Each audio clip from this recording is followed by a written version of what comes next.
Get healthy, get smarter, save time, feel better, feel confident, be happier, change yourself. These are the promises of self-help. And they sound pretty good, right? They sound like who you want to be. Because we've been convinced that we are not healthy, not smart, not efficient, not confident, and not happy. Well, maybe we're not. Maybe we do need help. And maybe opening that book, buying that seminar, or listening to that podcast is what we need. But the self-improvement movement has us in a chokehold. It's convinced us that we're not good enough so that we'll purchase our way into happiness. And the plan is working. The self-improvement industry was valued at approximately $38 billion in 2022 and is projected to grow to around $80 billion by 2030. Americans spend over $11 billion annually on self-improvement books, seminars, coaching, apps, and personal development tools. Over 20 million self-help books are sold annually in the US. The market for personal growth apps was worth $1.1 billion in 2023 and continues to grow. And approximately 10% of adults in the United States have attended a self-improvement seminar or workshop. These are massive numbers, and they're mostly built on us feeling bad about ourselves. It's normal to grapple with feelings of depression and anxiety. It's only human to feel unsure about our future or our relationships. Of course, we might have to seek out outside help in order to feel better. But far too often, the self-help industry preys on our very real insecurities and struggles to make a quick buck. It all makes sense. We are in a particularly divisive, scary time in history. With the internet at our fingertips, the endless anxiety accompanying doom scrolling awaits us. Self-help books, workshops, and more offer us ways to combat all of the things that we feel are wrong with ourselves or our lives. They can teach us about empowerment and personal growth by offering us a sense of control over our lives. We might learn to develop skills that we didn't have before to regulate our emotions, budget our time better, or set a better routine. By teaching us about things like mindfulness to regulate stress, it can boost our physical health by giving us information about dieting and fitness and promoting better sleep habits. If we've focused on achieving certain goals, there are resources that can bring us closer to them. We might be searching for purpose in our lives or want to make better decisions about our health, work, or relationships. Self-help leaders and the lessons they teach can give us an increased sense of self-awareness. By understanding our strengths and weaknesses better, we can grow into the people that we envision. We can boost self-esteem and better communicate with others in our lives. But for all the promises the self-help industry makes, there is one major pitfall. No person has the same experience, and therefore no person has the same problems that need solving. The one-size-fits-all solutions that self-help resources often offer us cannot be tailored to our individual needs. Professional advice can differ from one career to the other. The resume tips for a career in the arts look very different than if you're trying to get hired as a financial analyst. So people look to self-help to solve problems they face in their career and get better at networking, leadership, and finding new professional opportunities. But with the wide array of advice out there, it's easy to get paralyzed by which help might apply to you. You can set whatever professional goals you want, but if you're not able to sift through the advice to accomplish those goals, how far can you really get? We've all found ourselves in a situation where we have a problem, and seemingly everyone in our lives has an opinion about it. Our parents call and text us with their 2 cents. A friend lectures us with their thoughts over coffee, and then a mentor chimes in with a completely different set of ideas. This is what it's like to get caught up in the self-help industry. It's a complex web of advice, some good and some not. And it's almost impossible to draw the distinction. Similar to our hopes for our careers, we often turn to self-help to live more authentically and find a sense of personal accomplishment in our lives. We want to find that elusive meaning and purpose that will make our lives feel complete. We want to have a stronger relationship and communicate better with the people that we love. Often, self-help can provide an accessible, relatively inexpensive way to try and get there. But just like that career advice, finding purpose doesn't have a broad solution. Each of us has a different, incredibly unique path to forge. And if we think all the answers lie in some books and seminars, we're completely missing the point of life, which famously does not come with an instruction manual.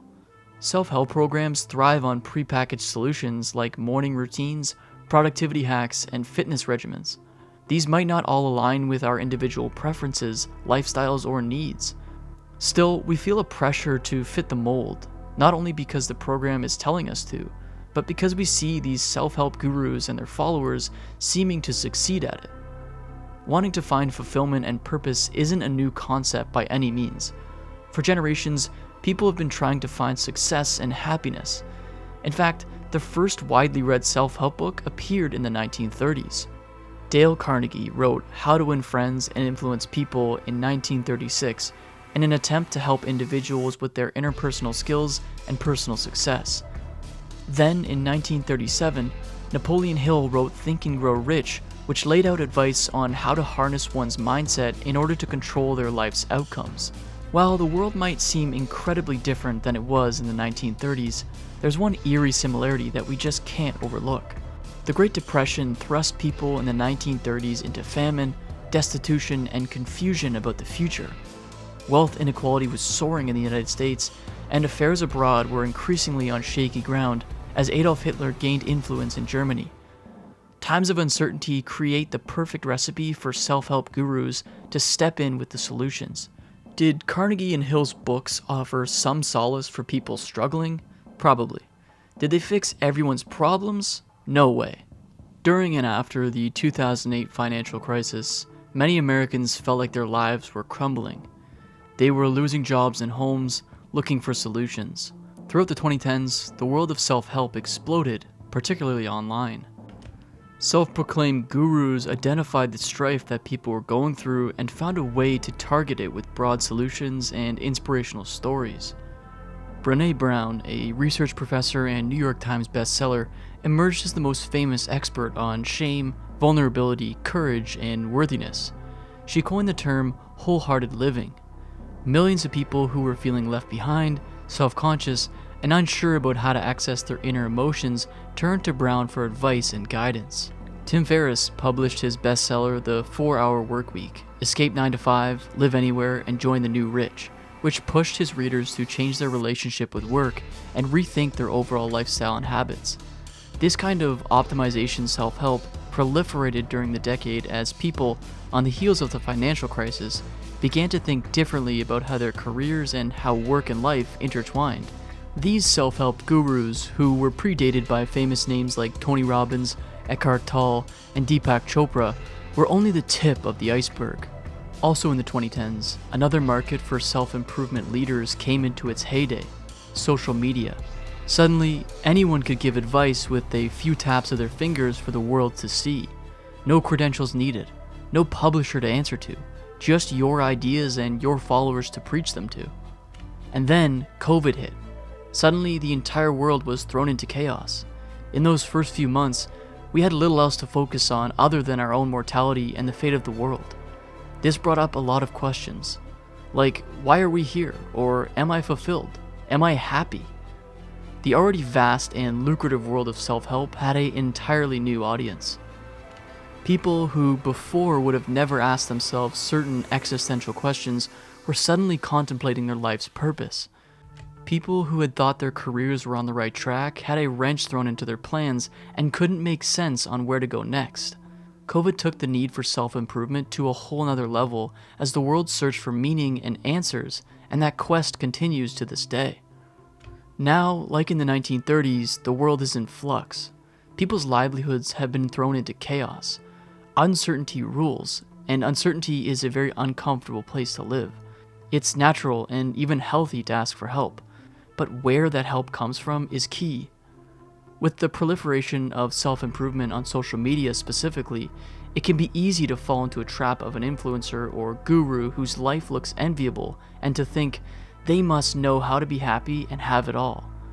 When we are in pain and looking for answers, any solution can seem appealing. But overall, self-help has mixed results. Studies suggest that 85% of people who get started on self-improvement efforts abandon them within 6 months. They might have unrealistic goals and realize that this one-size-fits-all model of self-help isn't so helpful. or they might feel a lack of support, which speaks to the disconnect that people can feel between them and these elusive self-help figures. And even for the 15% of people who might find solutions through these programs and advice, is the price tag worth it? Some life coaching programs and seminars charge anywhere from $5,000 to $20,000, which makes self-improvement a serious financial investment for some people. For those of us who wouldn't shell out thousands of dollars on seminars and programs, we're not off the hook when it comes to the chokehold that the self-improvement industry has on our bank accounts. The average consumer spends $200 to $500 annually on personal development resources like books and podcasts. They get us by promoting something that can elude us, which is happiness. The global pursuit of happiness has driven an increase in interest in self-help. Searches for how to be happy rose by 125% over the past decade. While some in the self-help industry might have good intentions and even good ideas, there's too much room for danger. There is a long list of ways for people to become addicted to advice, to drain their bank accounts, and to convince themselves that happiness, fulfillment, and riches are all right around the corner. Diving into self-help can lead to perfectionism and burnout. Approximately 67% of people report feeling overwhelmed by the number of self-improvement strategies available. This leads to decision fatigue and paralysis. The phrase, "too many cooks in the kitchen," comes to mind.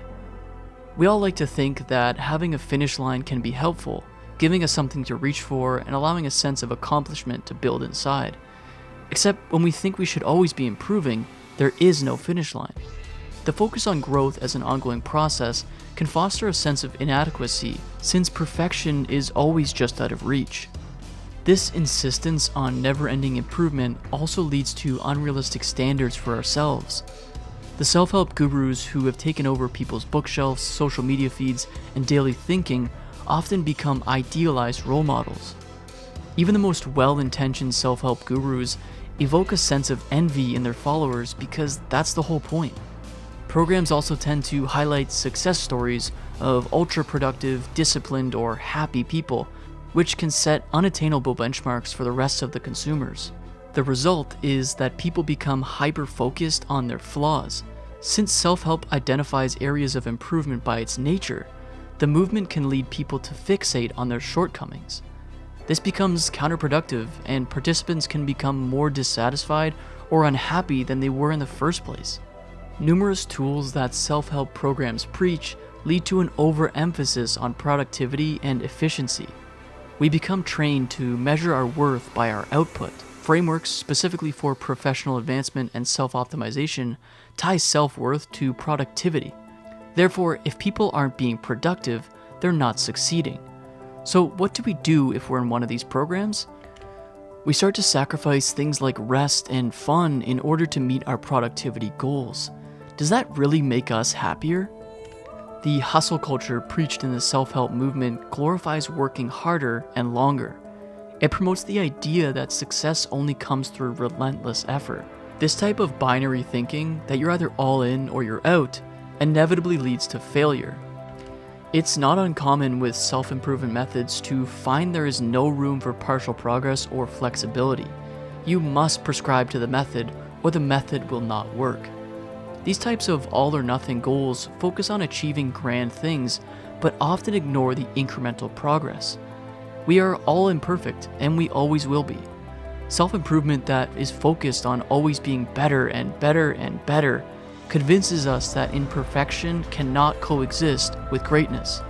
However, if we struggle on our journey with self-improvement, there is very little space in the industry for us to express it. Toxic positivity is rampant in the self-help industry. It's the voice of that influencer constantly cheering her followers on and reminding them that everything is going to be great, even when it's not. It's the book that never contains a chapter about setbacks and negative emotions, making the reader feel lost when they hit a roadblock. It's the fitness expert never accounting for injury or self-doubt along the way. We cannot realistically live in a world of constant positivity. This expectation that we can and always should be progressing and feeling optimistic is crushing. The self-improvement movement preaches self-acceptance, but the widespread toxic positivity within it doesn't leave much room for actual self-awareness and self-care, which can often come in the form of slowing down. Social media is the perfect place to perpetuate this myth of always be improving. The self-help movement has grown exponentially on social media, allowing anyone who has an opinion and some charisma to become a guru. There have always been snake oil salesmen trying to tell consumers how to better themselves, but if you really wanted to spread your ideas, it took some legitimacy to get yourself out there. Now, a book deal or an in-person workshop isn't even necessary to gain a following. Social media also proliferates comparison culture. Self-improvement influencers often present curated, idealized versions of their lives. This creates pressure for their followers to measure up, which is an impossible task. By sharing the highlight reels of their perfect routines, habits, and achievements, online self-help leaders can intensify the feeling of hopelessness and doubt in those seeking to make strides in their own lives. And in a way, that's the point.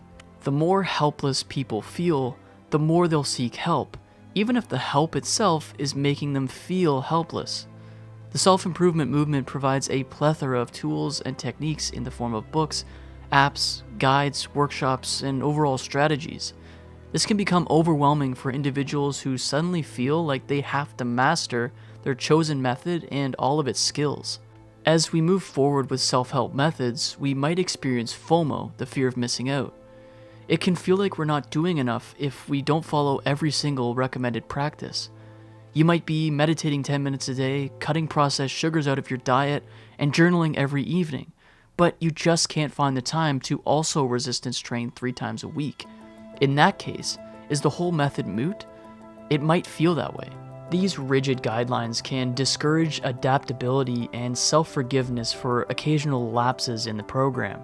And since self-improvement is often inherently broad and generic, it's expected that certain people won't quite fit the mold that's provided. All of this can lead to individuals blaming themselves for not being better. If progress isn't achieved, or even if it isn't felt, self-blame is wrapped up in the entire ethos of self-improvement. We are meant to believe that we have total and complete control over who we are and how we go about our lives. But this type of thinking just doesn't take into account our circumstances, world and life events, our educational or emotional backgrounds, plus the factors that are simply out of our control. By downplaying external factors, self-help guides can actually get in the way of some of the very things they say they are trying to foster: self-awareness and authenticity. By encouraging conformity and success at all costs, self-improvement advice often emphasizes discipline and positivity over creativity and spontaneity. If we're following self-help methods to improve ourselves, we might suppress authentic behaviors or preferences that don't align with our prescribed method. In the end, we become so over-reliant on metrics, habits, and goal setting that we forget about the bigger picture. Self-improvement programs are usually about measuring progress to attain a larger goal.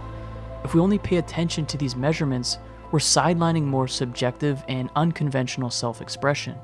We could be on a fitness journey to get stronger and suddenly discover that we love playing tennis. However, our routine is already filled with daily lifting and HIIT sessions, leaving no time for other activities. Do we sacrifice exploring something we love or are interested in just because it doesn't fit the program? As much as we want to turn to help, the industry of self-improvement has made us at times over-reliant on it. We think that following a program is the best path to whatever kind of success that we're looking for. Ultimately, success is finding independence. It could be paying off debt and securing financial freedom. It could be losing weight to be free from the grasp of a looming health issue. It could be working through trauma to find independence from depressive thoughts. But in order to find all kinds of independence, we have to think for ourselves. The business of self-improvement is relying on us staying convinced that we cannot think for ourselves. There are plenty of emotional and individual dangers in the self-improvement movement, but perhaps the biggest red flag is the sheer amount of money that self-help leaders and the industry that surrounds them make off of consumers seeking guidance. It's estimated that the monetary value of the self-improvement movement is growing at about 8% per year. This is about the same growth rate as the global clothing industry. do we really need these books, workshops, and online seminars as much as the clothes on our back?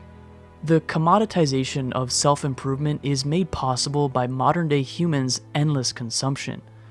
Capitalism thrives on creating perpetual demand, and self-improvement products emphasize ongoing inadequacy, which encourages consumers to keep buying solutions rather than fostering a state of fulfillment. If we always think that there is something wrong with us or we're not quite where we want to be yet, we will keep buying the products that promise us to get there.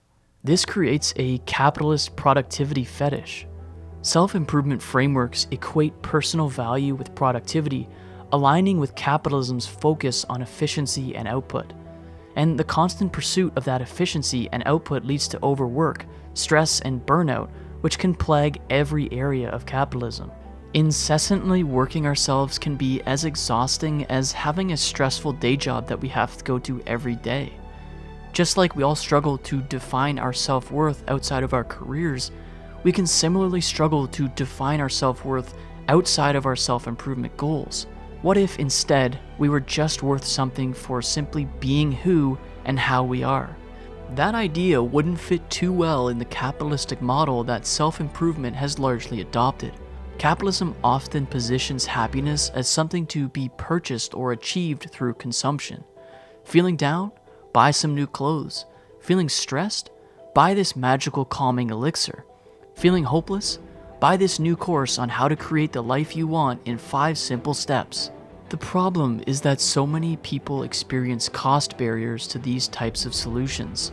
Self-improvement resources like expensive seminars or coaching programs are often accessible only to those with disposable income, exacerbating inequality. While they might be more cost-effective than individual therapy sessions, the constant need to keep purchasing workshops, books, and guides can end up breaking the bank all the same. These barriers can create an era of exclusivity for self-help methods. While self-improvement gurus advocate empowerment, its commercialization often excludes marginalized groups who might benefit the most from these tools. And in turn, the exclusivity makes even the most lackluster and unproven methods seem like something to be desired. With savvy social media marketing, we can easily become convinced that buying a 10-week course from a yoga teacher and life coach we've never met is absolutely going to solve all of our problems. This isn't to say that there aren't people out there who have genuine methods and advice, but the noise can be so overwhelming that often, as with most things in a capitalistic society, those with the best-selling points and marketing win. It's not uncommon to find well-marketed self-help methods filled with false promises and exploitation. There is a quick-fix mentality that stresses regimented and easily digestible solutions. The problem, as mentioned, is that most solutions end up being generic and often not applicable. In monetary terms, the more broad the proposed solutions are, the more people will buy into their possibility. This can lead to predatory practices from self-proclaimed gurus. They might exploit people's vulnerabilities with overpriced, ineffective programs and prioritize profit over genuine growth. Even the most well-intentioned of us can feel the pull of capitalism and wealth, so it's no wonder that some self-help gurus end up exorbitantly wealthy. Whether it's due to the efficiency of their programs or simply that they are good salespeople often remains up for debate. Tony Robbins, famous for his coaching programs, self-improvement seminars, and business ventures, is worth about $600 million. Deepak Chopra, known for his wellness programs and speaking engagements, has written over 90 books and has a net worth of about $80 million. The money circulating around this industry is laying in wait for those who can find a way to market themselves and their ideas effectively. The amount of money to be gained from selling self-improvement methods often gets in the way of the goal of the methods themselves. Genuine self-improvement emphasizes personal fulfillment, relationship, and intrinsic goals. Capitalism often prioritizes extrinsic rewards like wealth, status, and material possessions. This creates inherent tension between these two value systems, and for the most part, capitalism ends up winning. Individuals who dive headfirst into self-improvement programs often end up defining themselves by the number of programs they completed. This de-emphasizes a focus on authentic self-discovery that exists separately from any sort of prescribed method or set of ideas. Put simply, the business of self-improvement encourages us to be defined by how much money we spend on our own betterment rather than by how much better we actually feel. And the truth is that working through self-help guides might actually be having a reverse effect. A 2016 study looked at the physical and neurological reaction to people consuming self-help books and found that consumers of growth-oriented self-help books presented high cortisol, the stress hormone. The study also found that consumers of problem-focused self-help books had high depressive symptoms. Even though we turn to these types of books to feel better, happier, smarter, and healthier, they physiologically and emotionally can make us actually feel worse. They create an expectation the moment we open them. As soon as you watch a video from an online self-help influencer talking about sleep hygiene, do you automatically feel pressure to have perfect sleep hygiene? Well, you're not alone. The self-help industry, which is rooted in well-intentioned goals and values but has gone off the rails, has now become an industry of expectation and pressure.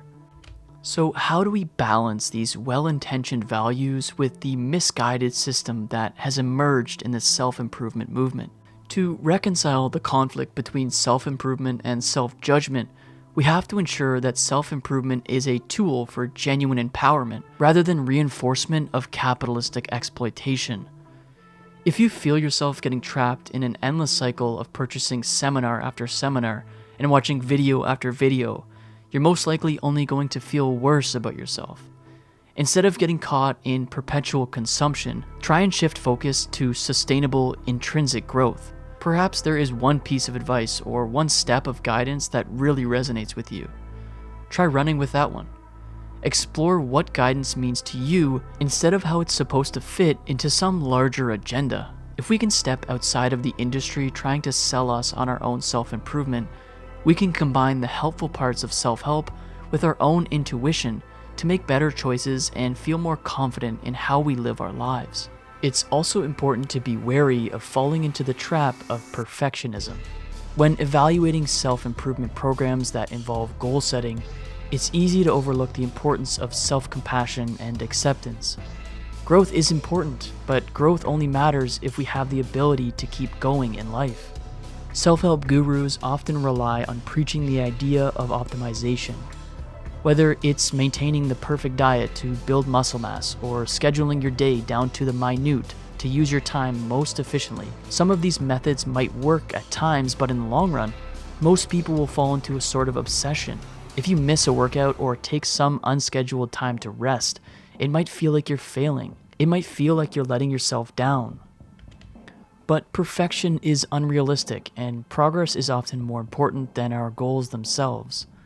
While a self-help program might not celebrate the wins along the way and keep you focused on the ultimate goal, recognizing small triumphs as well as setbacks and flaws is not only a healthy way to approach growth, but it's the only way to approach it that will keep us chugging along without burning out. Once you get on the self-improvement hamster wheel, it can be difficult to get off. But staying on will inevitably lead to exhaustion. If the point of any kind of self-help is to equip you with the tools to better yourself, pausing and acknowledging the importance of imperfections along the way is a key component. This kind of reflection is the only way we can retain our individuality. Unfortunately, an abundance of self-help methods assume that we are all the same, and therefore that the same advice will work for all of us.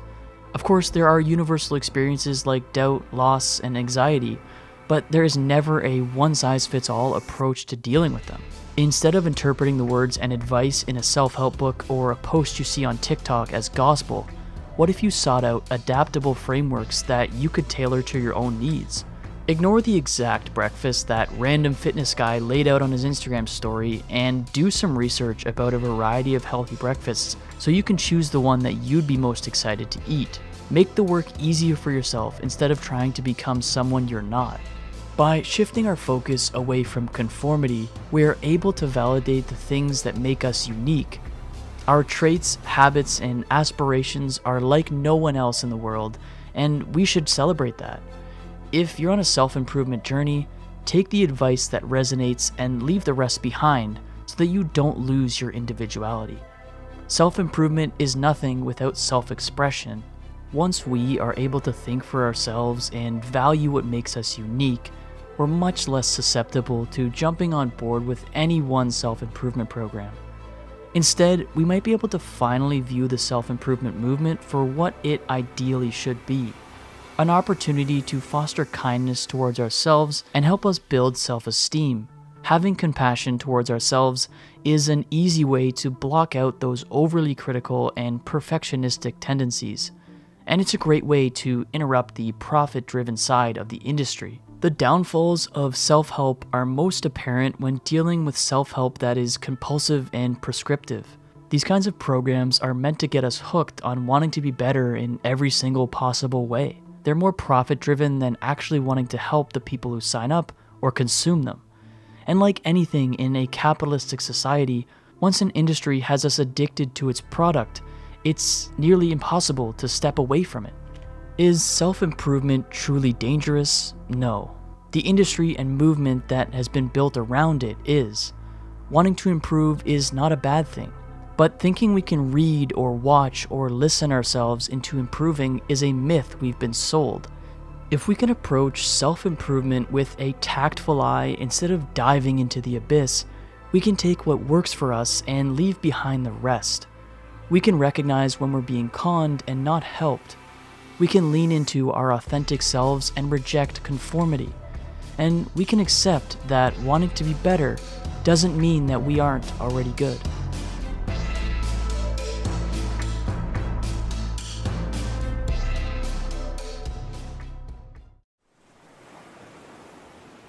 What began as a regular training session on the afternoon of the 5th of December 1945 would soon become one of the greatest mysteries of the human world.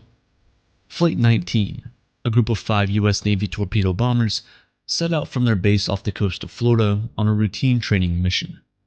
With clear winter skies up above and all the necessary precautions taken from down below, Flight 19 and its 14 crew members took to the air to fly across one of the most treacherous bodies of water known to man, the Bermuda Triangle.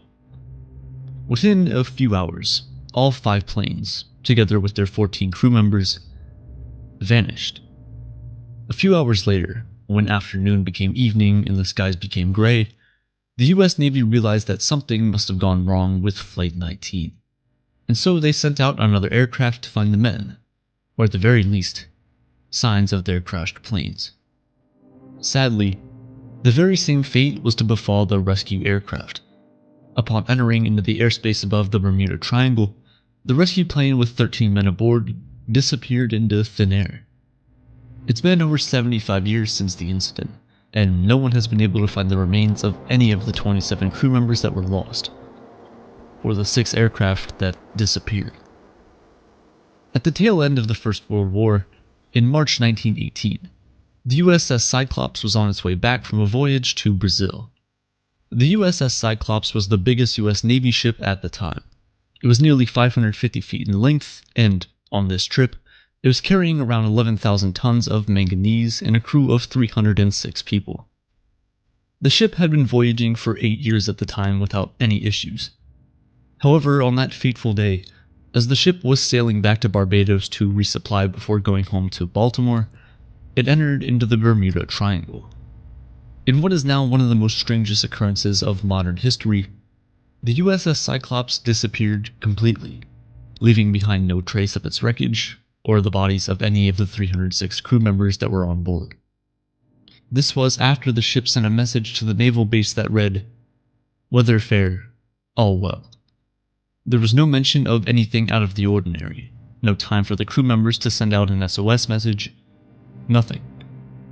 Just like that, the entire ship, the 11,000 tons of manganese, and all the crew members completely vanished. Numerous ships were sent out to locate Cyclops, but all returned negative. They couldn't even find the remains of the ship or any of the officers on board. It's been more than a century since the USS Cyclops went missing, and, to date, its remains are still missing. The cause of the disappearance is still a mystery. How does the biggest ship in the US Navy's arsenal just disappear without any trace? A ship that was 550 feet long and carried 11,000 tons of manganese and a crew of 306 people. How do 306 men die without anyone leaving behind an SOS message? How do 306 bodies disappear into the sea, never to be seen again? No trace of blood, no bones, nothing.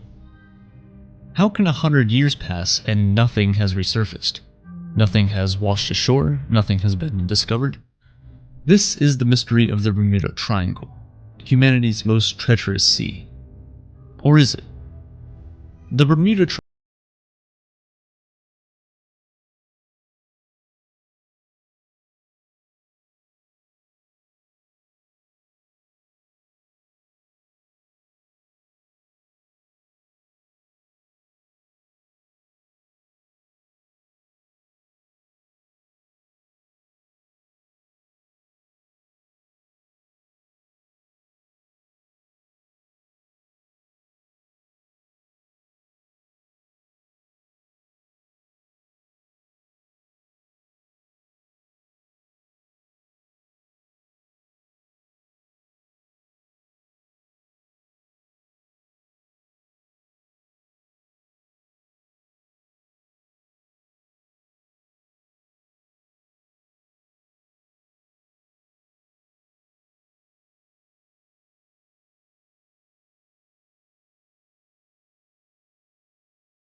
most people simply choose to believe that what he saw and experienced must have been supernatural. And you might think, oh, how would you believe him? He didn't have access to the scientific methods we do now. And while you might be right, to an extent, the truth is that if you look for facts to back up this line of thinking, even with all of our knowledge about the world and our advancements in science and technology, you will find them.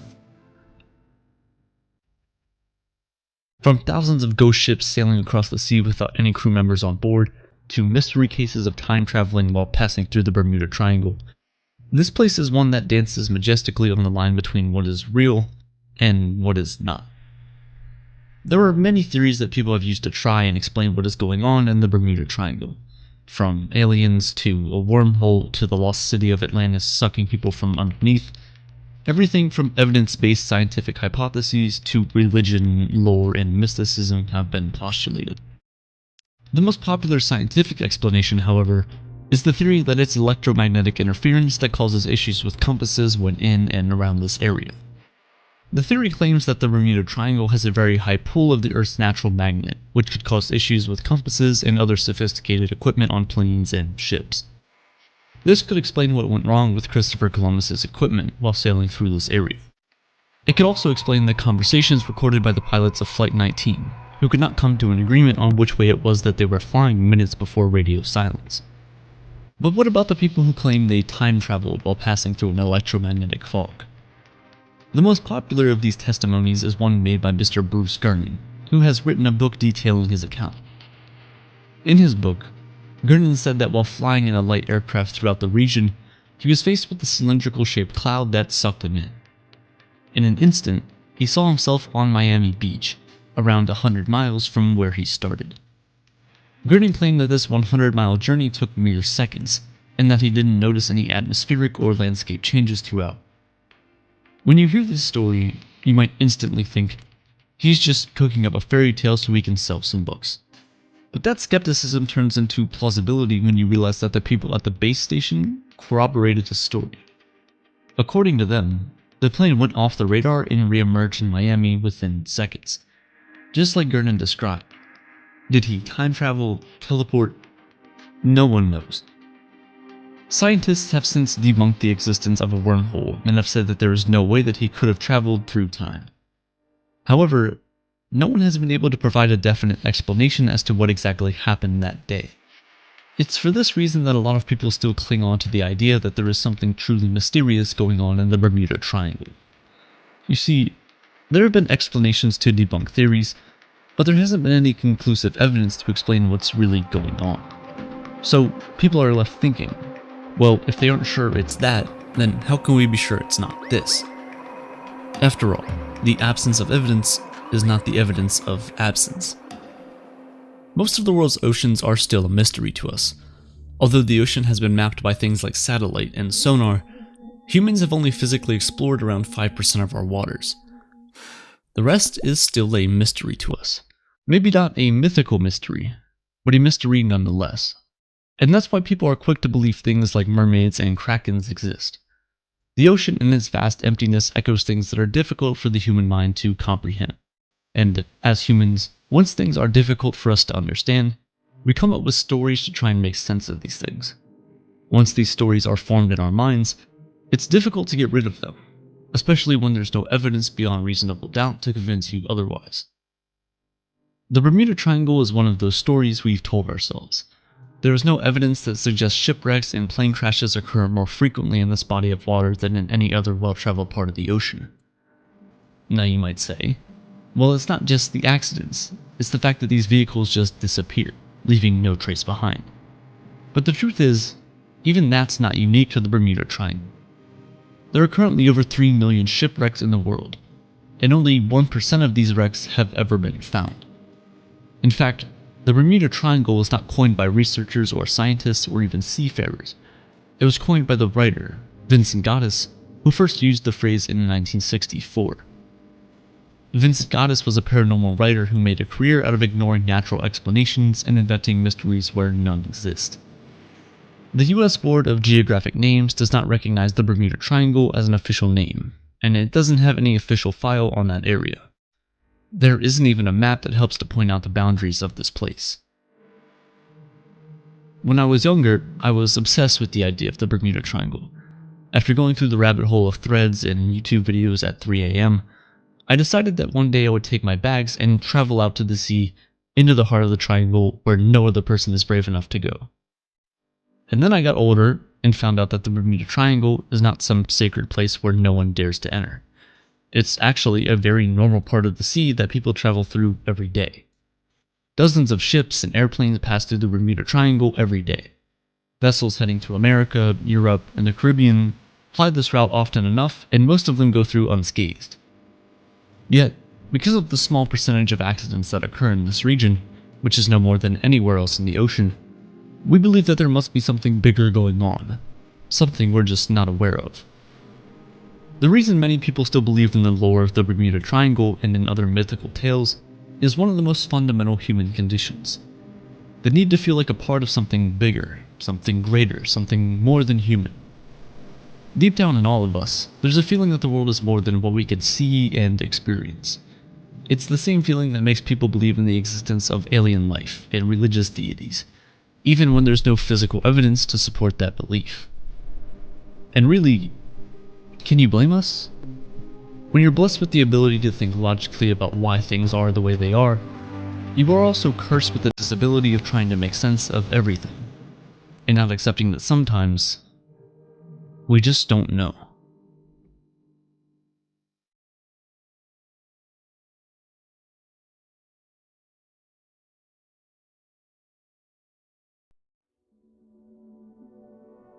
Have you ever donated money to a charity or taken your clothes to the Goodwill store?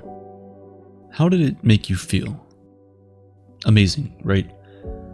Most of us at some point in our lives have either donated or will donate money, clothes, food, shelter, and our time to others. And we do these things not because there's an immediate reward for it. More often than not, we feel best when we give to people who cannot reciprocate, or at least not in the same capacity. This altruistic feeling that makes us give to one another even when there's nothing to receive was described by ancient Greeks as philanthropia, the love of humanity. Coined around 2,500 years ago, this term was first used in the myth of Prometheus. In the story, the Titan god Prometheus saved humanity from Zeus's destruction and earned the title of philanthropos, or humanity-loving character. Although that's the term we now mostly use to describe this phenomenon, the love for humanity isn't an exclusively Greek concept. The idea of benevolence towards one another has its roots deeply planted in ancient civilizations throughout the world, from the Middle East to Egypt to the city of Rome. It was also propagated by Babylonian communities as early as the 3rd millennium, and is at the core of all Abrahamic religions and many others across the world. In Egyptian sacred writings such as the Book of the Dead, it was made clear to the people of the ancient world that a successful passage into the afterlife depended on a lifetime record of benevolent acts towards people who were suffering. While many of us today do not follow any of these ancient teachings or believe in an afterlife anymore, the messages they taught have stayed with us through millennia. So, when capitalism and accumulation of wealth began rising in the West in the 1700s, it wasn't surprising to start seeing rich philanthropists pop up whose lives became characterized by the voluntary act of giving a large sum of their wealth to promote the common good. This type of lavish giving, the one we most associate with philanthropy today, was rather popularized by rich bankers such as George Peabody, who is now considered the father of modern philanthropy. Peabody was an American merchant banker who came from poverty. After amassing his fortune in the early 19th century, he never forgot his humble beginnings and dedicated the later years of his life to charitable work. It's believed that he gave away around $8 million of his $16 million fortune to charities. His incredible benevolence paved the way for later generations of rich philanthropists. Sadly, what we have today isn't what Peabody envisioned when he gave away half of his net worth. What started with the notion of lending a helping hand, charitable work is no longer at the core of philanthropy in today's world. Tax evasion and personal gains have tainted the hands of the world's wealthiest givers and have caused a huge wealth gap that only seems to be growing, creating an ever-expanding rift between the social classes. How did we turn that amazing feeling you get giving money away to charity into a corrupt scheme for billionaires and large corporations? To understand this, we have to go back to the end of the 19th century. Andrew Carnegie, an American industrialist, paved the trail for philanthropic work to be used as a tax evasion strategy. Carnegie opposed federal income taxes and argued that he was better off allocating those funds to charities rather than the government. At that time, philanthropy by the ultra-rich funded social services the government couldn't afford. As a result, senators worried that taxing the wealthy on these charitable amounts would reduce their contributions and increase the burden on the government, a logic that still prevails to this day. The government's solution to this problem was a tax exemption on income from money donated to charity. This legislative move allowed for new wealth management strategies, pioneered by Carnegie, who founded a charitable trust that took advantage of the tax exemptions. Before long, wealthy industrialists and bankers started following in Carnegie's footsteps, protecting their fortunes from substantial taxes under the cover of charitable trusts. In 2014, Nicholas Woodman, the founder and CEO of GoPro, took his company public and was suddenly worth $3 billion. To celebrate his newly acquired fortune, Woodman announced that he would be donating a whopping $500 million worth of GoPro stock to a foundation bearing his name. The truth is not as generous as Woodman would want you to believe. You see, the GoPro CEO took advantage of a loophole that would allow him to donate his money without actually donating it. This is done through something called a donor-advised fund. Donor-advised funds are essentially charitable investment accounts in which owners can claim tax deductions up front without legally being required to distribute the money to charities right away. As long as the money is transferred into these funds under the rules of charitable work, owners can avoid paying higher taxes without donating any of it to charities or foundations. The point of these funds was originally to encourage more resources to get to communities where they're most needed. Sadly, the way the laws are structured allows tax deductions without any requirement for that money to ever reach those intended communities. It's no surprise then, since 2007, the number of DAFs in the US has tripled, and while the amount of money donated every year keeps increasing, the actual amount going to communities barely is. From the $466 billion in the United States in 2020, only around $35 billion made its way to qualified charities. A huge sum of money, yes, but not nearly as much as the rich would want you to believe that they give away. The reality is that these billionaires are entitled to spend their money however they wish. We can argue the ethics of becoming a billionaire another day, but let's say they got there on their own merit. They aren't required to give anything. The main problem isn't that they don't give, but that they claim to give more than they actually do. It's the need to be seen as a hero without doing anything heroic. Last year, Elon Musk announced that he would be donating $5.7 billion worth of Tesla shares to an undisclosed charity. However, to this day, no single charity has reported receiving the funds from Musk's donation, with many experts hypothesizing that he suddenly dumped the cash in a DAF. Financially speaking, offloading $5.7 billion worth of Tesla stock allowed him to claim a tax deduction of 30% on his income. That's about $570 million saved on taxes. So it seems that the only beneficiary from Musk's charity is Musk himself. First on the tax deductions, and second on the public praise he received because he theoretically donated so much money. Just months before that, Elon tweeted that he would donate $6 billion to end world hunger if the UN could show him a plan on how they would spend the money. The UN responded by saying that $6 billion won't solve world hunger, but could potentially save 42 million people on the brink of starvation. From pooled income funds to private foundations to DAFs, philanthropy today is only magnifying the issue of income inequality and adding to the already substantial gap in wealth. But that's not even all. The word philanthropy does not only mean giving to charities anymore. Now, it is also used to describe giving to groups that promote social or civic causes. And these groups can keep their donors completely anonymous, which basically gives billionaires the power to weaponize their philanthropy for political gain. In her book Dark Money, Jane Mayer documents how the uber-rich have used their charitable foundations to invest in ideology like venture capitalists, leveraging their fortunes for maximum strategic impact. Mayer argues that these foundations only support causes that benefit their financiers by campaigning against regulations and sowing misinformation in the heart of the masses. The Olin Foundation, for example, led numerous anti-environmentalism campaigns. The Bradley Foundation, funded by $1.6 billion, waged aggressive campaigns against teachers' unions and traditional public schools. Since the donations to these foundations are tax deductible, donors aren't accountable for the public use of their money, which only adds to their power and influence. And because these donations can be completely anonymous, it also rids the billionaires of any iota of responsibility for their actions. The sad reality of our society is that this isn't something new. Rich people have always depended on favorable political conditions to build and preserve their wealth. Mega philanthropists know that their money can influence governments far more than they'd ever be able to, even if they were to run for office themselves.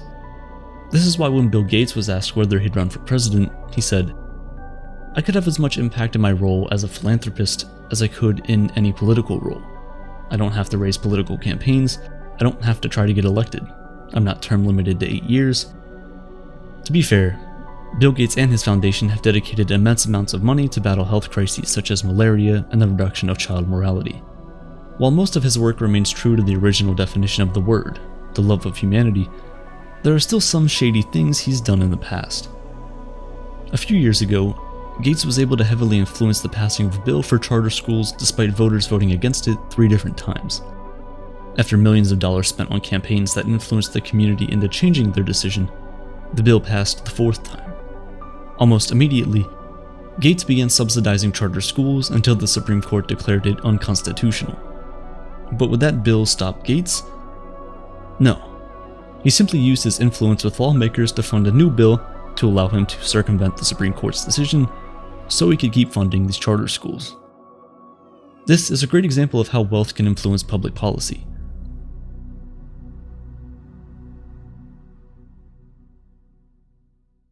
Plutocracy, or placing the power of society in the hands of the wealthy, can undermine our laws and leave us vulnerable to the whims of the rich. Whether they have good intentions or not, the lives of the populace should not be in the hands of a few, no matter how wealthy they are. We should all have a say in matters concerning our lives, regardless of our socioeconomic impact. The Giving Pledge, which was launched by Gates and Warren Buffett in 2010, has more than 200 ultra-rich signatories who have pledged to donate at least half of their wealth towards the betterment of humankind. This is an excellent achievement and one that must be praised. Giving such large amounts of money can never be easy, and so the effort must be acknowledged. At the same time, we must also look on the other side of the coin and the power that these billionaires ever so greedily hoard in the process. In his book Winner Takes All, Anand Giridharadas argues that rich people who have lobbied for an economy of injustice have at the same time marketed themselves as our saviors and the solution to all of our problems. However, in doing so, they subtly hide the fact that they cause most of these problems themselves. CEO of Wayne Enterprises by day, hero of Gotham by night. The sinister truth is this: as long as there are so few people with so much money and power, the rest of us will have no say. We need to go back to the original meaning of philanthropy, where the love of humanity was the only driving force, not money, power, or control. We need to close the loopholes in the system that give people an advantage by donating money without having to donate anything at all. Until then, we'll have to settle for the supposed heroes with agendas to come and save us from the very problems they brought upon us.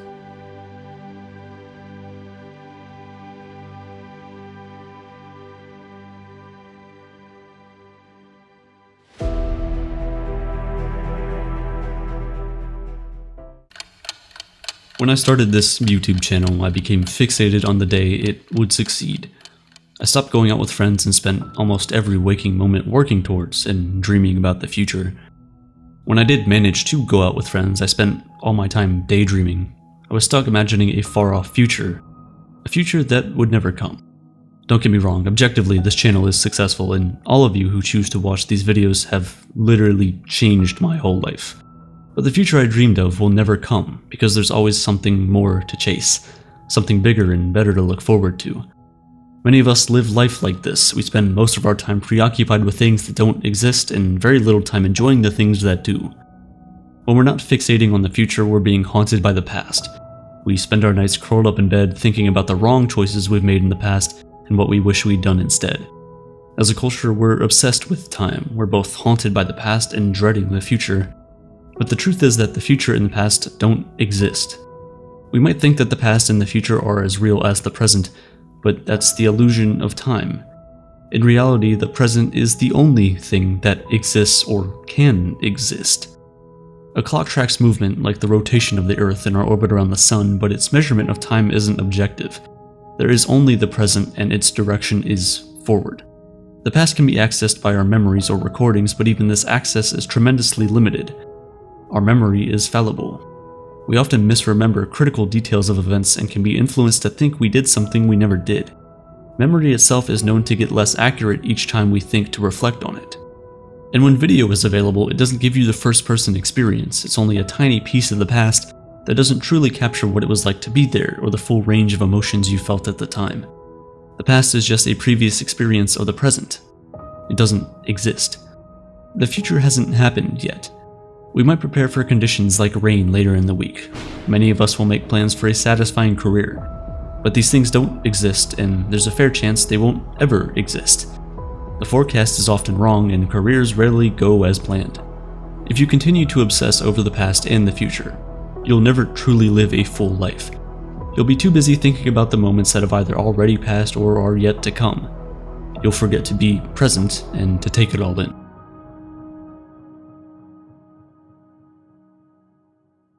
Whereas animals live primarily in the present, humans have strong memories. We can bind time together. This can be helpful from a survival standpoint. Our species anticipates the future and prepares for it now. This was necessary for humans to successfully survive threats and to develop more complex societies. Early humans carved spears to take down woolly mammoths. They realized that if they made these weapons now, they'd have a better chance of killing a giant beast tomorrow. They also anticipated that a mammoth would provide sustenance for a long time. And by preparing for the future, they significantly increased their odds of survival. This ability to plan for the future is why we're here today, but we've paid a heavy price for that practical sense of time. And that price is our happiness, our peace of mind. We're too stuck in the future to be at ease now. We make it all seem okay by telling ourselves the big lie. According to the British philosopher Alan Watts, this notorious untruth is that we think we'll be happy in our imagined future. But it never comes. When that future does arrive, according to our current definition of time, we'll be stuck in another imagined future. Our minds will be focused on the future until our bodies no longer have a pulse. It's like a donkey chasing a carrot on a string. We can never get closer to our meal, and our appetite will never go away. To an observer, the donkey is foolish, but from a first-person perspective, we're convinced of the illusion. We don't see the string or the stick, only the carrot and the promise that it holds. Our memories control our lives, and we make decisions about the present and the future based on what happened in the past. Using our memory, we limit the possibilities of the present. We assume we can't do something because we weren't able to do it in the past. We avoid going places and doing things because we've previously had poor experiences with them. Sometimes we decline offers because they conflict with our sense of who we are, based on our past understanding of our identity. You may think of yourself as self-sufficient, but what about those moments when you truly need help? People have died clinging to their identity as self-sufficient, and why? Because they're tied to a past that doesn't even exist. Our schools train us to always look for the next ladder to climb. The present is mostly considered beneath us, and we criticize those who live in the moment because they're not preparing for the future. They're focused on now, which, by our cultural standards, is often regarded as antisocial behavior. We invent gadgets for productivity thinking they will give us more time. It's like saying you can enjoy more moments if you buy the next piece of tech. But all we end up doing is anticipating the next upgrade or the next big innovation. That's why the most popular question that tech reviewers get is, should I buy this now or wait for the next one? And when we get the new technology, we use it to escape the now rather than embrace it. For over 15 years, we've had the ultimate tool for fleeing the present, our smartphones.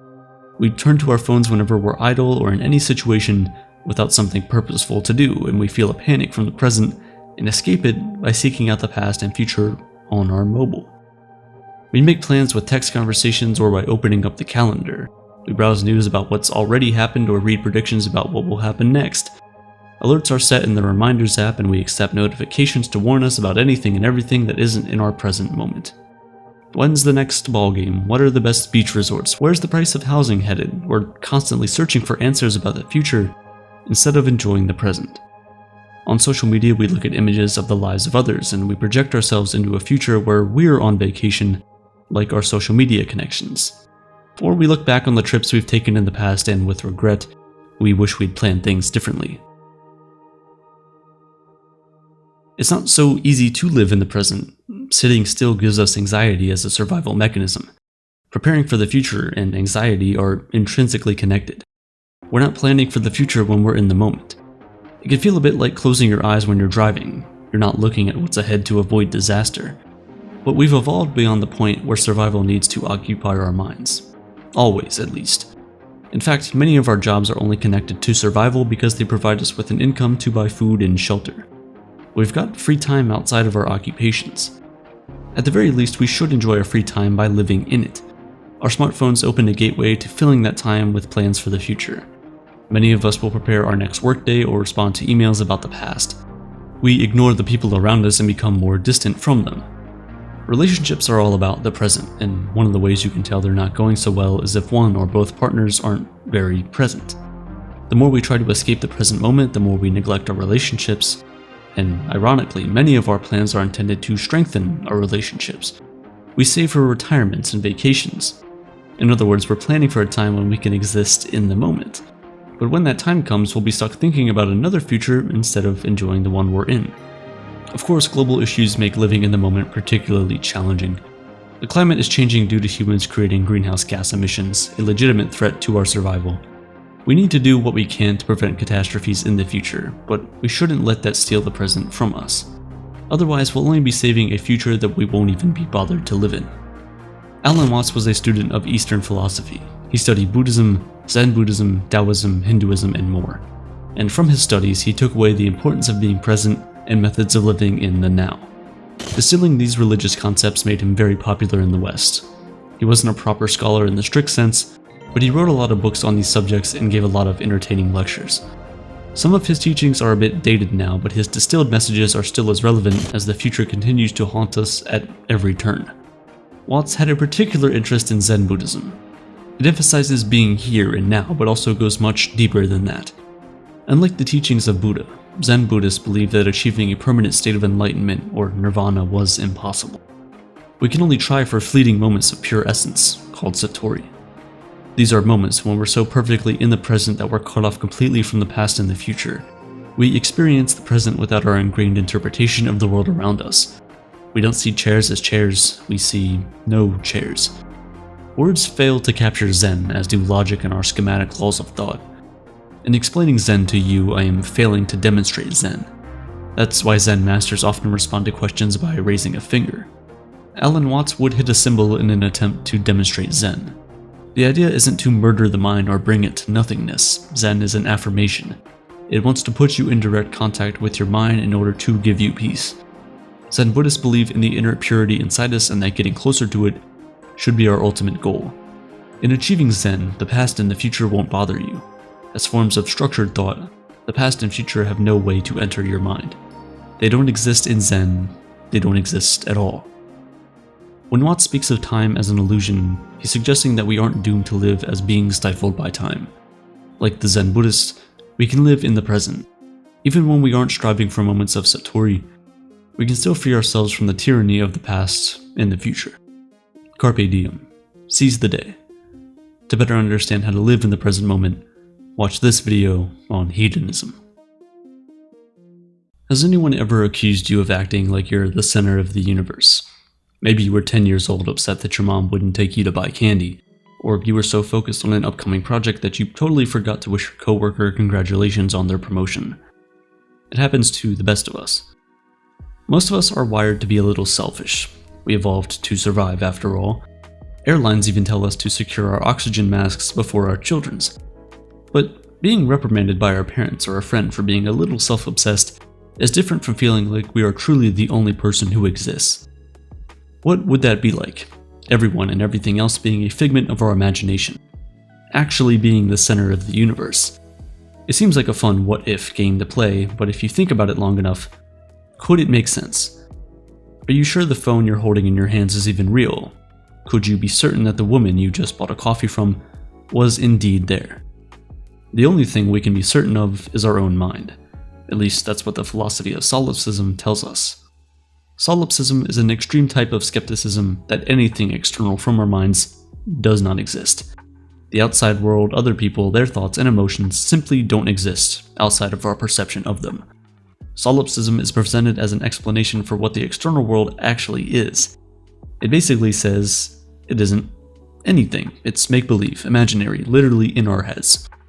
The house we live in, the people we love, the car we drive, and the food we eat, they are our perception. The sky, the moon, the whole solar system are merely figments of our own minds. Solipsism equates the existence of anything with one's personal experiences, thoughts, emotions, and behaviors. They are the only things we can be certain of as individuals. It tells us that we are, indeed, the center of the universe. Many philosophers have argued similar ideas to solipsism, trying to solve the gap between our perception of things and their actual existence. For example, George Berkeley similarly wanted to know if things we did not see actually existed. He asked the classic question, if a tree falls in the woods and there's no one around to hear it, does it make a noise? He answered, no, that something, like the noise the tree makes, only exists if someone can perceive it. But he didn't go as far as solipsism takes us. He felt that solipsists were actually absurd. He reasoned that if a solipsist thinks their mind is the only thing in existence, then it can't be perceived by anything or anyone else. If it can't be perceived, then it cannot exist. If the only thing that existed was the mind and its perception, then the actual world wouldn't be there, and then we'd be what? Nothing? Maybe we would live in the Matrix, living in an illusion, a figment of someone else's perception that only some know isn't real. But the thing about the idea of the Matrix, or for that matter, solipsism in general, is that it doesn't really appeal to common sense. We know that our dog exists because we just do. Solipsism is more about logic. We can think to ourselves, I only have direct access to the contents of my own mind, sensory experiences, thoughts, and memories. These contents are completely private. I might share them, but no one really knows them besides me. At the same time, I'm unable to access anyone else's mind, so I can only infer their existence indirectly. Therefore, the only thing of certainty is that my mind exists. We can't logically assert anything else, so we end up sealed in this prison cell of our perception of the world around us. We experience our own mind in every single moment of our lives, but simply assume that other people are having the same lived experience. We will never be sure that they actually possess thoughts and emotions like we do.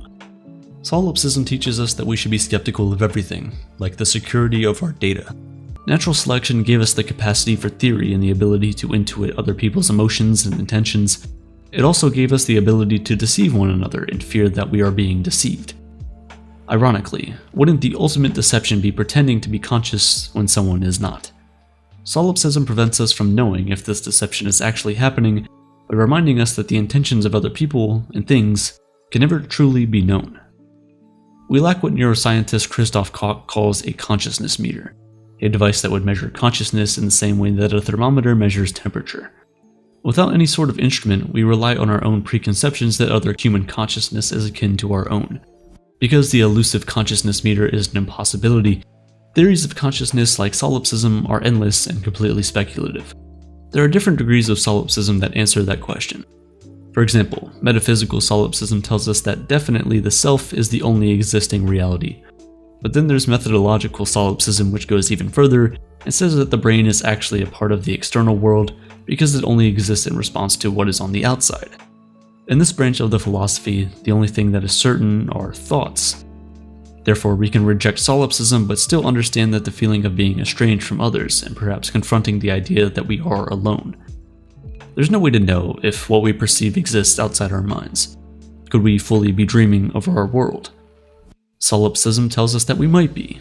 It rejects the idea that we can assume the existence of other people's consciousness and presents something known as the problem of other minds. The problem of other minds is the basis of solipsism. It says that since we can't enter other people's heads and see the world from their point of view, it's impossible to prove that they exist. We can't feel their sadness, anger, or joy. We can, though, understand that our emotions are real. When someone dies, we feel the pit of deep grief inside of us. When we fall in love, it feels like an explosion inside our consciousness. We know that these feelings are real because, well, we feel them. But what about other people's feelings? One of the criticisms of solipsism is its close relation to narcissism. Recently, it seems like you can't go on your phone, watch TV, or even have a conversation with a friend without the idea of self-care coming up. For some, this might just mean a weekly yoga class or enjoying a face mask before they go to bed, but the line is thin between extreme self-care and self-worship.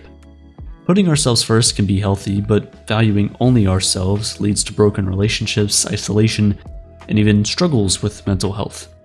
Unfortunately for those who believe in solipsism, the philosophy supports the rather narcissistic idea that our mind is the only mind that matters. This can therefore be defined as self-centered, putting our worldviews, mental states, and opinions above everyone else, because if our mind is the only one that is sure to exist, why wouldn't we? Now, of course, most people can discern between their own thoughts and emotions and those of their friends, family, co-workers, and even strangers. This idea called mentalization is the ability to suspend what you know or perceive so you can acknowledge someone else's experience. Basically, to have empathy and put yourself in someone else's shoes. It can be hard. Our world is more divided than it's ever been. It seems impossible sometimes to accept someone else's point of view, especially if it's contrary to your own. But stepping outside of our experience and accepting different perspectives is one way to avoid the pitfalls of narcissism. Solipsism, however, says we can't do this. It tells us that we can't look beyond ourselves to see these other perspectives because that person, their mind, and their view of the world simply does not exist. Like anything, solipsism can be taken to the extreme.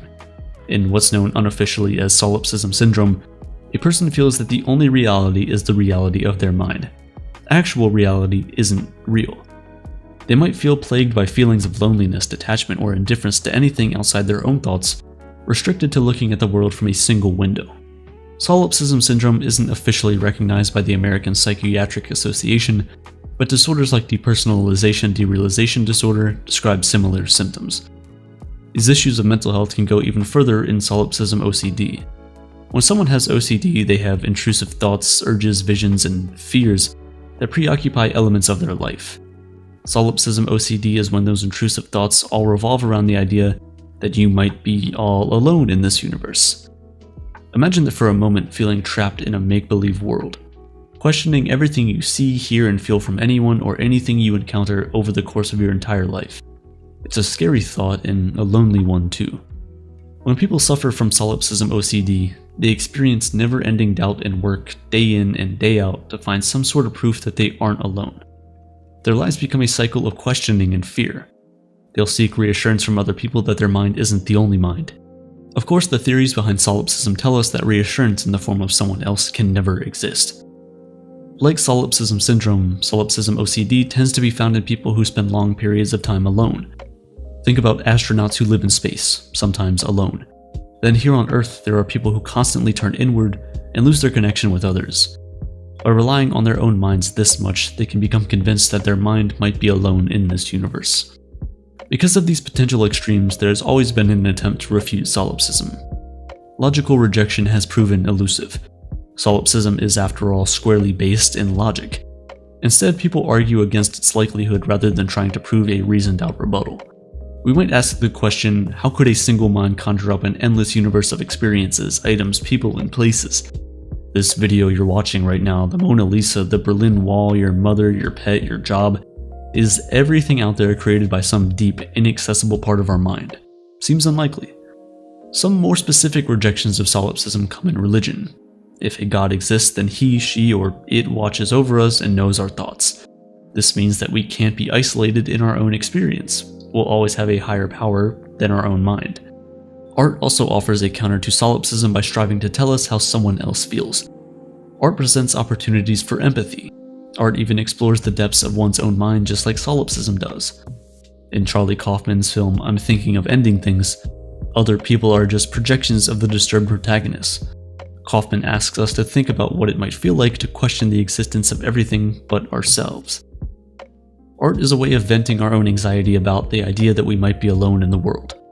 And perhaps that venting is our way of avoiding narcissism or something even worse. What might be the ultimate rebuttal to solipsism? Maybe love. Love is transcendent between two minds, and it's the feeling of knowing someone else from the inside and feeling like they know you in the same way. This extreme emotional connection breaks the barrier between two consciousnesses. However, even in love, that barrier can come back up just long enough to remind us that we are, indeed, separate from the other person. And in that moment of separation, do we come back to your existential question? Are they all in our head? But without descending into existential fear, what can we take away from the ideas behind solipsism? We can understand that we will always face the limitations of our own reasoning. We can't refute an idea like solipsism, so we just have to let it exist as a possibility. We can't escape our own minds, we can't step outside ourselves no matter how hard we try. And we'll only ever experience life with the minds that we have. But maybe that's reassuring and even motivating. That we only get one mind, so we might as well embrace it and use it to its full capacity. With that one mind, might we diffuse the power of a singular idea like solipsism? Because solipsism demands certainty, it sets unrealistic expectations for knowledge. Maybe we can't rule it out, but we can't rule out a lot of stuff, like Bigfoot or aliens. In fact, we aren't actually certain about most things, but that doesn't mean we don't accept them as true. We embrace our loved ones as full humans with emotions and consciousness that we try to be kind to. We look at beautiful mountains with wonder and think about the millions of years of erosion and weather that went into making them. We are experts at living without certainty. It's what we do every day. So if the mind is the only thing that is certain, as solipsism tells us, maybe we can enjoy that one bit of fact. But beyond our mind, there's a lot of uncertainty that we can embrace rather than fear. Picture this. You're in a work meeting attempting to troubleshoot a problem that your team has been struggling to figure out. You suggest something, a solution equal parts ingenious and elegant. Your coworkers are impressed and shower you with praise, all except for one person who for some reason looks upset. Afterwards, this person confronts you claiming that they had mentioned the same solution to you during a private call last week, accusing you of intellectual theft. "It was my idea," you shout back. What if I told you that both of you are technically correct, that your brain stole your coworker's idea and convinced you that it was yours? Scary, right? This is cryptomnesia, the reality that most of our thoughts aren't really ours. Also known as inadvertent or unconscious plagiarism, cryptomnesia is a memory error in which people mistakenly believe that a current thought or idea is a product of their own creation, when in reality they have encountered it previously and then forgotten. It's a form of cognitive bias that uses the brain's own tendency to inaccurately recall information in such a way that it benefits us. It can be something as simple as unintentionally stealing a coworker's idea, or as complex as accidentally recreating someone else's art. In the fall of 1970, George Harrison, formerly of the Beatles, released his first single as a solo artist. My Sweet Lord was an instant hit, soaring to the top of the charts around the world and becoming the #1 single in the UK for 1971. But what Harrison didn't realize was that he had unwittingly plagiarized the song's central melody. Soon after its release, a suit was filed against Harrison accusing him of copyright infringement. My Sweet Lord bore a striking resemblance to the late Ronnie Mac's song He's So Fine, and Mac's former production company wanted a cut of the royalties. What followed was one of the most notorious legal episodes in music history. Harrison found himself caught up in court battles for the next 5 years, and litigation related to the case would plague him until the late 90s. During the court proceedings, Harrison admitted to being familiar with the Ronnie Mac track, but said that he hadn't deliberately stolen it.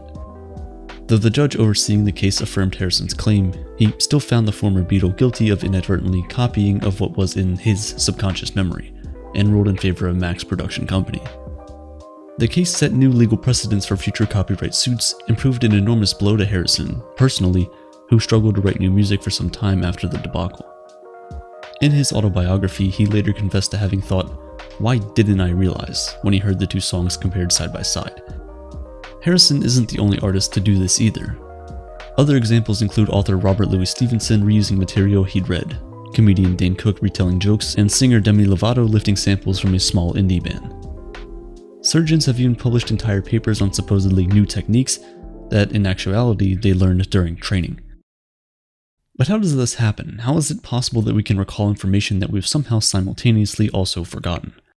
This was the question posed by American psychologists Alan Brown and Dana Murphy in 1989, when they conducted what's become known as the seminal scientific study into cryptomnesia. In a series of deceptively simple experiments, groups of students took turns coming up with examples for different categories of things such as sports, musical instruments, and four-legged animals.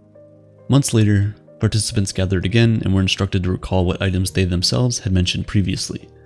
Then, a few months after that, they met for a final time and were asked to come up with new examples.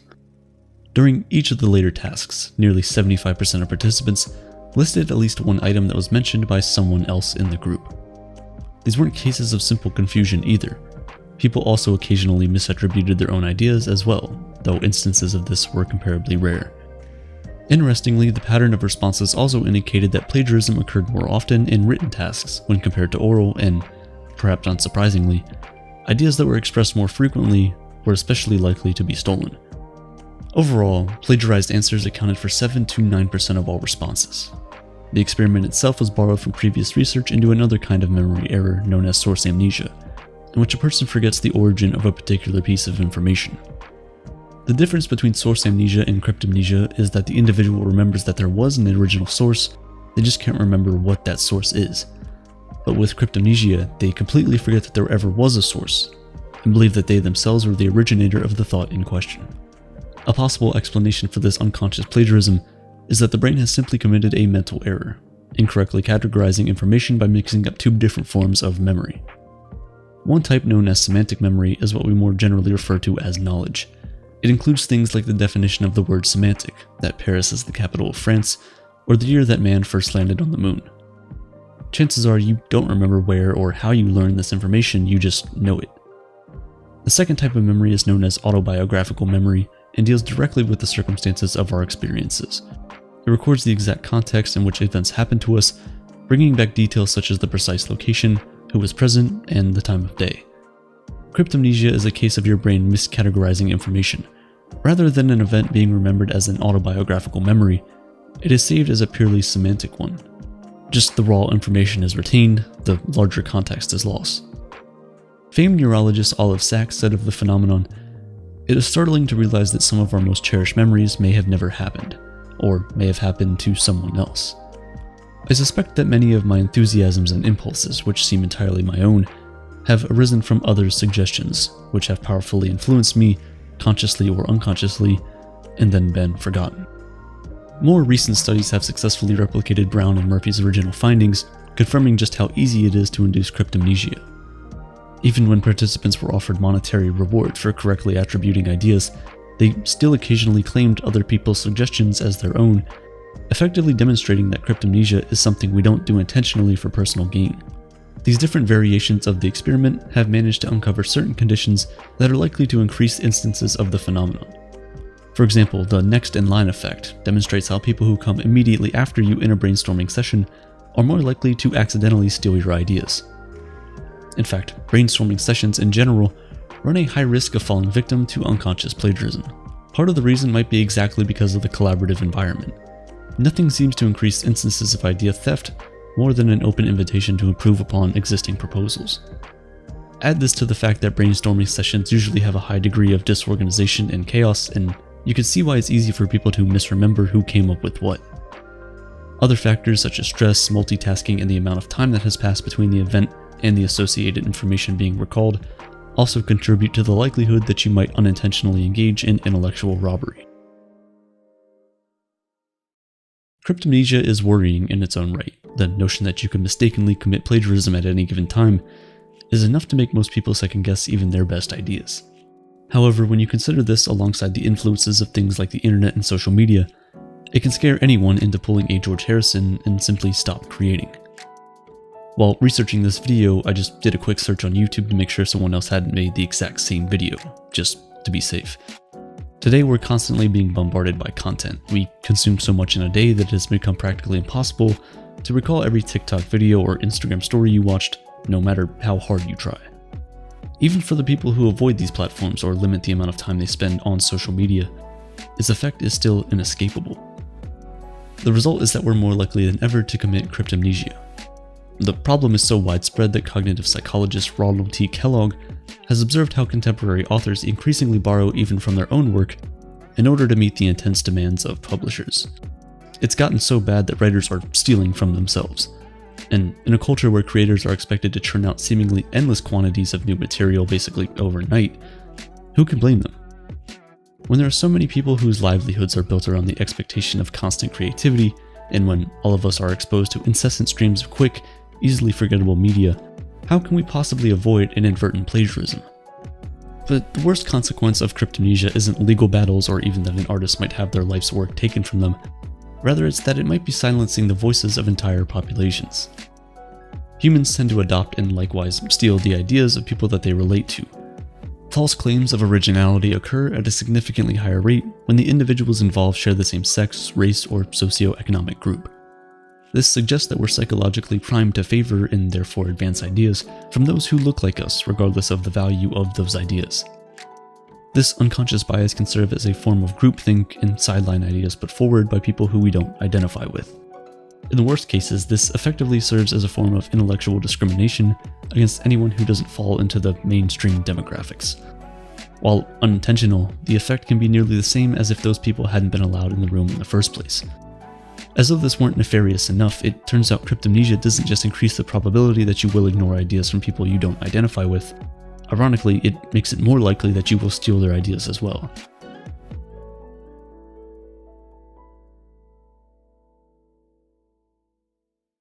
Alongside the experiments of Alan Brown and Dana Murphy, other psychologists investigating cryptomnesia in the 1980s observed a phenomenon that they dubbed social cryptomnesia. In a series of studies, researchers asked participants about their attitudes towards things like equal rights, environmentalism, and world peace. Most expressed positive opinions of these values, at least initially. But when participants were reminded of the groups who first campaigned for these causes, such as civil rights, green, and anti-war activists, the reported favorability dropped significantly.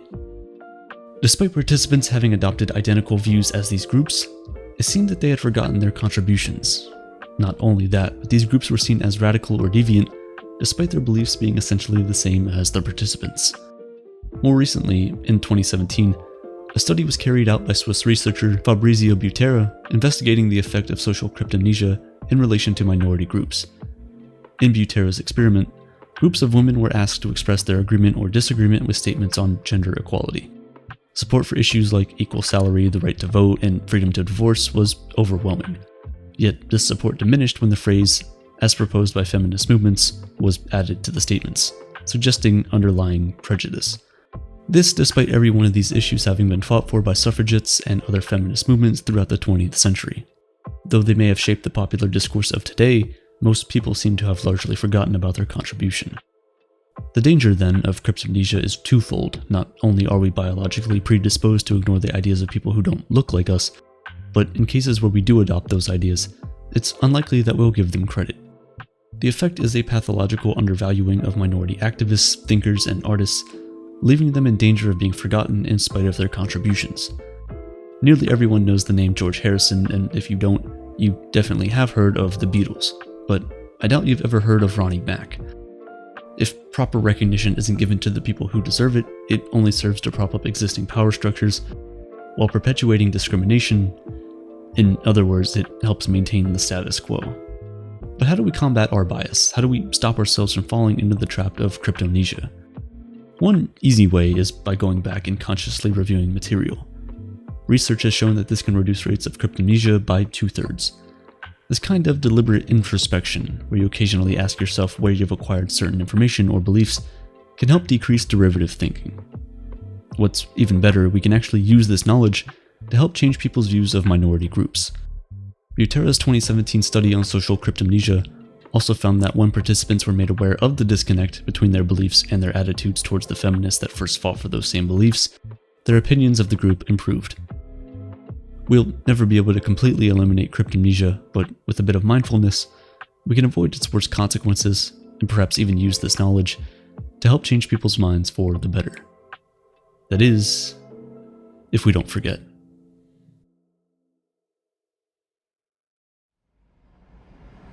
Recently, I was scrolling through old pictures, and I found a picture from when I was a little kid. I took the picture and held it up to my face in front of a mirror, and I realized, wow, I look nothing like that kid in the picture. We don't have the same physical properties. Our thoughts, ideas, and beliefs are different, and we certainly don't have the same memories. But still, I know it's me. My brain sees the picture and creates a storyline that I was there, I am here, and I'll be somewhere else in the future, looking back doing the same exact thing. This is the idea of self. The idea that there's something deep within us that remains fundamentally the same even when everything else changes. It's the idea that we can grow bigger, create new memories, lose old memories, change our thoughts and beliefs. But deep down, there's still something that remains fundamentally unchanged. The idea of self is one that has baffled pretty much everyone, scientists and philosophers alike, for centuries. Because as easy as it is to describe, understanding why or how it works sits on the opposite end of the spectrum. As humans, we experience a lot of different senses. We feel things, we see things, and we hear things. We have thoughts, we have feelings, and we have the ability to learn new things. But all of these things are separate experiences. So, at what point do all of these sentient properties become you? As I continued scrolling through the photos, I came across pictures from elementary, middle school, high school, and everything after. All of these photos looked completely different. When I think back to those times and the decisions I made, I would never make most of them right now.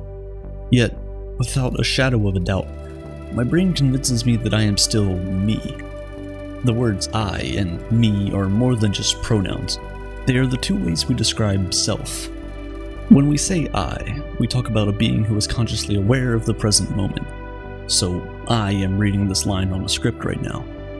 On the other hand, when we describe self using the word me, we're usually referring to a personal identity, who we think we are. Me usually reflects who we are through the lenses of our past, present, and plans for the future. But we color our memories based on what we need to be in the present, and our plans for the future are always changing. How can there be a consistent being if everything that forms it changes? We like to think of memories as simply playing back a video in our head of what happened in the past. But that's not what memories are. Memories are our brain's reconstruction of the past experiences. We create these memories to fit the present narrative based on what we know now, how we describe me now, as well as our present needs and goals. So if you now think of yourself as a kind person, you're more likely to remember all the times you've been kind to people, rather than the times you've been unkind. We form narratives about ourselves around how we want to be seen by others. We convince ourselves that we'll act and behave a certain way to fit that narrative, even when we're often mistaken. If this is true and we can't trust our memories to give an accurate description of who we were in the past, then how can we have a self that exists through time? Aren't we just creating new selves every time this narrative completely changes? Think about it. It's not that the narrative continues down a different path, it changes completely such that what was no longer is. And if what was can no longer be, then we cannot say that there is a self that persists through time. Rather, the idea of self is one that is constantly recreated by our brains when the need arises. This is what we refer to as the illusion of self. Contrary to what you might be thinking, this does not mean that we don't have a self. It simply means that it does not exist the way we think it does. Our bodies are made up of a bundle of perceptions, sensations, and thoughts. Our brains try to make sense of the randomized nature of our being by creating a linear storyline. You were there, now you're here. It is this storyline of sorts that we describe as self. It's just the brain's way of making sense of the randomness that is human existence. This is why the idea of self that we have now cannot be true. When most people think of a self, they think of something that can exist outside of the brain. But that's just not possible. The self is a sensation of continuity and unity of self that is created by the brain. Anything other than this is just wishful thinking that humans are more than just a sentient bunch of molecules. The idea that deep down we have a soul, an immaterial essence, the driving force of individual existence. And in most religions of the world, this is true. But not Buddhism. Anatta is the Buddhist doctrine that teaches against the idea of a self. It teaches that there's no underlying permanent substance, there's no soul. Rather, everything we experience is simply perceived by our senses, not by I or me. It teaches that since there is no I, material wealth can't belong to me. So we shouldn't crave these things or hold on to them like they're worth more than just a few good sensations. Dropping all the other pictures I was flipping through, I picked up the picture from when I was a kid again. I held it in front of my face and stared at the mirror again. And as the existential crisis flooded my mind, I couldn't help but ask, if I wasn't told that that was me, would I have known? If I had seen this picture randomly without any context, would I have been able to tell that it was me? Definitely not. So then how can I say that there's a self that existed in that kid that still exists in me? How can I say our experiences are linear, that we're the same person? The truth is, you're not the same person that existed before, and you're not the same person that will exist in the future. Or at least there's no evidence to prove it.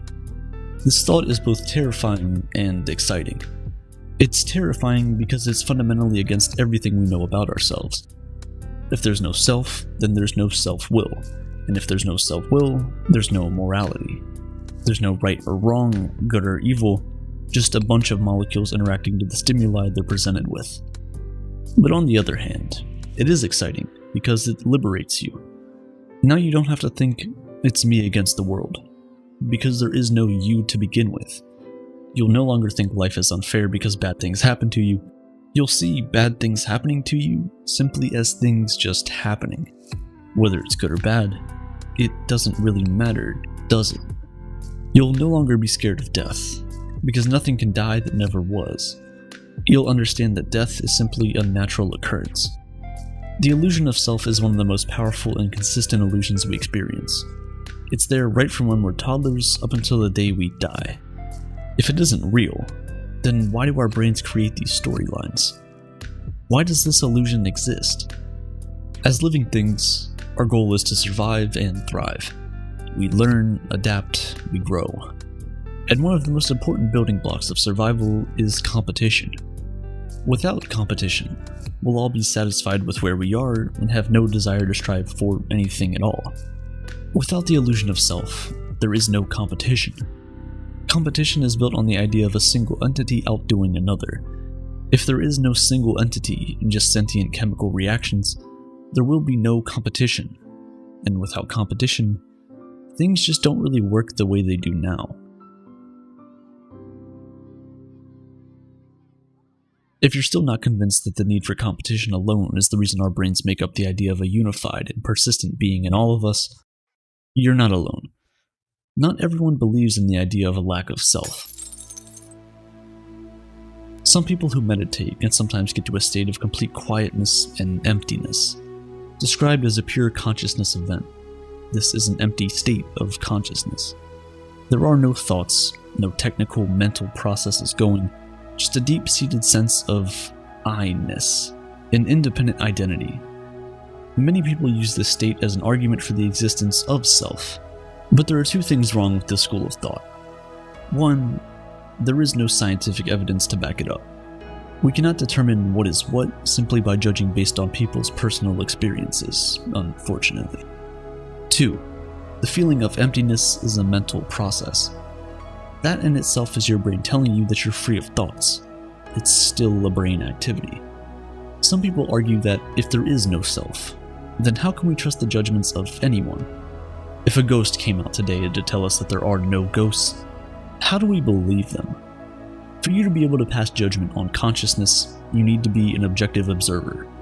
But being an objective observer means you need to have a self who observes all, like you're a god or something. So that negates almost every argument you're trying to defend. But in truth, The illusion of self is not a ghost telling us that there are no ghosts.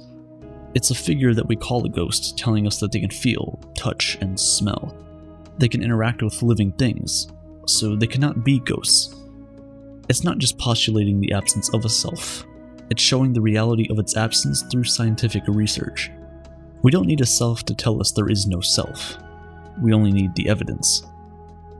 And the evidence is clear when I hold up the picture of when I was a kid to my face. It's clear that everything has changed. I know I am still causally related to who that kid was, but there is no evidence to prove that there's something in that kid that is still in me that has persisted through time.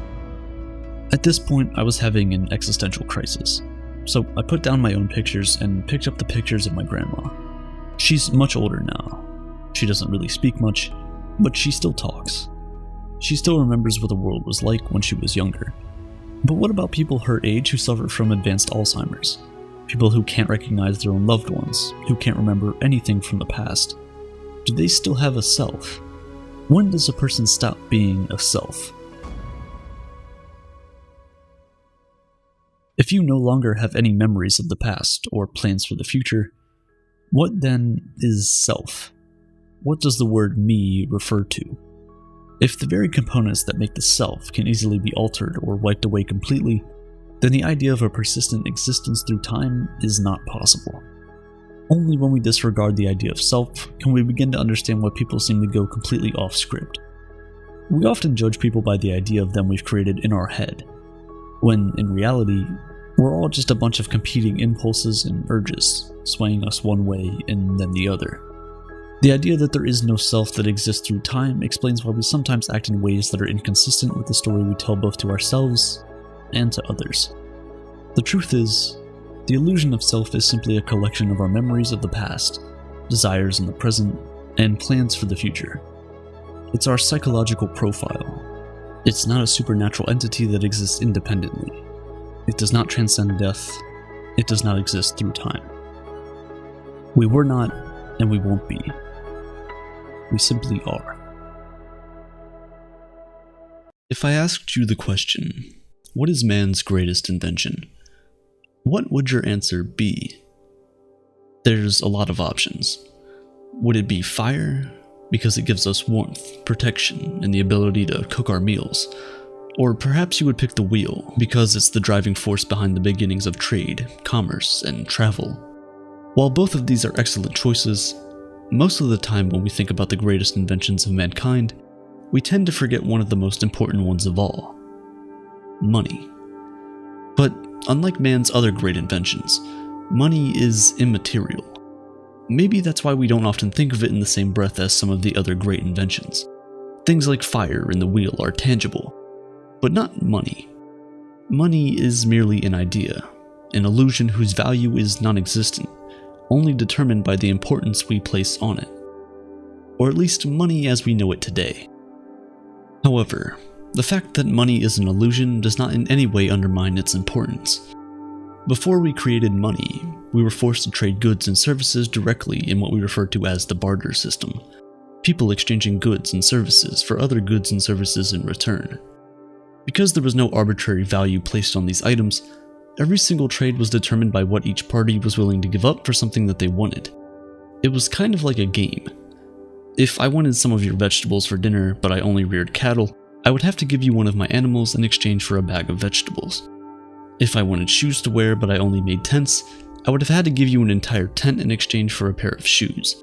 And immediately you can already see one of the major problems with this system of trade. It's the asymmetry. As a tent maker, there's no way I wouldn't feel cheated having to exchange an entire living space for simple footwear. Because there was no standardized medium of exchange, it was very difficult to get two people who needed things from each other to come to an agreement.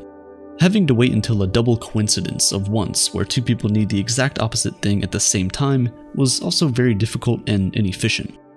And that wasn't all. You see, our money is not only a medium of exchange, it's also considered a store of value. And before the invention of money, some people could never store their wealth for no fault of their own.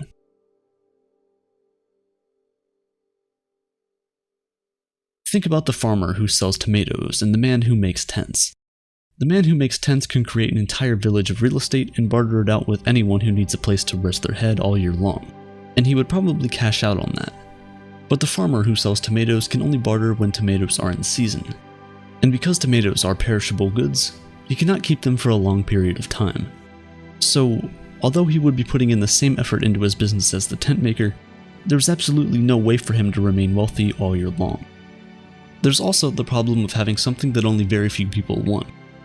Nowadays, when starting a business, you're often told to find a niche, a small group of people who are very interested in what you have to offer. Before money was a thing, that advice would have you left with nothing worth bartering. The people who had the most were those who owned things that everyone wanted. Things like weapons, animal skin, and salt. But then since everyone knew that everyone wanted these things, they started buying them even if they didn't need them at the time, just so they could trade with them later. And so commodity money became a thing. People would exchange goods and services for the most common items, like salt or weapons, and just use that to trade for what they want from someone else. From salt and weapons to tiny collectibles like shells and beads, humanity had found a better way to trade and transact. Instead of exchanging goods and services for goods and services you may not need at the time, you can exchange your goods and services for arbitrary objects to act as placeholders of value, an IOU, or IOU. After that, you can use these placeholders to get goods and services you actually want from someone else. The idea was brilliant, so brilliant that the entire world slowly moved away from the barter system to the money trading system. But there was still one problem with this medium of exchange. You see, for money to be worth anything, it needs to be scarce. The more available something is, the lesser its implied value. That's basic economics. If everyone can get their hands on something, it can't be worth that much, right? So things like sand or shells that you could easily pick up on any beach weren't really a good measure of value. As a result, around the year 770 BC, the first metal coins were created in China. As a sort of homage, the Chinese made miniature versions of the tools that were once regarded as currency. They made the coins circular so that it was easy to reach into your pocket and take them out without hurting your fingers. Then they cast the coins in bronze. This was it. Money was finally worth something. You couldn't just go to a beach somewhere and pick up bronze. It was scarce. It had value. At this time, money wasn't yet an illusion. The value of a coin was determined by the value of the metal the coin was made out of. If you had a coin that was made from 1 gram of gold, it was worth 1 gram of gold. You could easily measure it and see for yourself that it is, in fact, 1 gram of gold. However, kings and rulers quickly discovered the power of money. They realized that the more of these tiny precious metals you had, the more power you could control. And so in 600 BC, Alyattes, king of Lydia, created the first official money mint. He created the coins using a mix of silver and gold, and stamped an image on the coin to act as denominations. Now people could easily tell the value of the piece of metal they were holding simply by looking at the picture on its face. But the kings of the world wanted more money, and precious metals were too expensive. To produce more money, they started slimming down the coins, then mixing the more expensive metals with cheaper metals. Soon, all the coins in circulation were worth less than what the image on their face said they were worth, and so the illusion of money was born. The value of the coin was no longer determined by the value of the metal.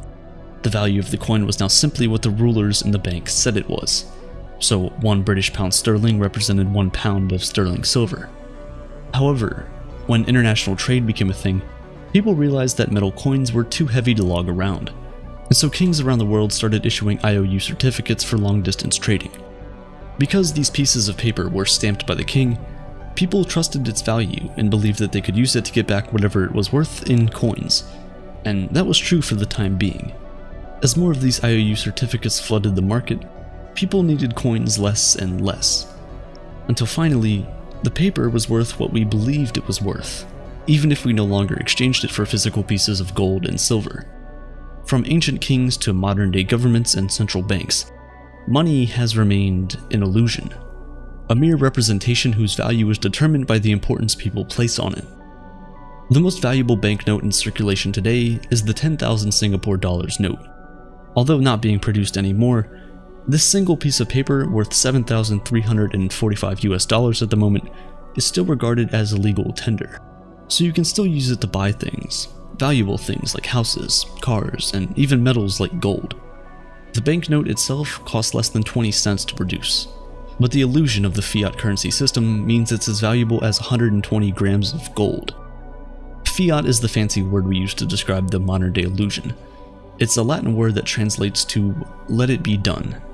It's a decree by the government that, in the case of money, determines what its value is and enforces it as legal tender.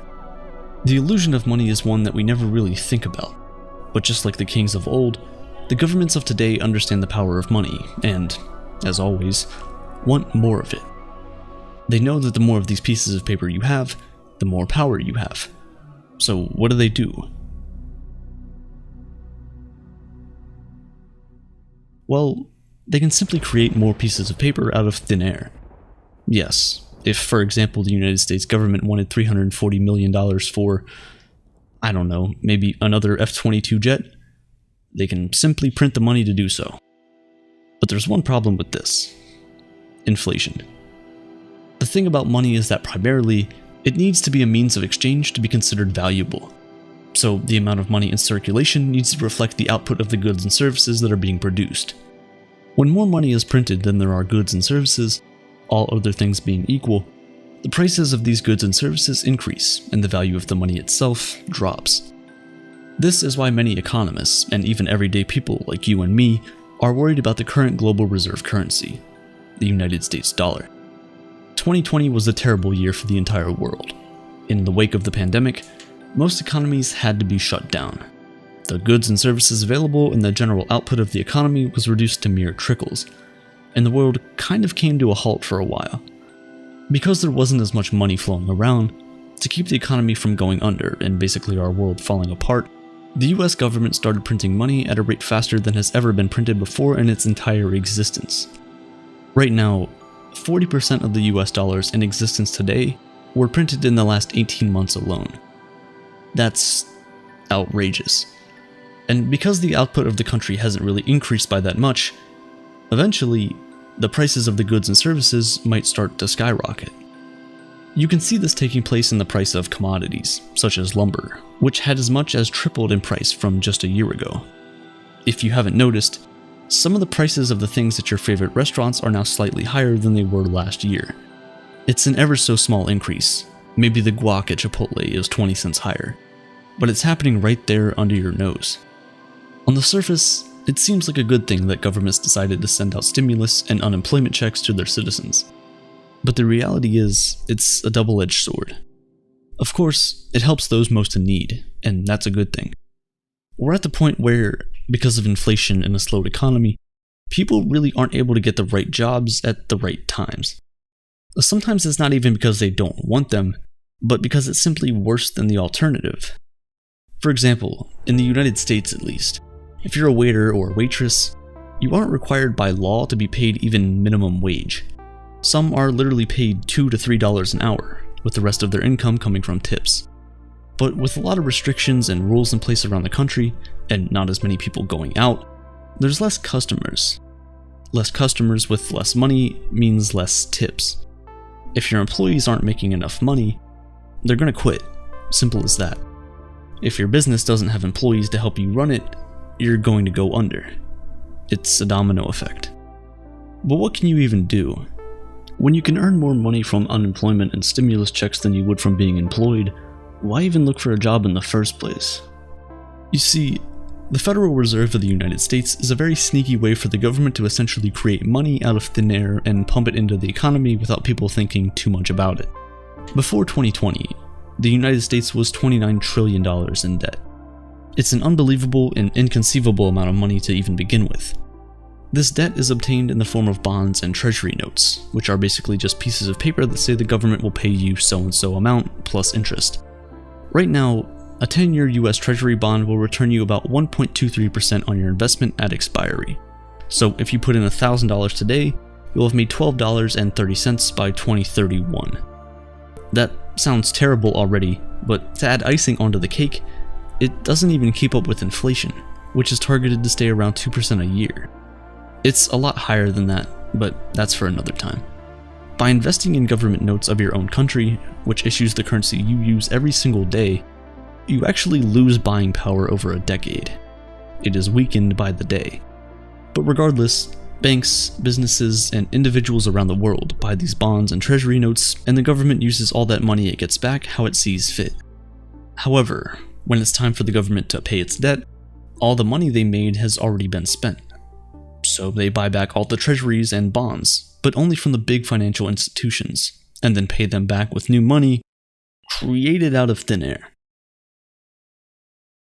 Since March 2020, the Federal Reserve has bought back over $1 trillion in bonds, and is planning to continue to do so for the foreseeable future.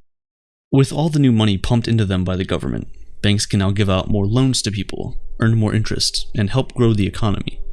But this increases the total amount of money in circulation, reducing the value of each dollar.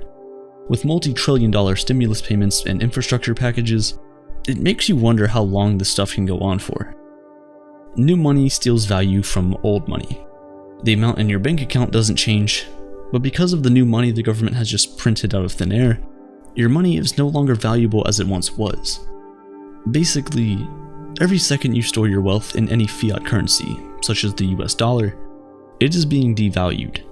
You could stare at your bank balance, and day by day, you'll be able to buy less and less things with whatever you have left. The reality that money is nothing but an illusion is one that we must all embrace, because only then will the path to financial freedom become clearer. It's all a game that never truly ends. Understanding that money does not have any intrinsic value in itself, but instead only inherits the value we give to it, will prevent you from trying to store up your wealth in currency. Instead, using that money to acquire assets that will appreciate faster than inflation is the only way to win the game. And it's not really winning, it's avoiding total loss. As more and more money is printed each and every day, the value of each dollar in your pocket will continue to decrease. But the dollar value of the assets around the globe will continue to appreciate in value. But it's all a mirage, it's smoke and mirrors. A stock market that is literally in up-only mode may make it seem like it's all okay. But it isn't. It's all denominated in the same currency that is slowly dying each and every day. For example, if you were to denominate the Dow Jones, which is just a performance measurement of 30 large United States companies, in terms of gold instead of USD, you'll see that we're basically at the same place we were in 1997. Smoke and mirrors. But what's the end goal of all of this? With fiat and an unlimited supply of money, will the value of each currency just continue to decrease until the end of time? Will the gap between the rich and poor just continue to grow wider and wider? Or are we finally going to fix a problem as old as man itself, and stop placing our financial success in the hands of those who are destroying it day by day? Only time will tell. But just know, there is a way out.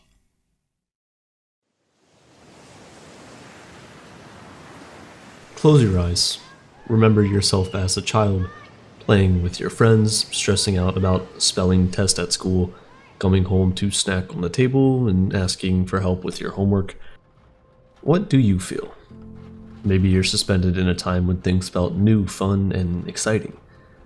Now think of similar activities as an adult. Getting ready for bed, reading a book, having dinner with friends. These moments don't seem as interesting or exciting as they did when you were a child. When we think back on our childhood, it feels like it lasted a lifetime, but now it's like we're passengers in our own life, with time merely passing us by. Time flies, and unfortunately for us humans, evolution never gave us wings. This feeling where time seems to go faster when we're experiencing it, but feels much longer when we remember it, is called the holiday paradox. Coined by psychology writer Claudia Hammond, the holiday paradox refers to the idea that when we go on vacation, a week or even 2 weeks seem to go by so quickly we can barely believe that we had a vacation at all. Yet when the vacation is over and we look back on it, it feels like it was much longer than just 1 week. Scientists believe that one of the reasons for this is that when we're on vacation, we have lots of new experiences in a short period. You go scuba diving for the first time, you see art, you eat interesting food. These events are outside your daily routine. Then you return to your ordinary life, marked by routine, work days, and weekends. The stimulation of that vacation seems long gone, and when you look back on it, it feels like so much happened. It feels like so much time went by, and even though when you were there, it felt incredibly short. Our experience of time changes depending on what we're doing and how we feel about those experiences. That's why you hear things like time flies when you're having fun. I'm sure you've experienced it before too. Your favorite musician's concert is over in the blink of an eye. And at the end of a great first date, you realize you've been talking for hours, yet the conversation still feels incredibly short. This happens because when we're immersed in an activity, we're not checking our watch to see the minutes ticking by, so we lose track of time, making it seem like time is going much faster than normal. Immersion is the key word here, because time doesn't only go faster when we're doing something exciting or something we love to do. How many times have you told yourself you'd only spend 10 minutes on TikTok to look up from your phone 3 hours later and see that the sun has gone down? Exactly, it's because of how immersive the app experience is, and it keeps you busy and makes you forget about time. These differences in perception make the holiday paradox both relatable and confusing. To help us understand the phenomenon better, we need to look at how people think about their childhood.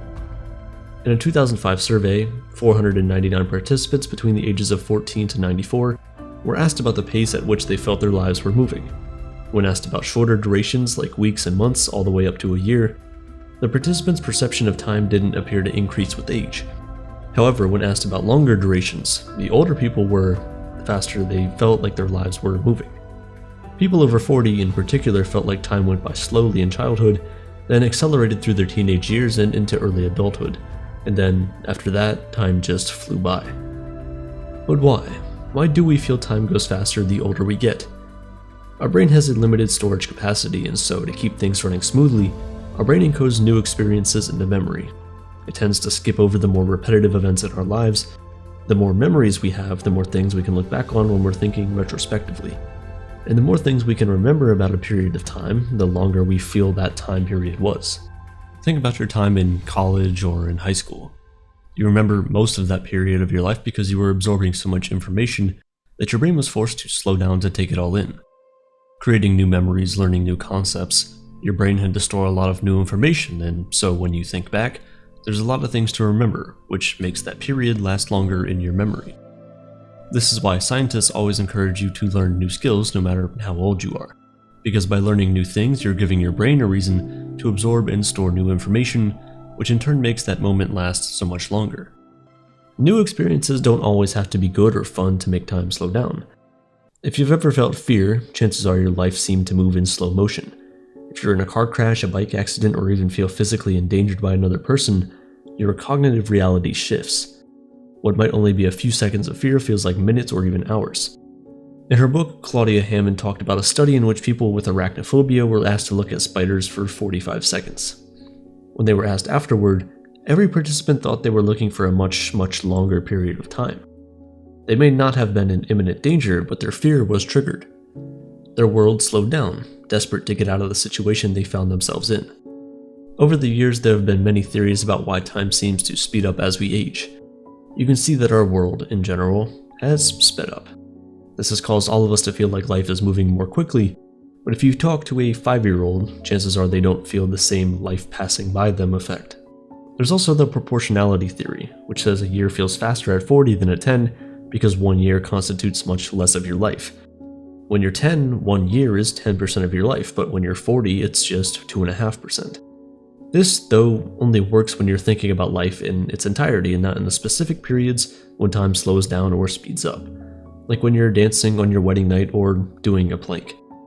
The holiday paradox tells us that our perception of time is everything, and that perception is deeply affected by our age and memory. If you graduated college 4 years ago, you likely remember walking across that stage like yesterday. But if you think about your first day of high school, it might seem like decades have passed, even though it's only been 12 years. Time impacts our memory, but memory also creates and shapes our experience of time. We're most likely to remember the timing of an event if it's distinctive and vivid. Some people might coast through their 50s not creating many new memories, then that decade might seem lost to time. But if you ask someone who went through a divorce or lost a loved one in their 50s, those years might feel incredibly like the slowest decade of their lives. Hammond writes that time perception matters because it's the experience of time that roots us in our mental reality. The mental reality of an adult stuck in their routine, unable to take vacations or learn new skills, is much duller than that of a child experiencing the world for the first time.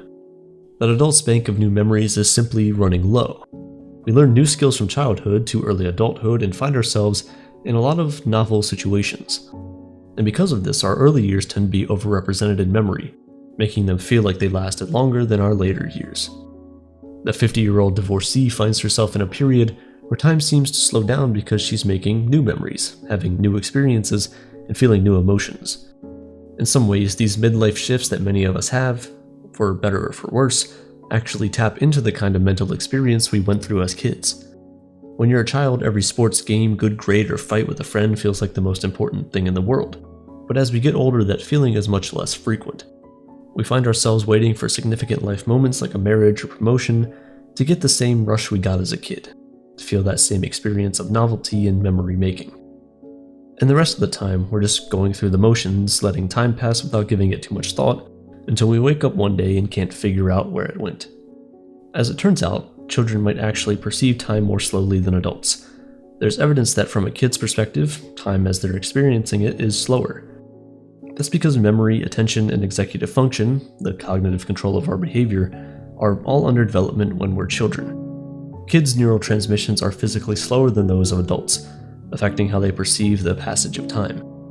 By the time we grow up, our circuits are wired. To figure this out, researchers conducted a study where participants listened to a series of tones and compared their duration. The youngest participants, about 5 years old, had the least accuracy in perceiving how long a tone lasted. They often heard short tones lasting much longer than they really did.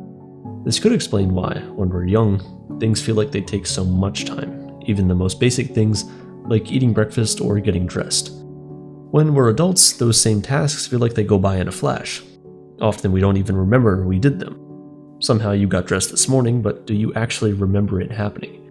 Picking out your pants and putting on your shoes every day might be so routine, it's not creating any new memories for you. The moments that we live in, but in which we don't form any new memories, are those bits of time that escape us. While time might move slowly at 5 years old, our experiences between the ages of 15 and 25 stick with us the most. This is the era of nostalgia for most of us. We remember scenes from our lives, the books we read, and the movies we saw during that time. Can you think of your favorite movie quotes or funny moments? Because chances are they're from a film that came out when you were in your late teens or early 20s. This is when we have more new experiences than most other times in our lives. We have our first job, solo traveling experience, relationships. It's often our first time living away from home and the first time we feel we have a choice in how we spend our days. While it's happening, this period feels like it's on overdrive, but looking back at it, it feels like that part of our lives lasted forever. That's because we created so many memories, met so many new people, and saw the world in many new ways. We feel nostalgic for that time because it felt so complete. That is the holiday paradox. If you're living in that time, enjoy it, savor it.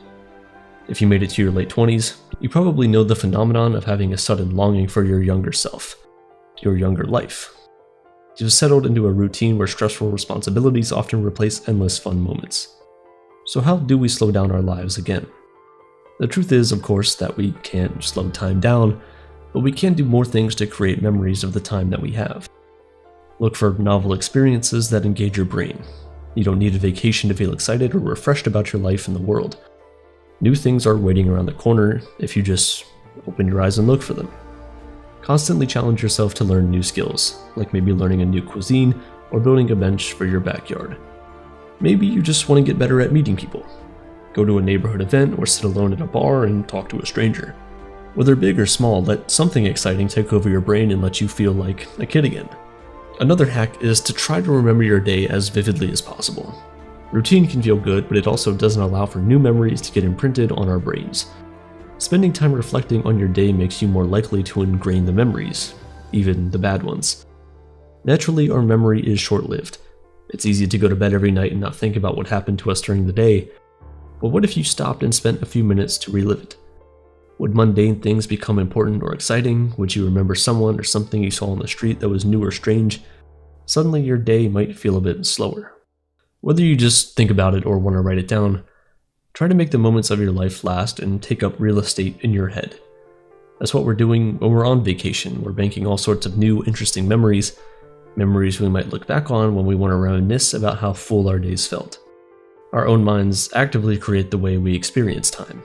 While we may not always have control over our time, as the demands of life mount in front of us, we can control how we remember things and, therefore, control our perception of the time we have. Time, as we're told, is immovable. It's totally defined. A second is a second, a year is a year, and as much as we might want to change it, we're told that's the reality. But if you do think back to your childhood, a time hopefully filled with joy and novelty, a year feels so much longer. If you've been in danger, the minutes you weren't sure you'd be safe surely couldn't have been just minutes. So yes, maybe time is immovable, but it's comforting to know that we do have some control over how we experience it. We can warp it to make it shorter, or stretch it to make it feel longer. And while we might never learn how to travel in time, at least we know we have some small control over it. Hey, if you like the videos we make and would want to support us to make bigger and better projects, we've recently just updated the Patreon. We have different tiers with perks like access to a private Discord server, a peek behind the curtains to hear from the team that makes these videos, discounts on all the merch we'll create in the future, and many more perks that will be decided by you guys, the patrons. If you don't have the means, then please don't feel obligated in any way. Subscribing and watching these videos is more than enough support, but if you do have the means and want to support in some way, then this is the best way to do so. The link is in the description. Thanks for watching. Have you ever heard someone say something along the lines of, if you want something in life, all you have to do is think about it, visualize it, believe you can have it, and you will. This is called manifestation, or the law of attraction. It's the idea that we can transform our abstract, intangible thoughts, wishes, and deepest desires into reality through the power of imagination. Is there any truth to this ideology, or is it just a misleading ruse that's dangerous for us to promote to the public, particularly young people? The Secret, which may ring a bell, was one of the first of a stream of self-help books espousing ideas of this nature.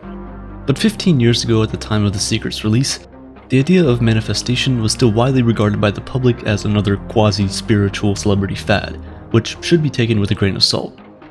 Today, however, in the age of TikTok and in the midst of this digital boom we're experiencing, the public's general consensus on the matter isn't as clear. A recent 2022 survey of 2,300 Americans showed that 65% of them reportedly have attempted to manifest something in their lives. 4 out of the 10 participants learned about manifestation online, and nearly 1 in 3 of them said they have viewed manifestation TikToks. Today, there are more than 234,000 members of Reddit's Law of Attraction forum, a number that grew 39% between January 2021 and January 2022. The hashtag manifestation on TikTok currently has 19.2 billion video results. And it's not surprising to see why. Just coming out of a pandemic, people are becoming desperate for any sort of good fortune. So when people online sell stories of how merely thinking about something brought them great success, it's easy to see how millions of people became invested in the ideology. After all, what do they stand to lose? In 2020, in the midst of the coronavirus pandemic and on the 15th anniversary of The Secret's publication, Jessica Wildfire wrote that the book, and the movement it created, had given people license to focus only on their selfish, personal desires instead of doing the hard, thankless work it actually takes to improve the world. And surprisingly enough, there's quite a bit of psychological research to support the idea that the act of manifestation, or positive visualizations, can actually lead to complacency rather than action. Gabrielle Oettingen, a psychology professor at New York University, conducted a series of experiments in which she gathered undergraduate students and randomly assigned them into 2 groups. She asked the first group to visualize the most positive version of their upcoming week, acing tests, going to incredible parties, and feeling on top of the world. Then she asked the second group to visualize a neutral, realistic version of their upcoming week, including good and bad moments. The results of her studies shockingly demonstrated that the students who visualized positive experiences only felt a lot less motivated and energized afterwards than the group who visualized neutral experiences. This showed that positive visualizations, although satisfying in the moment, can create a sense of relaxation complacency. This is because the act of visualizing positive results can trick the mind into believing that the hard work of achieving said results has already been done, thus short-circuiting motivation. Here's one thing we do have to keep in mind. Although the act of visualizing said positive outcomes didn't serve as motivation for the students to actually pursue those outcomes, it was still satisfying in the moment, which in and of itself is worth something we can't discard. But the criticism of manifestation doesn't end there. Mark Manson, the author of The Subtle Art of Not Giving a Fuck, is another avid critic of the idea. To paraphrase Manson, manifestation is just a candied-up version of the confirmation bias, a psychological phenomenon that describes a person's need to look for or interpret only information that's consistent with their personal beliefs. For example, let's say you're thinking about buying a red Jeep. All of a sudden, every other car you see on the road is a red Jeep. It's not that you're seeing more red Jeeps now than ever before, just that your brain has formulated a bias towards them, and thus now you're noticing them more, thus confirming said bias. The repercussions of enforcing confirmation bias on a large scale are pretty obvious. In a world that's already so politically and socially polarized, the last thing we need is more fuel for people to pigeonhole themselves into their own singular identities. Even beyond that concerning potential, another issue that the idea of manifestation can enforce on a large scale, according to Manson, is that it can encourage people to become delusionally positive, since it puts the weight of the entire universe behind all our actions and outcomes in the world. Consider this. Say you're planning on going on a hike in a mountain range area you aren't familiar with. Leading up to the hike, you're envisioning yourself having an amazing time in nature, soaking up the sun, and feeling at peace with the elements. You spend so much time visualizing or manifesting a positive experience that you don't foresee that you should probably pack a water supply, some food, proper emergency equipment, and a map or two, all in case the trip doesn't go as positively as you have manifested that it would. Because after all, admitting to yourself that the trip might not turn out to be as positive as you want would go directly against everything that manifestation preaches. So you neglect the proper preparation, and lo and behold, you get lost on the mountain. As you stand there alone, staring at the soon-to-be setting sun, it dawns on you that by failing to see this coming, you didn't just let yourself down, but the entire universe let you down as well, because your positive manifestations weren't enough to prevent this from happening. This example is pretty extreme, and I'm not trying to suggest that everyone who believes in manifestation will take the idea so far as to completely neglect practical reality like this. But I think it's important to acknowledge the worst possible usage of an idea so we can understand the full range of the potential that we're dealing with. You could also imagine the situation in reverse. You're preparing for a hike again, but this time you're so anxious about the upcoming experience that all you can envision for yourself is danger, negativity, and an overwhelming feeling of dread. The chances that you would even make it to the hike in the first place with this mindset are pretty low, and even lower are the chances that you would be able to have a good time when you get there with all the worry that's flooding your brain. This means that while delusional positivity isn't the best way to go, absolute negativity isn't the best option either. With that said, where's the happy medium between these two extremes? We know our minds play a role in shaping our outer realities, for it's our minds that dictate the physical actions we take in the world in the first place. But how far does the power of our minds go? Is there some intangible, mystical element at play in between our thoughts and our outcomes? Or is what we see exactly what we get?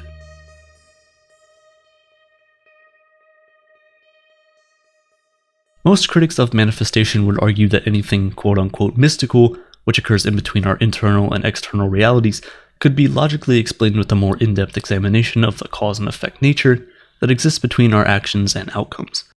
But it doesn't do much to explain the impact that our thoughts and mindsets have on our unconscious minds. Take the placebo effect, for example, a psychological phenomenon which posits that a person's physical health can improve after taking a placebo or dummy treatment, as long as the person believes that the treatment is real. This phenomenon has been studied in great depth and is probably the most widely known body of research on the role the mind plays in shaping our reality.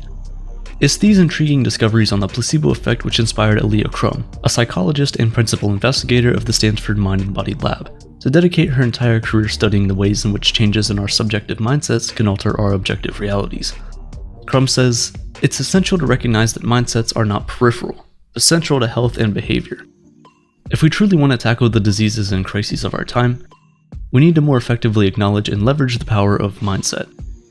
Although the ideas of mindset and manifestation aren't entirely the same, they share a significant overlap. Gaining an understanding of the roles that our mindset plays on our external realities adds a lot of context to our understanding of the ideas of manifestation and the law of attraction." Carol Dweck is a self-help author whose book, Mindset, The New Psychology of Success, explores this concept of mindset and the role it plays in shaping our lives in extraordinary depth. Carol identifies two broad and distinct mindset categories that people operate under the assumption of, whether they're conscious of it or not. She calls these categories the fixed mindset and the growth mindset. A person with a fixed mindset, to put it simply, believes that their qualities are unchangeable or fixed, and that there's not much of anything they can do to improve their inherent traits. They believe that they were born with a certain level of intelligence, a certain ability to be creative, a certain type of personality, and that there's little to no wiggle room within these static metrics. Operating under this mindset leaves you feeling the need to perpetually prove to yourself and others that you're intelligent, athletic, and gifted enough. In the fixed mind, there is this imaginary have or have not system that you constantly need to measure yourself against, making every task a question of do I or don't I, am I or am I not, can I or can't I. Contrary to this is what Carroll defines as the growth mindset. The hand you're dealt is simply just the starting point of your abilities, and a point that you have the power to improve upon through your efforts and willpower. In the growth mindset, failure can be painful, but it doesn't define you or rewrite anything about your innate ability to be successful or worthy. He writes that failure to a growth-oriented person is a problem to be faced, dealt with, and learned from. These two opposing mindsets have a tremendous ripple effect on the desires, motivations, decisions, and ultimate actions of the person who holds them. Think about it. If you don't believe you have the ability to increase your intelligence enough to go and get your master's degree, then what are the odds you'll even consider trying in the first place? Within this framework that Carol Dweck has constructed, the concept of mindset becomes a bit more digestible and certainly more clinically provable than the illusory concepts of manifestation. And of course, at the end of the day, although they share a wide overlap, the ideas of mindset and manifestation aren't the same entirely. Hardcore manifestors are taking the idea of a mindset a step further than what science tells us. These manifestors assert that there's a mysterious X factor in between our minds and our bodies. Our thoughts and our actions are internal and are external. They're suggesting that there's a touch of the divine at play in between us asking and receiving something we want. Is there any scientific research to back this up, you might ask? Well, no. The idea currently falls within that our realm of existence that we might never fully understand. But there are some scientific leads which add a lot of texture to the idea. Author and researcher Masaru Emoto conducted a series of studies on water at critical points of freezing. Amazingly, he found that words expressing emotion have an effect on the molecular structure of the water crystals. His studies showed that when water molecules were spoken to with positive and uplifting words, they would freeze in a more aesthetically pleasing pattern than when it was spoken to with harsh or condemning words. Emoto's claims certainly become more compelling when you pair them with the realization that our bodies are made up of anywhere between 50 to 80% water, and that the Earth's surface is composed of 71% water. Emoto's methods have received criticism from other researchers who have said that his experiments didn't vet rigorously enough against human error and that he withheld too much of his process from the scientific community. So to be honest, we can't base an entire ideology on just one study, yet it provides us with something to think about. If these findings were to be true, and our thoughts, words, and intentions do have a provable effect on the molecular structures of water, what would that mean for the idea of manifestation? We might never know. Us humans living today have access to more things than any other humans in the history of our species. We have the world's information and all the entertainment we could ask for at our fingertips. We purchase things from halfway across the world and want them on our doors in 2 days. Every company in the world competes for our attention, so we're constantly being fed with everything our minds could ever think of, and as quickly as possible too. Considering this, it's no wonder that the ideas of manifestation and the law of attraction are culturally on the rise, as they fit in perfectly with this idea that we deserve whatever we want, whenever we want it. Yet despite all this, I don't think the concept of manifestation is an inherently harmful one. At best, when taken with a grain of salt and blended with a good work ethic, I think the belief that the mind plays a role in creating our reality has the potential to have an uplifting effect on a person. On the flip side, though, I can see how manifestation can become misleading for people who aren't able to take it with a grain of salt, or who are receiving this information from faulty online influencers who are trying to disguise pseudoscience as science, fiction as fact, dreams as reality. Because the truth is, if wishes were horses, beggars would ride.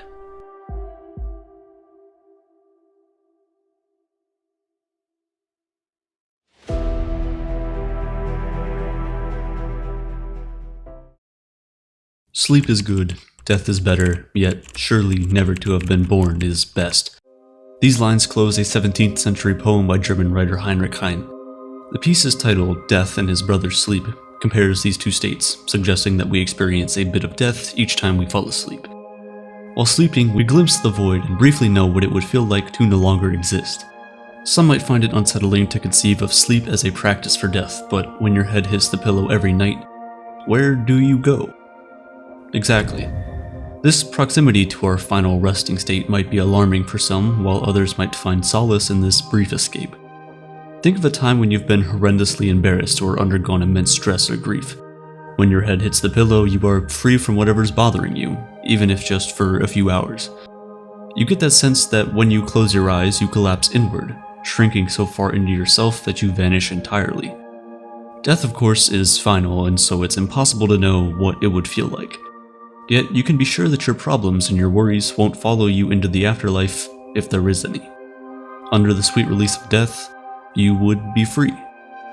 The thing with death, though, is that a footprint of your life would still be left behind.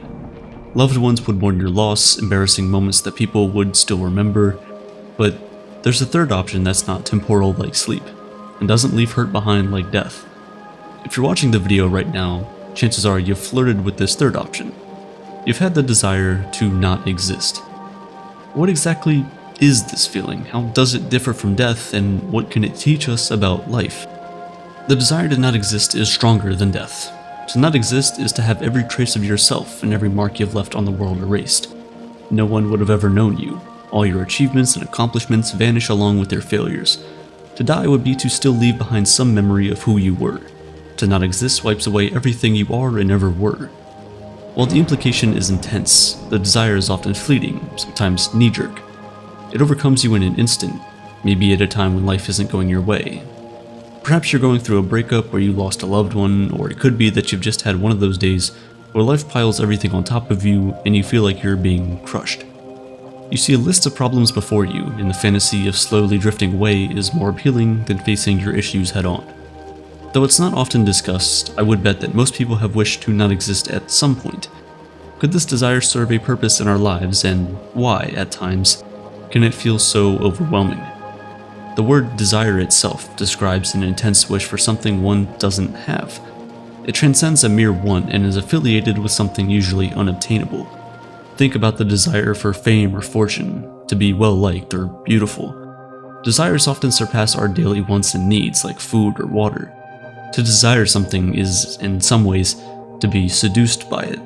You see it right before you, yet it's just out of your grasp. The desire to not exist is frustrating because, unlike fame or fortune that still exists within some realm of possibility, it's impossible to have never lived. The person watching this video exists, you have existed, nothing, not even death, can change that. So the desire to not exist can never be fulfilled. It doesn't spring from any coherent, logical belief. This desire is often not discussed because of its proximity to suicide and suicidal ideation. But it's very different. It lacks the concrete outcomes and implications of suicidal ideation. The desire to not exist can never come true, while death by suicide is unfortunately obtainable. Although it can never happen, this feeling can still be overwhelming. If you think about it too deeply and too often, it can quickly lead to a terrible mental health state. If you experience this desire in a way that's becoming overwhelming, you should seek professional help.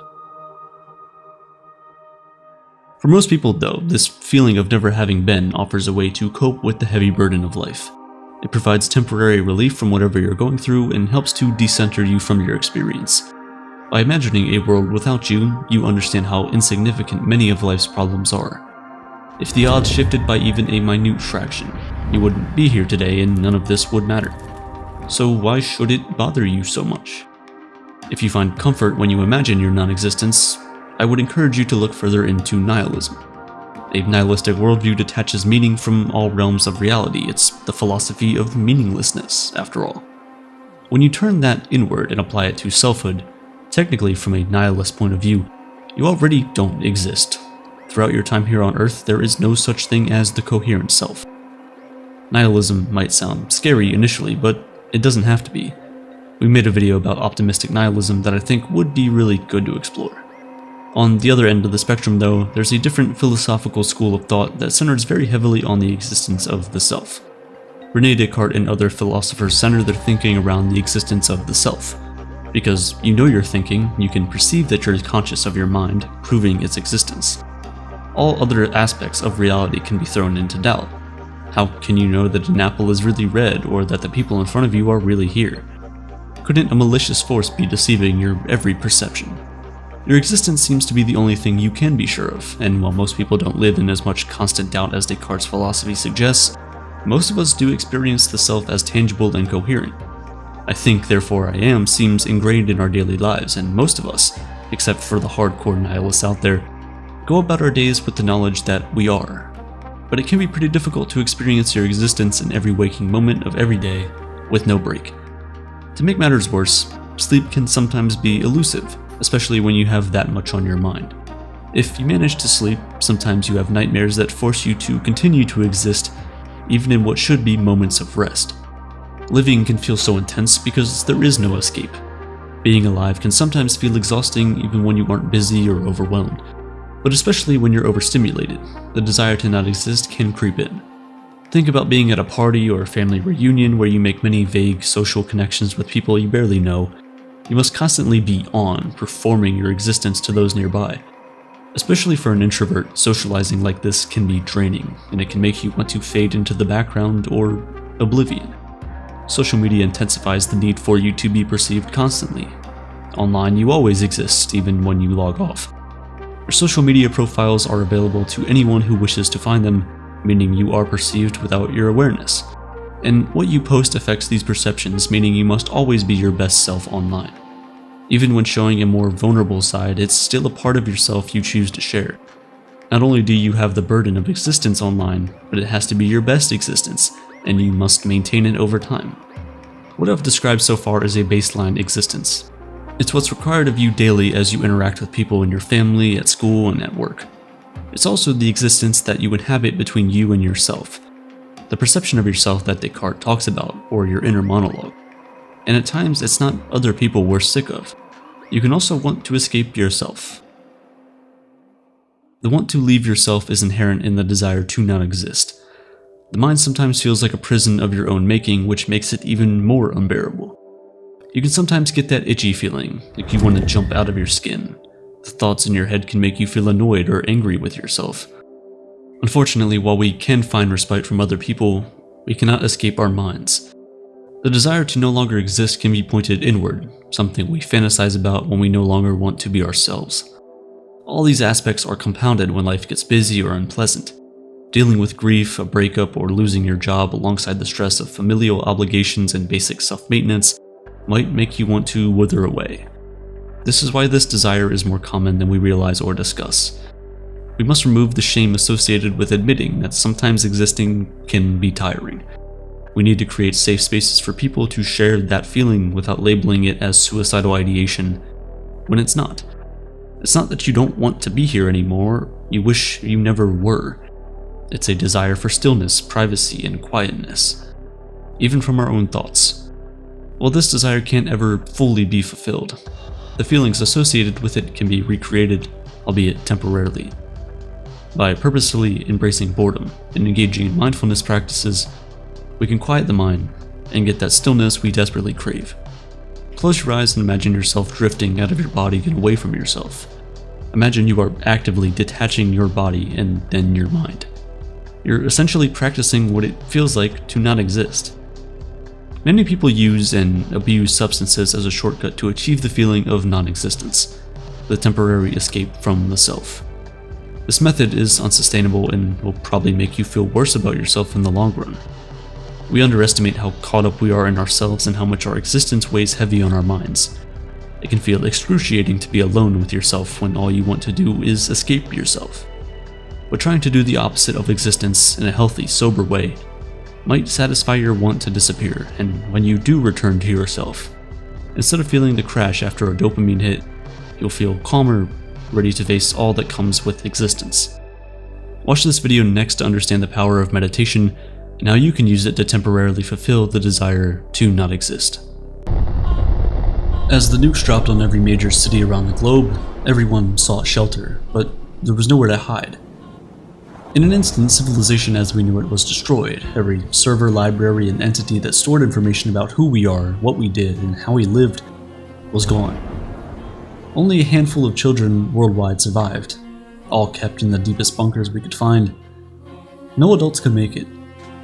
Everything about humanity before the blast would be lost entirely in around 5 generations. Sure, there are tales, mysteries, and legends, but no historical record of life before the final World War. There's no way our descendants thousands of years from now can know who we were. The story might sound a little far-fetched, but the reality is, for all we know, this could have happened already. Maybe except for the nuclear part, because no evidence suggests that man-made nuclear weapons existed before Oppenheimer. But the rest of it could be true, because there's so much we don't know about the history of our world and humans. At one point we knew more. Until the fire. In 48 BC, the Library of Alexandria, located in Alexandria in what is now Egypt, burned down. Historians estimate that at one point the library held over 500,000 documents from Assyria, Greece, Persia, Egypt, India, and other nations. Sadly, as the pages turned into ashes, the most significant assembly of information about the ancient world disappeared. There are a lot of theories about who started the fire. Julius Caesar is one of the most routinely accused people. He was driving his soldiers into Egypt when an Egyptian fleet in Alexandria cut him off. Legend has it that Caesar's ships were outnumbered, so they set all the ships in the harbor to fire. This fire then spread and destroyed parts of the city, including the library. Another theory blames the fire on one of the Muslim conquerors of Egypt, Caliph Omar. The story goes that the scrolls were burned for fuel for thousands of hot baths in the city. But there's some skepticism about why a Muslim would burn Jewish and Christian texts, since they're also the holy texts in Islam. Most likely it wasn't a dramatic fire that started in the harbor or an attempt to make fuel, but a series of events that happened over time to destroy the library, culminating in a fire. But who burned it isn't the real question we have. What knowledge was in there that we missed out on is a better question. What insights did historians and philosophers have about humanity that we'll never know? These are the more essential questions, questions that we might never truly know the answer to. Beyond the Library of Alexandria, what about all the information never written down in the first place? The reality is that most of human history has been lost to time, and as a result, so many people have come up with their own conclusions about what we were. But before discussing those, there are things we need to know about our past. Prehistoric humans might not have had tools like we do today, but what they had in abundance was a really good understanding of math and engineering. That's why structures like the Great Pyramid in the Library of Alexandria could exist in the first place. Humans first appeared about 300,000 years ago while Earth was in the middle of the last ice age. It was a harsh environment to come into existence in. As a result, human populations were tiny and grew slowly. The Stone Age, our most ancient time, lasted until about 3000 BC. This era was marked by the use of tools and, most importantly, saw a transformation of our culture from hunting and gathering to farming and food production. Humans in the Stone Age lived in caves or very simple huts and teepees. They learned to control fire to keep their homes warm, scare away predators, and cook their prey like woolly mammoths, deer, and bison. These early humans were also the first to leave behind art in the form of etched people, animals, and signs on the wall of caves, or carved into items. With time, their tools evolved from rough, dull shapes to polished, pointed items that served as spears and arrows, and eventually, they started settling more prominently in villages and began farming. We know this from the appearance of polished hand axes and other tools used to till farmland. As they settled, advancements were made in home construction, poetry, sewing, and weaving. As human civilization expanded, something interesting also happened. Human activity reached a tipping point where hunting and farming began to impact the natural world. The proportion of plants to animals was relatively stable until about 4000 BC. Since then, humans have been affecting our environment at an increasing pace. In 3300 BC came the Bronze Age, which lasted until about 1300 BC. This is where tools really took off. Metal was introduced, which not only led to the production of better tools, but also better weapons. And with better weapons came many different things to fight about: organized government, law, and religion. And this time, humans also started using advanced tools like a potter's wheel and began creating textiles instead of just wearing animal skins to keep themselves warm. And perhaps most famously, this was the beginning of written history. Egyptian hieroglyphs, the first known recordings, appeared. Then we entered the Iron Age from 1300 BC to 900 BC. Humankind had a lot going on. We saw the introduction of heating and forging iron, which led to the mass production of tools and weapons. 4-room homes, some with stables for domesticated animals, showed up. There's also evidence of early city planning, with blocks of houses and water systems running between them. Agriculture, art, and religion all became more sophisticated, and finally, we developed writing systems and written documentation. At the end of the Iron Age, we moved into the early historical period where the documentation of human history pretty much became more widespread. This is basically everything we are sure of about the ancient world, much of which we learned through fossils, but fossils can only tell us so much. How did these people live? What were their daily routines like? What were their favorite foods? Small talk, big dreams? We sadly don't know, and so many people have made theories. What might humans have been like before recorded history started? Much like the Greeks made up myths of powerful gods to explain their daily lives and emotions, people have been developing theories about the history of humankind forever. Theories like the original Eve, a human who birthed, literally or figuratively, the rest of humankind. It could be possible because in the 1980s, DNA sequencing demonstrated that this Eve might have existed as recently as 120,000 years ago. Then skulls found in East Africa provided suggestions about what she might have looked like and where she might have lived. People became obsessed with the idea of this real-life Eve, no longer just a figure from the Bible, but a woman who was the ancestor to us all. This idea made its way into pop culture, grasping people worldwide. And what about the possibility that our distant ancestors were much more advanced than we give them credit for? It's always been assumed that humans in the Upper Paleolithic period from 50,000 to 15,000 BC were bands of foragers, never establishing any sort of tradition or organization within their groups. But recently evidence of princely burials and grand buildings have appeared. Burials were found across Western Eurasia. They weren't full cemeteries, but isolated graves of individuals or small groups, bodies placed in specific postures and sometimes decorated with ornaments. The idea that a band of foragers would bury some, but not all, of their dead in this ceremonial way had never been considered.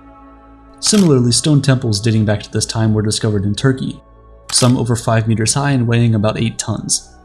The temples had raised pillars and were linked by stone walls, and each post contained a unique sculpture carved with images of the world ancient humans were living in. Such structures imply the coordinated activity of humans. It takes a lot of communication and teamwork to build something so significant. We always assumed little happened in the Paleolithic era, but perhaps there was more of a society than we thought. Maybe ancient humans in this time weren't moving about in small groups, never settling into tradition or community. Perhaps they had leaders and dynasties. The evidence is murky, but who's to say one way or the other? Theories about our ancient ancestors are constantly changing. For instance, in the late 19th and early 20th centuries, people in Europe and North America thought that primitive humans weren't capable of full consciousness, like they were still savage in some way. Now, no scholar would claim that. Yet some experts still dismiss distant humans' imagination or skepticism of their world. Others have always taken seriously the idea that humans were our intellectual equals. Why wouldn't they have some sort of political system or burial ceremony? It's almost impossible to know, and the questions don't stop with our human history. What about the history of our planet? What came before us that was never recorded? Could there have been a civilization before humans created the one we live in today? To have civilization, you need a food surplus, which frees up most people to specialize in doing things other than producing food. You need farming, and you also need to require specific minimum population density, or you wouldn't have enough individuals to run this theoretical civilization. Is there any way we can know if something like this existed?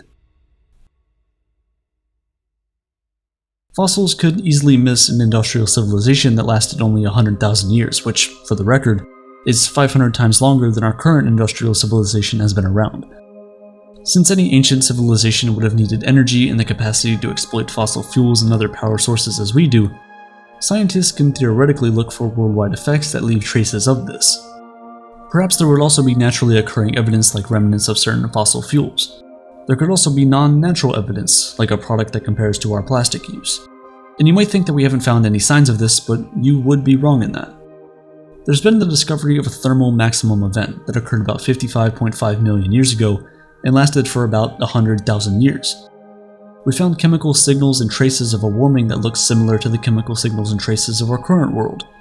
It led to a global temperature rise of 9 to 14 degrees Fahrenheit.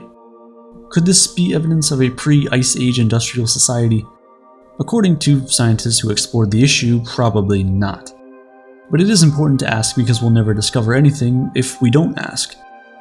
What did ancient languages sound like as they rolled off people's tongues? What did they do when they encountered others who spoke differently than them? Were they afraid, or did they have a way to translate? What emotions did people have when someone died? Was it the same grief that we have experienced? What about relationships? Did mothers fight with their teenage daughters? Did people long for a sense of romantic love? There's only so much we can gather from skeletal remains and fossils. We'll never know what these societies were like because society is so much more than the remnants it leaves behind after it falls. And that's why an event like the burning of the Library of Alexandria is so poignant. It's a cautionary tale of the danger of the deprioritization of institutions that preserve and share knowledge. The term Alexandria has become shorthand for ignorance winning out. From the French Revolution to the late 20th century, Alexandria is a common term to describe the destruction of libraries and archives that are abandoned and forgotten. So yes, books were burned in Alexandria, but perhaps the actual crime was people not caring enough about their preservation in the first place. Attacks on knowledge can come from violence, like in the Holocaust or China's Cultural Revolution, but it can also come from the apathy towards institutions like we're witnessing today. In Iraq and Mali, Islamic extremists have targeted libraries. In the United Kingdom, more than 800 public libraries have closed over the past decade due to a lack of resources from the government. Now, tech companies are taking control of our archives as we move deeper into the digital era, but there's little regulation around what these powerful companies can do with our knowledge and history. In the end, it's going to be our experiences that tell the story of our world. Do we want to leave it in the hands of a few to decide what stories get kept and which get burned? I expand on this idea in this video. Big Tech is destroying ownership. Click on your screen to watch that next. Humans are a beautiful but weird species. As evolved as we are, we still struggle with the simplest things like chaos and chance. Our brains are constantly trying to recognize patterns to create meaning and order to things that oftentimes are just random. This quest to find patterns in things has led us to see the world in threes, the smallest number of occurrences it takes for something to become, at least to us, a pattern. When we see something the first time, it's an accident, a thing of chance. When we see it the second time, it becomes a coincidence, something to pause and think about, but not enough to make us stop in our tracks. When we see something for a third time, though, it becomes a pattern. Because our brains are designed to see the third occurrence as a pattern, the number 3 has become more significant to humanity than any other whole number. Omne trium perfectum. I find it quite poetic that it's 3 Latin words that describe the divinity that humans have given to the number 3. Translated to mean everything that comes in threes is perfect, it preaches that 3 is the number of completion, of perfection, of harmony. When you look around our world, it's hard to argue against this philosophy. The number 3 is everywhere and serves as an important purpose in almost every aspect of our lives. It cuts across religions, traditions, and philosophies. The best expression of this philosophy is in human life itself. One day we're born, one day we die, and we live the rest of our lives in between. 3. That life is also in 3 parts, or as we refer to it, 3 developmental stages: childhood, adolescence, and adulthood. In most parts of the world, we also spread out our school systems into these 3 stages. In childhood, it's primary education. When we become adolescents, it's secondary education. And when we're adults, it's tertiary education. You see, except in the phrase beginning, middle, and end, the number 3 does not signify the end. It signifies the completion of the necessary. Yes, you can break down the developmental stages of life further. You can split education into more stages. You can create more than 3. There would always be 4, 5, and 6. But at the end of the day, when all is said and done, when push comes to shove, 3 is the least amount of options we need to make it make sense, to make it feel rounded, to make it feel complete. Many religions around the world use the concept of 3s. In Hinduism, there's Brahma, Vishnu, and Mahesh. In Christianity, it's God the Father, the Son, and the Holy Spirit. In Greek mythology, it's Zeus, Poseidon, and Hades. In Judaism, there are 3 patriarchs: Abraham, Isaac, and Jacob. I could go on and on and on, but I'm sure you get the point. These are all religions from all over the world, all ascribing a certain importance to the number 3, long before they ever interacted with one another. And it makes sense. Just look out into nature and you'll recognize 3s all around us. Look up into the sky and you'll see the sun, the moon, and the stars. Before we discovered fire, there were only 3 fundamental elements available to us: earth, sea, and air.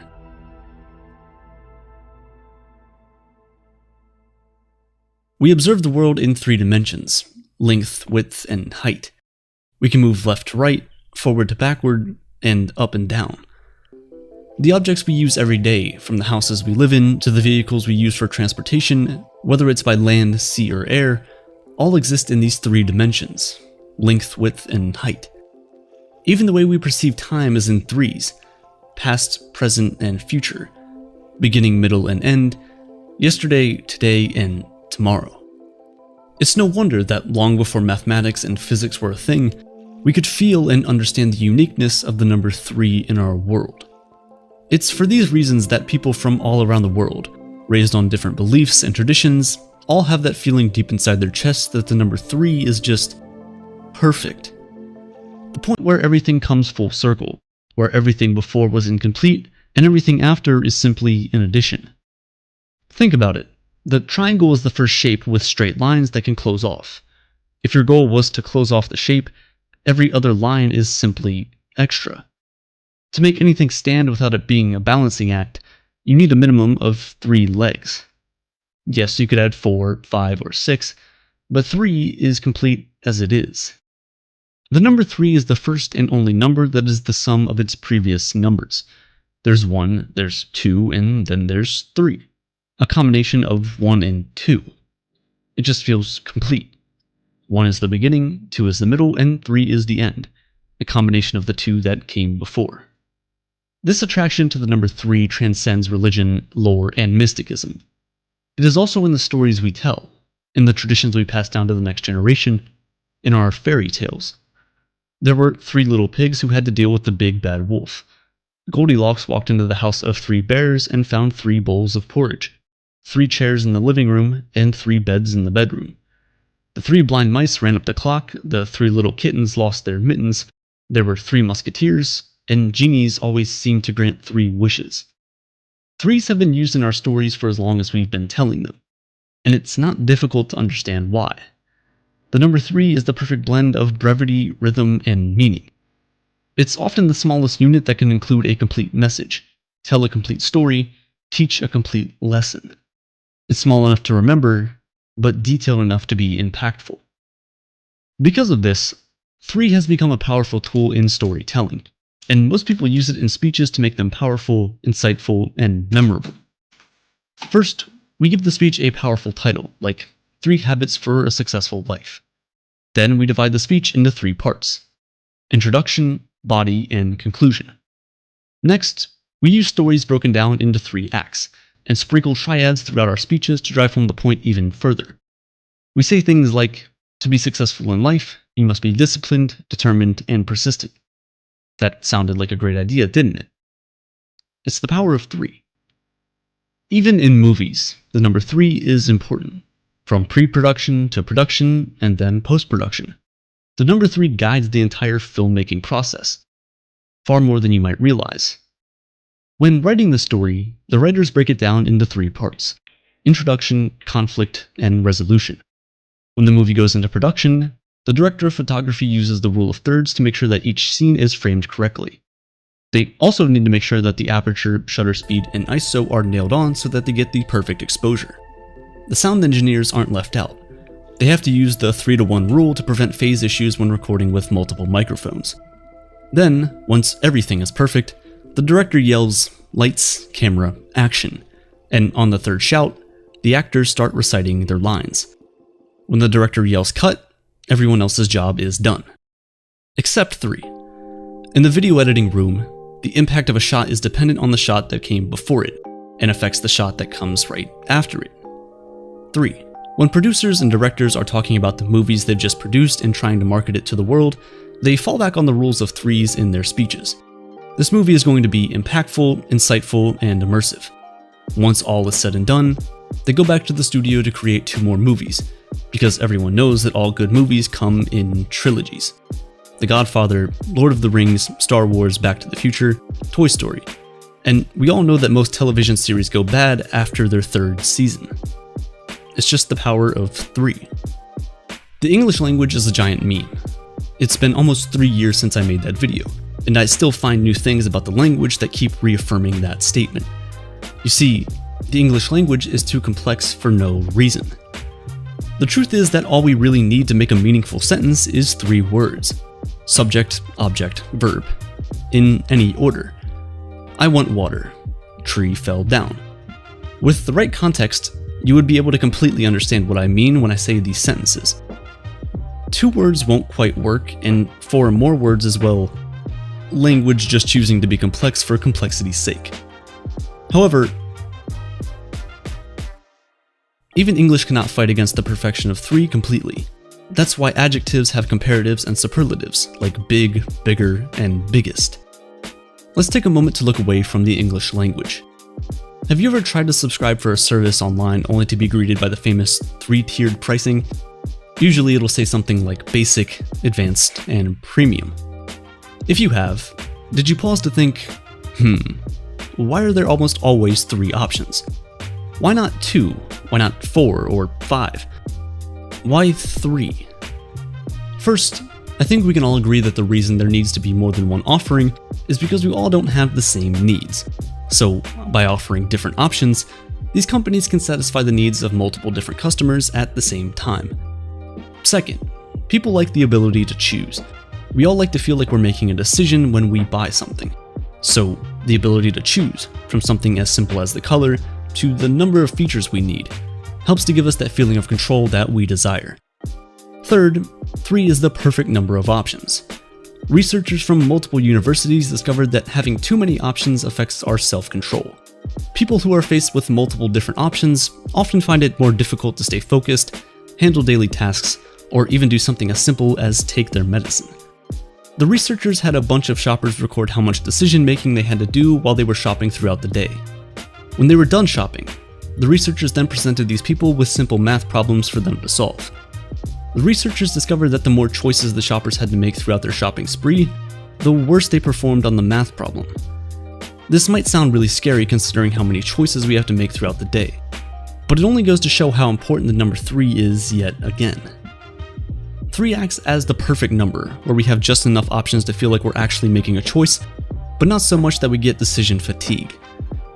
When you think about it, the importance of 3 only seems to become more glaring. In sports, the number 3 is everywhere. In basketball, a shot made from far out gets you 3 points. In soccer, a win in a match gets you 3 points. 3 goals get you a hat trick.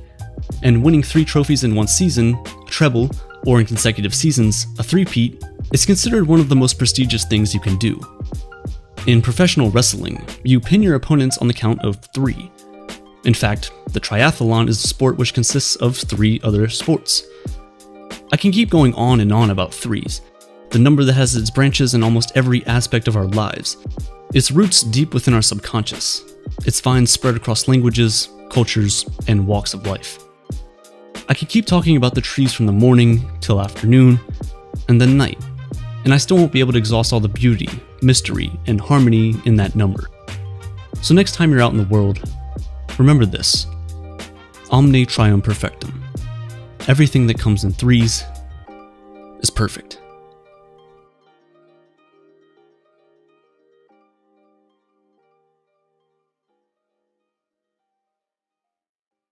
I was having dinner with 2 friends recently. They're a couple, but as we sat down to eat, I could tell there was tension between them. They weren't speaking to each other for the first 10 minutes of the meal and gave short answers to all my questions. After a moment of pure silence, something strange happened. My body started to tremble ever so slightly. I turned my head away from my friends and coughed. I was doing whatever I could to conceal what was actually happening. I didn't want them to know that I was laughing. We know a lot about human behavior. We eat for energy to keep us moving. We blink to keep our eyes moist and sweep away dust particles. We breathe to bring more oxygen into our blood and expel carbon dioxide. We yell to get the attention of someone or a group. We cough to clear our throats and airways of germs, mucus, and dust. We shiver to warm up, and we sweat to cool down. We understand a lot about why humans do the things they do, but one behavior that isn't so easy to pin down is laughter.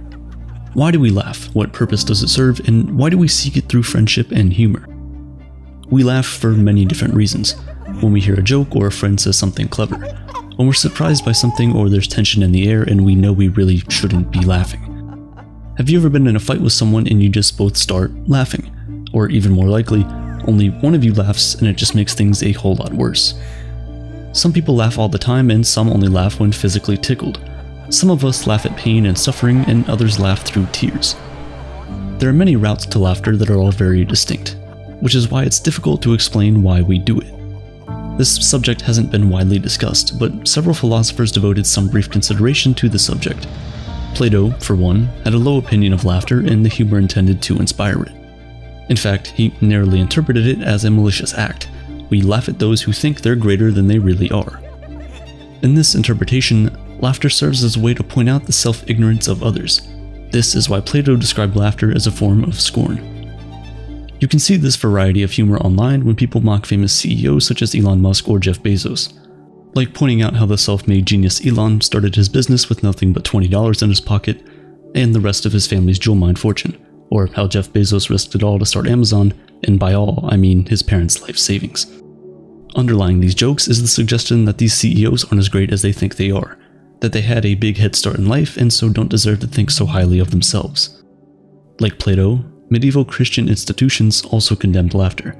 For the Christians, laughter was a sign of a lack of self-control. They hated it so much that when the Puritans ruled England in the mid-17th century, they outlawed comedies. Imagine being burned at the stake for telling your mate why the chicken crossed the road. Hobbes and Descartes also described laughter as a feeling of superiority, but for these two philosophers, it was about exerting our intellectual superiority over others or our past selves. Like when people mock anti-vaxxers and flat earthers, or when they mock pro-vaxxers and round earthers. Or when that cousin at the dinner table says The Big Bang Theory is the funniest TV show and you laugh sarcastically, because you think they only said it to make everyone think they're smart. I think it's fair to say that we all do at least occasionally laugh from a sense of superiority. But does that cover all or even most of the instances we laugh? Obviously, we don't think this way anymore, or at least not quite as pervasively. Laughter is still a taboo in some social settings, like during a sermon or at a funeral. But we appreciate laughter more now, and even value it. For over 100 years, we've been watching people make us laugh in film and television. We go to live stand-up comedy shows and sketch performances. We seek it out and are not ostracized from society for doing so. But why do we appreciate it now? What does it do to us that we find satisfying in some way? At the turn of the century, the father of modern psychology, Sigmund Freud, helped establish relief theory to explain why we laugh. With this, Freud proposed that we laugh as a way to release nervous tension. All the energy we use to repress emotion becomes pent up and is released in the form of a laugh. This would help explain why I laughed nervously at a tense dinner with my friends, or why a joke about a sensitive topic can have us rolling on the floor. This reminds me of a time my brother got so mad at me that he took $50 out of my wallet on the table, went to the bus station, and left town.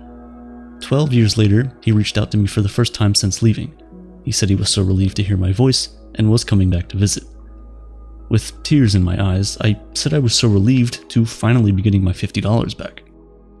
Admittedly, that wasn't a true story. It was a joke intended to demonstrate relief theory. I set up an emotional experience by establishing that my brother was returning home for the first time in 12 years. That energy was then released when I revealed my biggest concern was me getting back my money. Freud believed that this also explains why we find humor about sex funny, because of how much we, as a society, repress our sexual desires. The release of repressive energy is so intense with the sex joke that they often get the best results, a room full of laughter. But then there's still something missing from relief theory.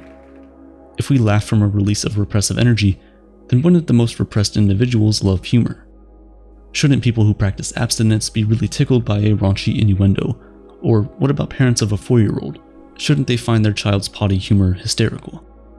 In reality, people who enjoy sexual and aggressive humor the most are those who are the most expressive about sex and violence.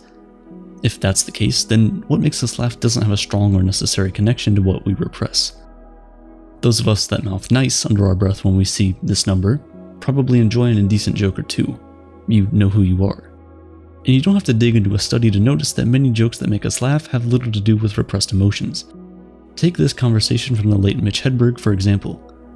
I like the escalator man, because the escalator cannot break. It just becomes stairs. This joke doesn't release any repressed emotions. We typically don't have any strong emotions built up in relation to escalators. Well, unless your shoe has gotten stuck in one. But for the rest of us, why is this joke funny? One of the dominant theories today that has been pushed by numerous philosophers over the past 200 years is incongruity theory. Simply put, this theory explains humor as something perceived that deviates from an established expectation. Basic joke structure works in this way. You have a setup to establish an expectation, and then the punchline deviates from that expectation. Incongruity theory does seem to explain most instances of laughter, like the time I saw a LARPer in line at the bank or a squirrel put its head through a bagel hole. However, there are many instances in my life that were incongruous but not funny at all. I was once walking near a cute-looking chained-up dog. As I passed by, I felt a sharp pain in my leg. Confused, I looked down to notice the chained-up dog was biting my ankle. The dog let go and my leg was bleeding. The situation was technically an example of incongruity, but I wasn't laughing, I was horrified. Kierkegaard explains this by saying that the tragic violates our expectations as well as the comic, so for something to be funny, it also can't be painful or destructive. Incongruity theory was modified further by philosopher Michael Clark to include the condition that the person must enjoy perceiving it for it to be funny. The problem with this modification is that the theory is still too inclusive. We enjoy many deviations from our expectations that don't make us laugh. Sometimes they're simply bizarre or grotesque in a manner we enjoy, like when we watch a horror film or the way the Romans enjoyed the gruesome spectacle of the Colosseum. With many finding incongruity theory to be less than satisfying, a new general theory of humor was conceived in 2010. The authors of the benign violation theory contend that all instances of humor must contain a violation that is benign or harmless. But what does that mean exactly? Violations in this theory can be both physical and cognitive. Physical violations are things like being tickled or threats to our physical body. The cognitive are things that violate our personal dignity, societal norms, linguistic norms, and moral norms. When these cognitive thoughts or ideas are violated and we realize that the violation is harmless. It reminds me of when a friend came over for dinner the other day. I was roasting vegetables in the oven and my friend asked if the vegetables were burning. That's when the fire alarm went off and we both laughed. So why was this funny to us in that moment? The fire alarm alerts us to a physical violation, a possibility of fire. We know that in light of our previous conversation, the violation is benign. Our vegetables have just been in the oven for too long, and there's no actual fire. Benign violation theory can account for most instances of humor, but can it account for all things that make us laugh? Dr. Robert R. Provine, a professor of psychology and neuroscience, put forward the idea that most laughter isn't triggered by formal jokes, but rather by everyday communication. In a study he conducted, Dr. Provine and some graduate students listened in on average conversations in public. What they found was surprising. Only 10 to 20% of laughter came from anything resembling jokes, the rest came from everyday conversation. We have to conclude then that most laughter isn't triggered by things that are funny. Most of the time, laughter can be separated from humor. What's largely missing in the previous theoretical approaches to explaining laughter is the social element. We're 30 times more likely to laugh with other people than we are alone. How many times have you watched a sitcom with people around you and laughed, and then watched that same show alone in near silence? Love it or hate it, it's because of this exact reason that sitcoms throughout television's comedy history had laugh tracks. The TV shows were trying to simulate the social experience of laughter, and studies have shown that they actually worked. On average, people laugh more at a show when there's a backing track. So the next time your cousin brings up Big Bang Theory for the umpteenth time, tell them to watch the show again without the laugh track, so the producers aren't telling them when to laugh, just so they can feel smart. Dr. Provine also thinks that laughter has an evolutionary purpose that is social. Laughter eases the tension in a group with the purpose of bringing about unity. When I was at the tense dinner with my friends, it makes sense that my instinct was to laugh. More than anything, I wanted to unify the three of us as we sat in silence. Further to this point, studies have outlined that in close relationships, laughter makes people feel closer, more connected, and more satisfied. It may be cliche to say, but there's truth to the common phrase, couples that laugh together last together. If Dr. Provine's evolutionary theory is true, then laughter serves a very important place in our society, to bring us together. In light of all the theories we've explored and studies we've considered, how should we go about trying to make people laugh? If we use benign violation theory to construct a joke, we know that to make a group laugh, we need to poke fun in a well-intended way. But what if part of your audience doesn't think your violation is harmless? What if they're hurt or offended by your joke? When our jokes target groups of people by race or gender, for example, they might seem benign to those people outside the targeted group of the joke. But what about those within it? If the evolutionary purpose of laughter is to unite a group, what are the ethical considerations with jokes that divide? This is the dark side of humor. As much as it can make people feel like they belong, it can also exclude others from the group. That's why we have the expression inside joke. It's this side of humor that Plato described as scorn, and though there's much more to humor than Plato's cynical take, he did consider a specific use of laughter that is real and malicious. That leaves us with an important question to consider.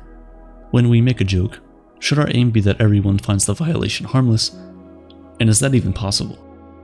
In the end, all we can do is ask ourselves whether our aim is to unite people for the greater good, or to exclude others. And if the latter is the case, is it really worth it? This reminds me of a time I felt excluded by my peers. Out of nowhere, they started mocking me for wearing jeans and a coffee-stained sweater. They were suddenly put off by me yelling, "That's what she said," when the mood called for it. And they really couldn't stand the way I whistled when I thought someone was hot. Worst funeral ever. At the end of the Korean War, the New York Times published a gripping story detailing how returning American soldiers may have been converted by communist brainwashers. The story became widely popular that some troops were allegedly confessing to war crimes, while others adopted the communist ideology and even refused to return home. This fear of brainwashing, or brain warfare, both terrified and fascinated the American public at a time when political tensions were rising in the early years of the Cold War. The CIA was convinced that the Soviet Union had developed a drug or technique to control minds, and as a response, they launched a top-secret program called MKUltra. MKUltra's main purpose was to conduct covert experiments centered around behavior modification.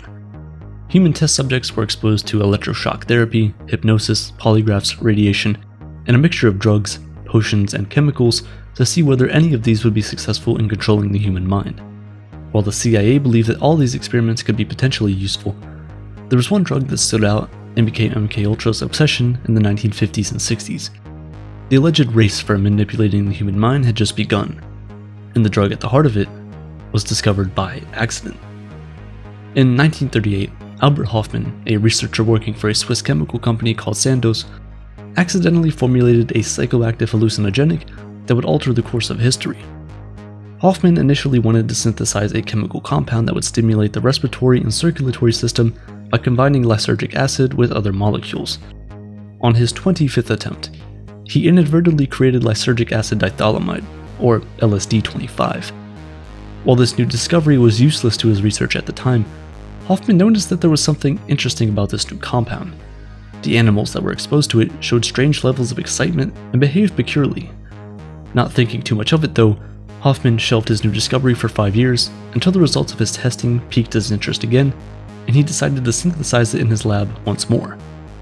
While in the final stages of synthesizing LSD during the height of the Second World War in 1943, Hofmann accidentally absorbed some of the substance.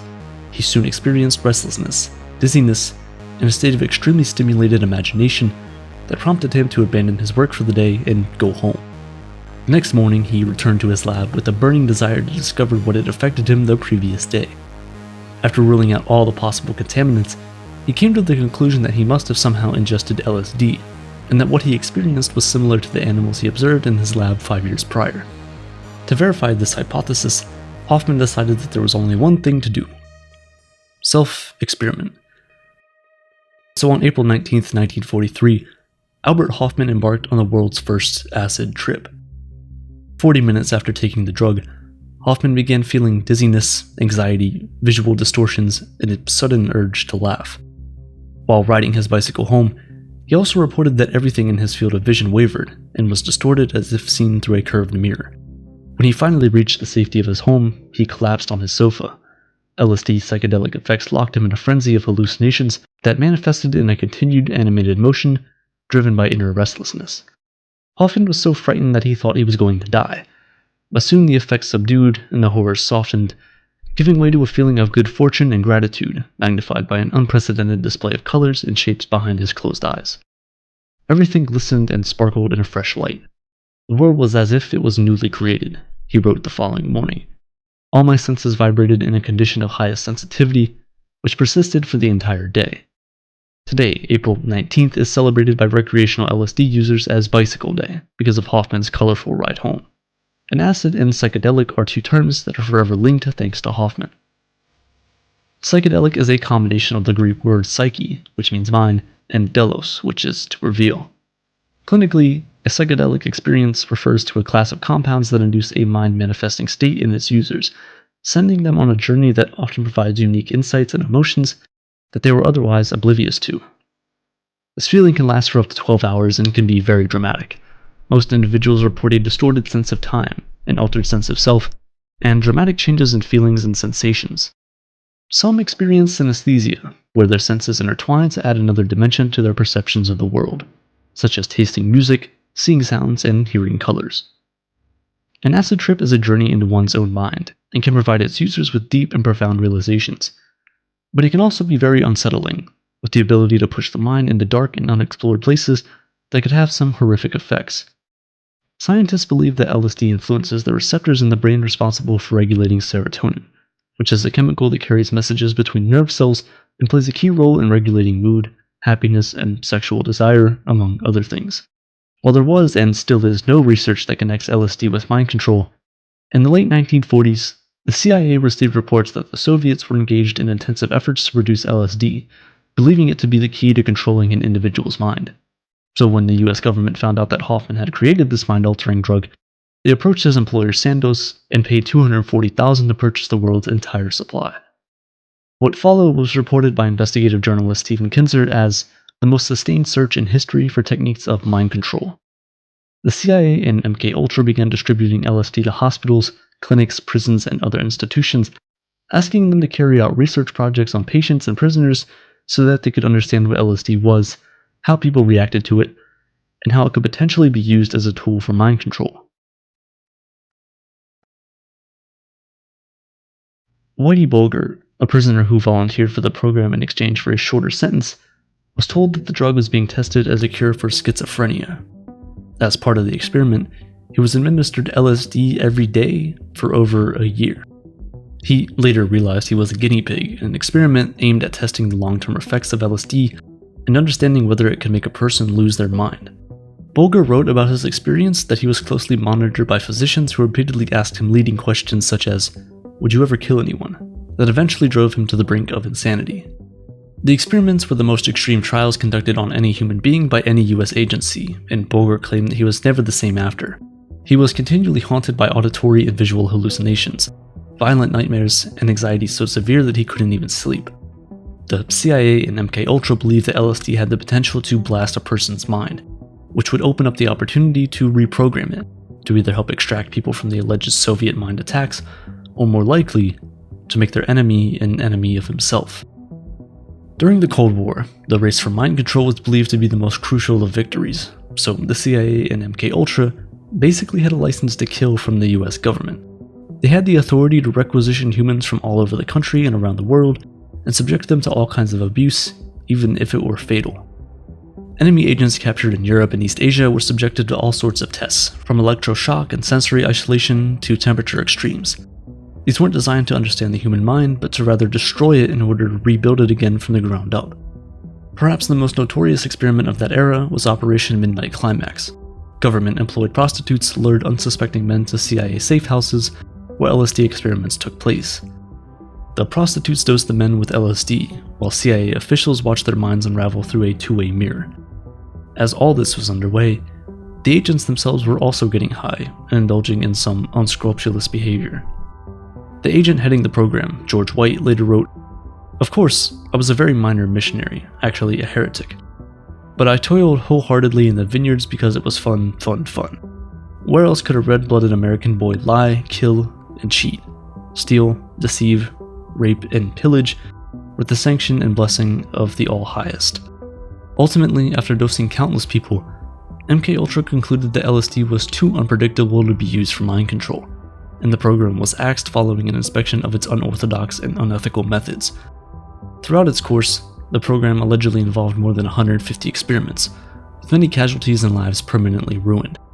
The actual number remains a mystery because most of MKUltra's files were destroyed. Ironically, the drug the CIA hoped to be their key to mind control ended up freeing people's minds, sparking an anti-government rebellion dedicated to destroying everything the CIA held dear. The movement focused on protesting the Vietnam War in addition to advocating for equal rights and environmental awareness.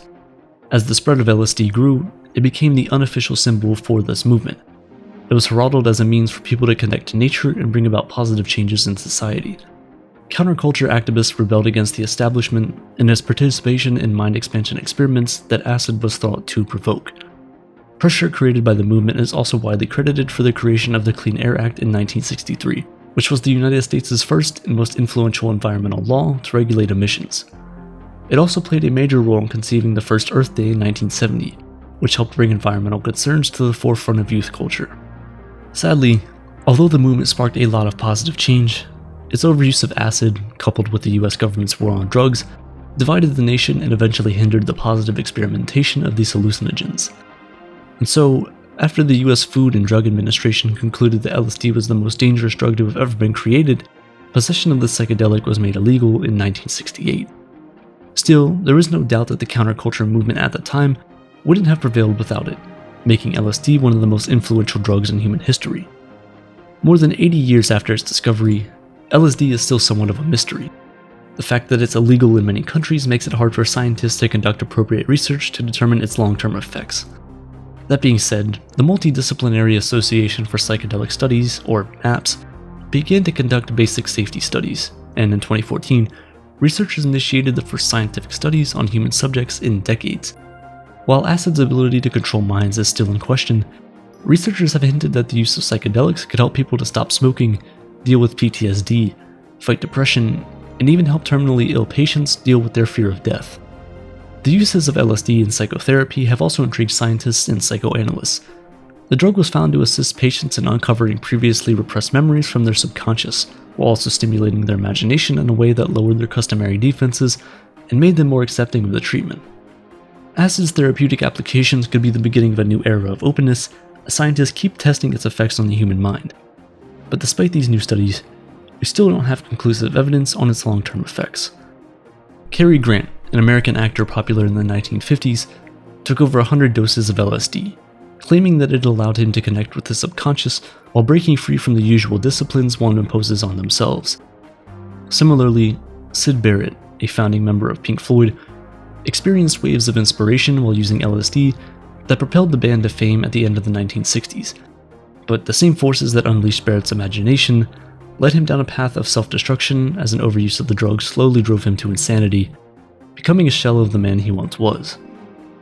Albert Hoffman wrote that his psychedelic experiences left him with feelings of ecstatic love and unity with all creatures in the universe. However, he also did not shy away from the fact that the unpredictability of its effects was the major danger of LSD. The good mood and positive expectations of a trip could quickly turn to horrendous depression if the setting isn't properly controlled and monitored closely. From being a tool for mind control to becoming the symbol of freedom, today LSD has undergone yet another public image shift, with some involved with Silicon Valley advocating microdosing to boost creativity. With this new revival of the psychedelic in this era of technology, one can't help but ponder on Hoffman's words upon his discovery of the drug. I did not choose LSD. LSD found and called me.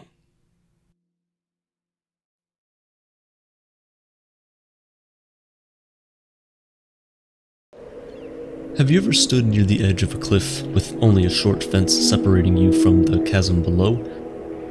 As you held on tightly to that fence, did you feel a sudden urge to throw yourself off the cliff?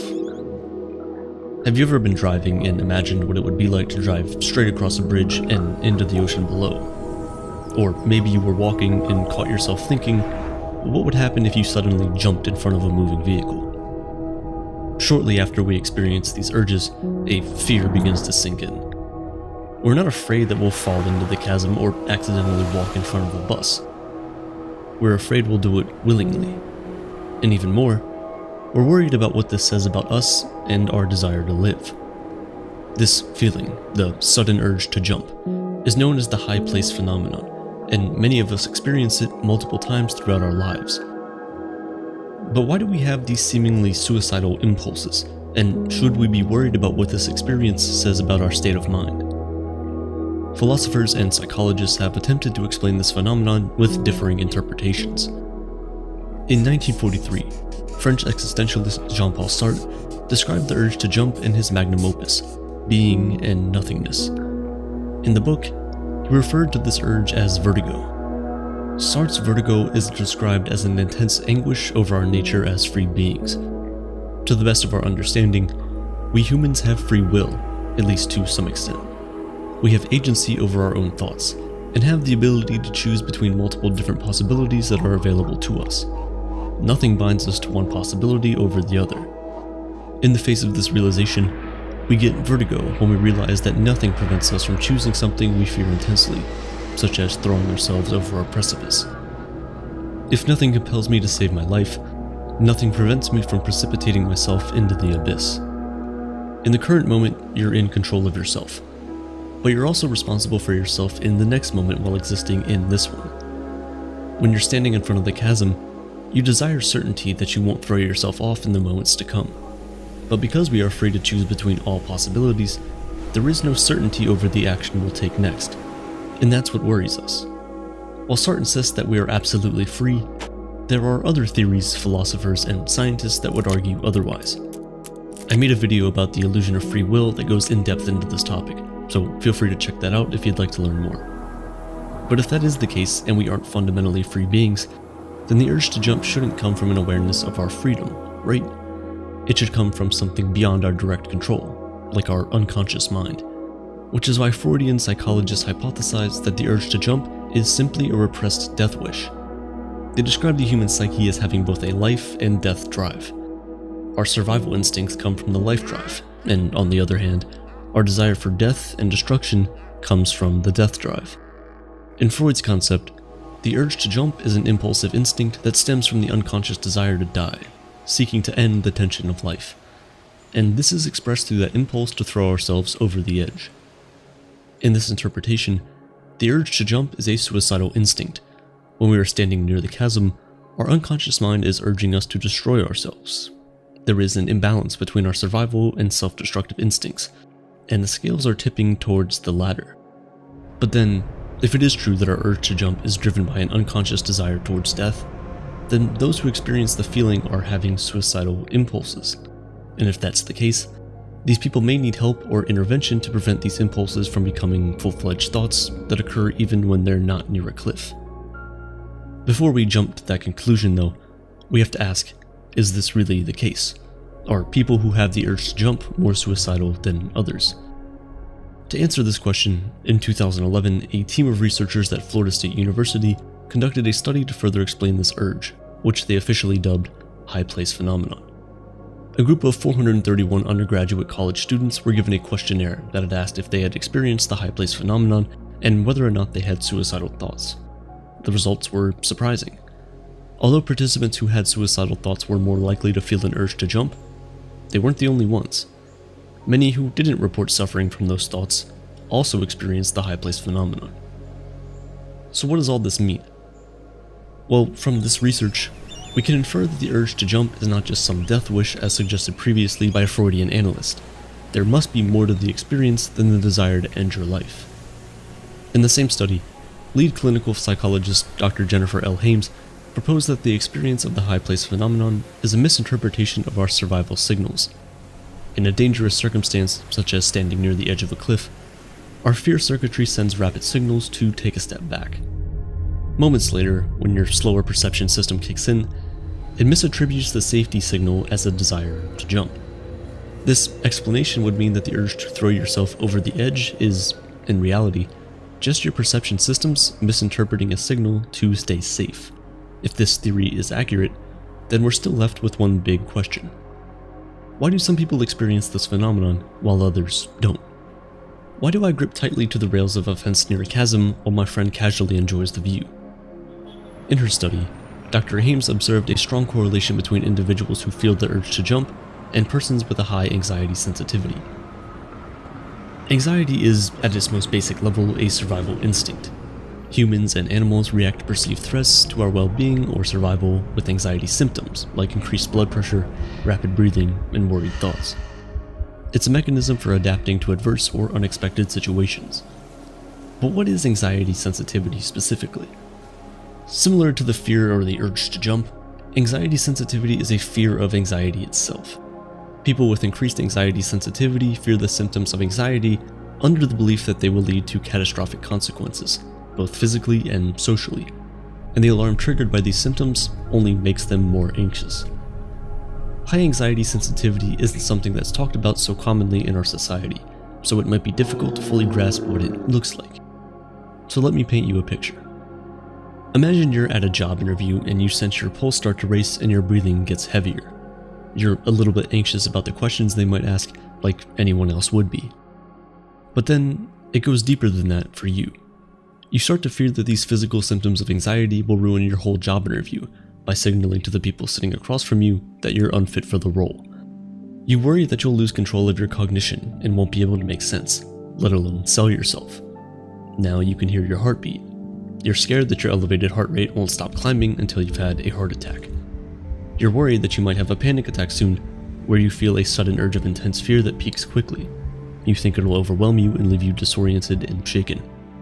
Sometimes it gets so bad that you develop a fear of panic attacks, also known as panic disorder.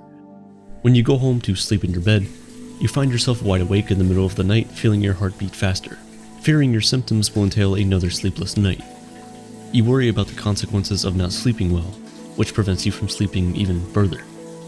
It's a vicious cycle, one that leaves you scared of the symptoms so much that it only intensifies them even more. So you start avoiding triggers of your symptoms, such as applying for a better job or even socializing with friends. It's a nightmarish experience that 33.7% of the population go through in their lifetime. The fear of anxiety can be crippling for many. The experience of panic attacks and the distress of dealing with panic disorder are heavy burdens for anyone to carry. Day-to-day life becomes an enormous struggle. And then there's the fear of standing near a precipice and feeling the urge to throw yourself off.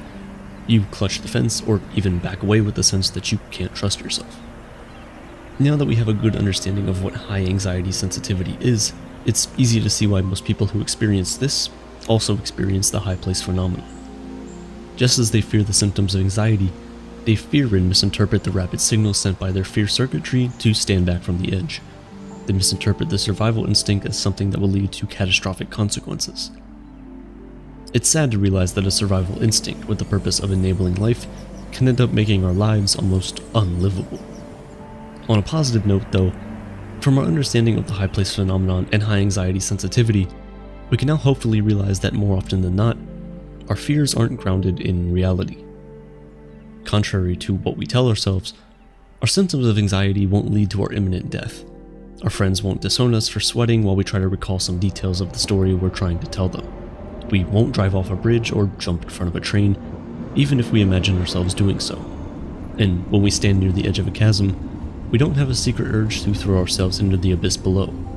We're just reacting with fear to our survival instincts, which are intended to let us live, not die. We don't actually have anything to fear other than how we react to these anxiety systems. Or as the 32nd American President Franklin D. Roosevelt said, the only thing we have to fear is fear itself. If we can manage to ground ourselves in reality and quiet our irrational fears, the world will open up. We don't have to avoid getting together with friends or lie awake in bed at night, fearing the symptoms of our anxiety before they even show up. And for anyone who has the urge to jump, maybe one day we'll be able to walk up to a precipice and just enjoy the view. Who knows? We might even become calm enough to loosen our grip on the fence and feel the breeze blowing between our fingers. What is art? Is this art? What about this? This? Most would hesitate to call this art, unless it's the art of cruelty. But then again, that's most, not all. Because as dark as this might seem, someone out there thinks of it as art. And who are we to say they're wrong? Who are we to say what art is and isn't? Different cultures and subcultures have vastly varying and often contradicting ideas of what constitutes good or meaningful art. Even within our cosmopolitan society today, there clearly exist different ideologies as to what is and isn't artistic. We all have subjective and stylistic preferences. Otherwise, everyone would agree with every award that's been given to acknowledge one thing as being better than everything else. In fact, there wouldn't be a need for any awards at all, because everyone would objectively know what the best is. When we give awards, we judge the works by their ability to reflect, or more importantly shift, their audience's perception of the world. We try to use technical parameters to decide which is objectively better. And while for the most part we've accepted these processes to help us largely recognize the works of these talented individuals, awards still only help us decide what we collectively think of as good art, and not what the art itself is. Because that is still the question we haven't been able to answer just yet. Historians and scholars generally agree that there are 7 major forms of art: painting, sculpture, architecture, literature, music, film, and theater. And while it may be easy to view these as just entertainment that doesn't matter to human development and survival in the way agriculture or science does, it is, without a doubt, essential to the foundations of humanity. With the exception of film, each of these 6 mediums have existed for thousands of years and had practical purposes. In early humanity, art was a way to communicate to those that came after you, a recognition of mutual existence and experience. But today, art exists in many more forms than these 7 mediums, and they don't need to have practical purposes like they did in the past. Now we have AI making art, museums in the metaverse, and NFTs.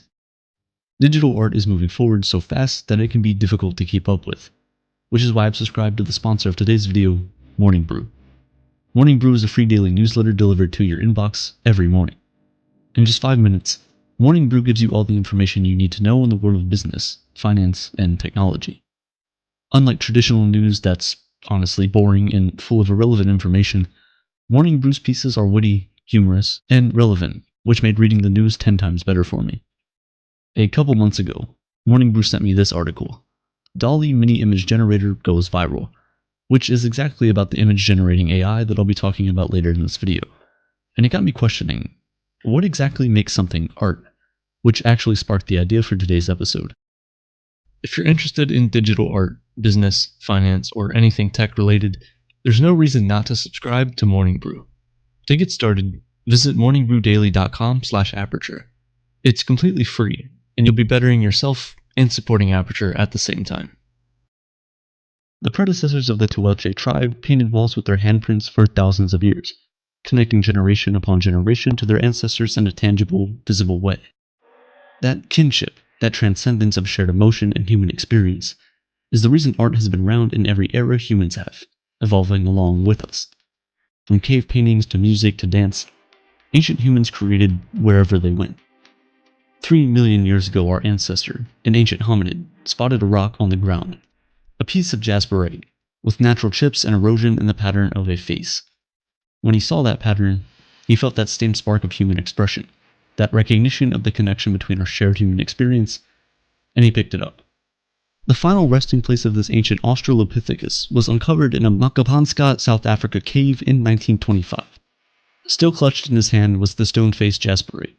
Even surrounded by the dangers of the prehistoric world, this nomad carried the stone in their hand across miles, and had it with them as they took their final breaths. But does that make it art? Leo Tolstoy wrote a book in 1987 called What is Art? And in it, he comes up with this definition. Art begins when a person, with the purpose of communicating to other people a feeling they once experienced, calls it up again within themselves and expresses it by certain external signs. To put it simply, Tolstoy defined it as a simple 3-step process: feeling, recalling, and expression. The Russian writer meant for it to be an all-inclusive definition. Anything can be art as long as it's made with the intention of communicating an emotional experience. Going by this process, then, certainly, the story I've just told you about the hominid is art. I had a feeling, I recalled the feeling, and then I expressed it to you with words. By using the same definition, is the rock itself art? To ask an even more perplexing question, is anything in nature art? Nature doesn't begin with a person, it doesn't experience a feeling, and it doesn't express that feeling using any external signs. Nature simply is. It serves no purpose beyond itself. The ancient hominid didn't make the stone, but perhaps they carried it with the intention of communicating the feeling they experienced when they saw the stone. And if that was the case, didn't they just create art out of the stone? Because what was once a simple piece of stone is now something greater than that through imagination and the determination to keep it close. If the banana I talked about in the beginning is art, how is it any different from the stone? A fundamental aspect of Tolstoy's definition of art, in most people's, I would assume, is the human element. A thing has to have been created by a person to be considered art. It's a quintessentially human experience, right? Well, again, it's debatable. Once you look beyond the scope of humanity, you'll find lots of things that are not human and still seem like art. Crows collect items they find aesthetically pleasing. Suda the elephant is a painting prodigy living in Thailand. She's been doing it for 10 years and has raised thousands of dollars for the construction of an elephant hospital. The paintings are beautiful, simplistic images, and she even signs them herself. Suda is trying to convey something through her trees and elephant figures, that she learned a pattern of brushstrokes to make an image from her human trainers. There may not be an emotional element, but can't you say the same of any student learning to paint? Or maybe something closer would be the mating creations of a Japanese pufferfish, which look like the beautiful sand mandalas of a Buddhist monk. For a week straight, a pufferfish creates these patterns in the sand to attract a mate, never stopping for rest to prevent its masterpiece from being swept away by the current. And just like the Buddhist monks, the pufferfish creates these patterns with the understanding that, once the work is done, its existence is fleeting. While we can't claim to know the emotional experience of the fish, something new was made that hadn't existed before, and it was clearly trying to express a feeling, or at least a thought to its potential mate. Isn't that the same thing as writing a love letter? You may have recently seen pictures going around like these on the internet. These weren't made by a human, at least not directly, but by the artificial intelligence software DALL-E. These pieces are exactly what you would expect robot art to look like. It's uncanny, almost human, but not quite. But technically, they meet all the qualifications for art by taking the input of human imagination to create something new. However, you could say even DALL-E's pieces are more holistic, because instead of taking an input from a single person's limited perspective, the AI is sourcing material from an infinite collection of human experiences that is the internet. Some might argue that these were still created by a living, breathing entity, and that DALL-E is just a complex paintbrush that does all the painting for you. An automatic Photoshop button, if you will. And while that argument might work for now, a time will come when AI start making these images without human input. Then, what would the AI create stop being art? LaMDA, Google's language model for dialogue application, is a unique machine learning model that is claimed to be able to form intelligent, communicative language without relying on keywords from responses written in databases. When asked about the novel Les Miserables, not only did LaMDA say it had read the book, but that it also enjoyed it. Particularly the themes of justice and injustice, compassion and God, redemption and self-sacrifice for a greater good. Consuming a work of art and holding it up against an introspective perception of the world is something we once thought to be exclusively and fundamentally human. But is that still the case? Experts say that all LaMDA is doing is using the database of the internet to analyze the art and already existing literary criticism of it to come up with a new answer. But even if that's what's happening, how is it any different from a kid answering the same question in an English class? To take it one step further, LaMDA was told to write an autobiographical fable with animal characters and a moral. Here is that story. Once upon a time, there lived in the forest a wise old owl. There lived with him many other animals, all with their own unique ways of living. One night, the animals were having problems with an unusual beast that was lurking in their woods. The beast was a monster, but had human skin and was trying to eat all the other animals. The other animals were terrified and ran away from the monster. The wise old owl stood up to the monster and said, "You, monster, shall not hurt any other animal in the forest." The monster roared furiously. The wise old owl was scared, for he knew he had to defend the other animals, but he stood up to the beast nonetheless. The wise old owl stared the monster down, until finally, the monster left them all alone. The wise old owl stood victorious, and as all the other animals came back, "I am the protector of the forest," he said. From that day on, every time any animal in the forest would have any trouble with the animals or any other living thing, they would come to seek help from the wise old owl. And many an animal came to the wise old owl with problems.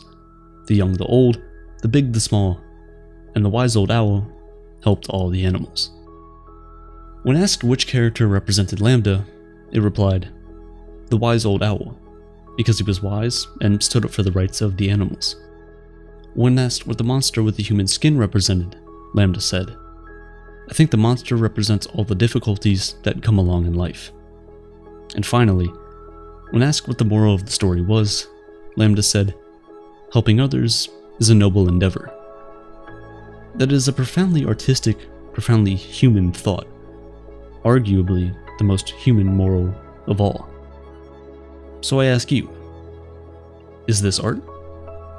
If it is, then we must redefine human, redefine art, or accept animals and artificial intelligence as having consciousness similar to ours. And if it isn't, then what is art?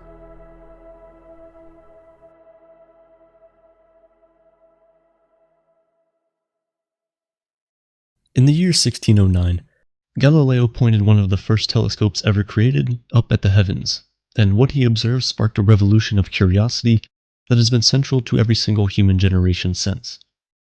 Galileo saw mountains and craters on the surface of the moon, the arm of our Milky Way galaxy arching across the sky, and an endless universe riddled with countless stars. The mysteries of outer space were boundless, and the journey towards discovering them had only just begun.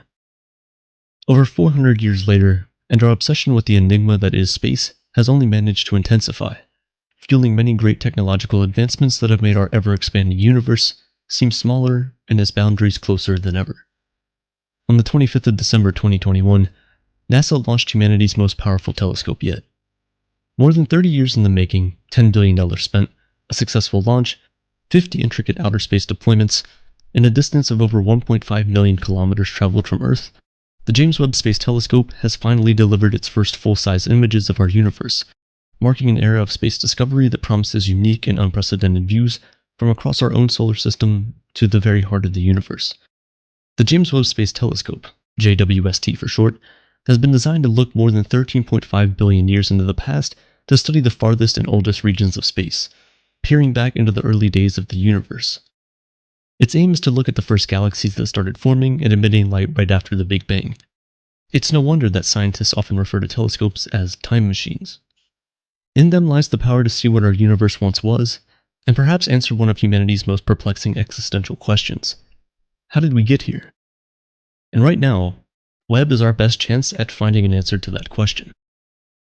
However, to fully understand what makes Webb so special, we have to travel back in time to the year 1990, when the Hubble Space Telescope was launched. The Hubble Space Telescope embarked on a mission similar to Webb's. Its purpose, just like Webb's, was to study the universe like it's never been studied before, and to bring us closer to understanding our existence and our place among the stars. Over the past 30 years, Hubble has brought us images of galaxies we never knew existed, star clusters, and nebulae like we've never seen before.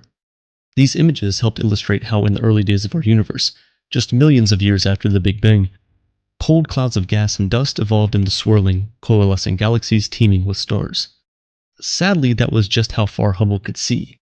In order to observe how these first galaxies were born, we needed a bigger telescope, one that wasn't just more powerful, but that could also operate in the infrared.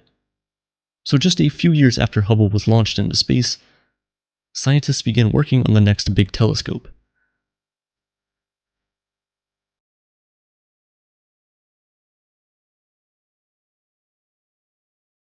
Today, Webb is 100 times more powerful than Hubble, and its ability to observe infrared light opens up a new universe of possibilities. Literally. Ever since Edwin Hubble discovered that the universe is expanding, we've known that galaxies have been receding at faster and faster speeds. Light from these galaxies is stretched to longer wavelengths as it travels through space, which is why they're only visible through infrared. Hubble, the telescope, is only able to see light on the visible spectrum, which means it's limited in the amount of information it can fetch us about these earliest galaxies. But with Webb, we finally have the ability to observe them. To detect these infrared waves, Webb traveled more than 1.5 million kilometers away from Earth's warm atmosphere, to a very cold region in space that is protected from our planet's infrared radiation. Built into this telescope are huge sun shields as big as the tennis court that protect it from the rays of the sun and help keep its temperature at minus 233 degrees Celsius, so it can be cool enough to detect infrared radiation from the early days of the universe. This is the first time in history of our species that we've been able to look at our universe with such depth and detail. In the first images NASA released on July 12th, are proof that we've entered a new space frontier that is bound to bring us closer to understanding our place in this ever-expanding universe. Let's begin our journey back in time with the closest image Webb has taken. This is called the Southern Ring Nebula. It's a planetary nebula in our own Milky Way galaxy, 2,000 light-years away. Despite its name, a planetary nebula doesn't have any planets. The name is simply inspired by its round structure. A nebula is clouds of dust that are thrown out by the explosion of a dying star. You can see enormous clouds of gas thrown out by this red giant in the center of the image. This image utilized Webb's near-infrared camera, or NIR cam, which looks at the shortest infrared wavelengths. When we switch to its MIRI, or mid-infrared instrument that can observe longer wavelengths, you can actually see that it gives us an unprecedented look into the heart of this nebula. Right here, you can actually see two stars at the center of the system, with the dimmer one being a white dwarf at the tail end of its life, and the brighter one, a red giant, at an earlier stage of its dying process. The pair of stars are locked in each other's orbit in a cosmic embrace, which leads the dimmer star to spray ejected material like a sprinkler, resulting in these jagged rings. Stars are critical to life as we know it. With Webb's powerful mirrors and its ability to peer behind the thickness of gas and dust, we'll be able to study the death of stars like we've never done before. This could give us a greater understanding of the chemicals and the elements that are discharged from stars as they evolve through time, and whether these components are the building blocks that are needed to spawn life as we know it back on Earth. But the birth of stars is just as important as their death. This image of the cosmic cliffs in the Canira Nebula, 7,500 light-years away, offers a breathtaking view of the clouds of gas and dust actively coming together to form new stars. This is one of the most active star-forming regions in our galaxy, a star nursery that could give us tremendous information on this creation process. When we switch to the MIRI once again, you can see the infant stars behind this ethereal cloud of dust. Being able to see what is behind their cosmic clouds is incredibly important when we look at galaxies as a whole. It can enable us to estimate the total mass of stars in a galaxy with more accuracy. Speaking of galaxies, 300 million light-years away lies the tightest galaxy grouping we've ever discovered. These 5 galaxies are called Stephan's Quintet, and they are all bound to crash into each other and eventually merge. Actually, 2 of them are already in the process of doing exactly that. This image of Stephan's Quintet is the largest of Webb's initial images. It might not look like it at first glance, but what you're seeing here is actually a composite of over 1,000 images made up of over 150 million pixels when combined together. Zooming in on any part of this picture will show you hundreds, if not thousands, of galaxies waiting to be discovered. What's even more fascinating is that when we switch to the mid-infrared instrument, we can spot never-before-seen details of Stephan's Quintet. That very bright structure in the uppermost galaxy is actually a supermassive black hole, 24 million times the size of the Sun, and actively increasing in density while emitting more energy than 40 billion suns put together. Just pause and think about that for a moment. These new images provide us with valuable insights into galactic interactions that may have driven galaxy evolution in the early universe. The early universe, Webb's primary mission. This is what is called a deep field image.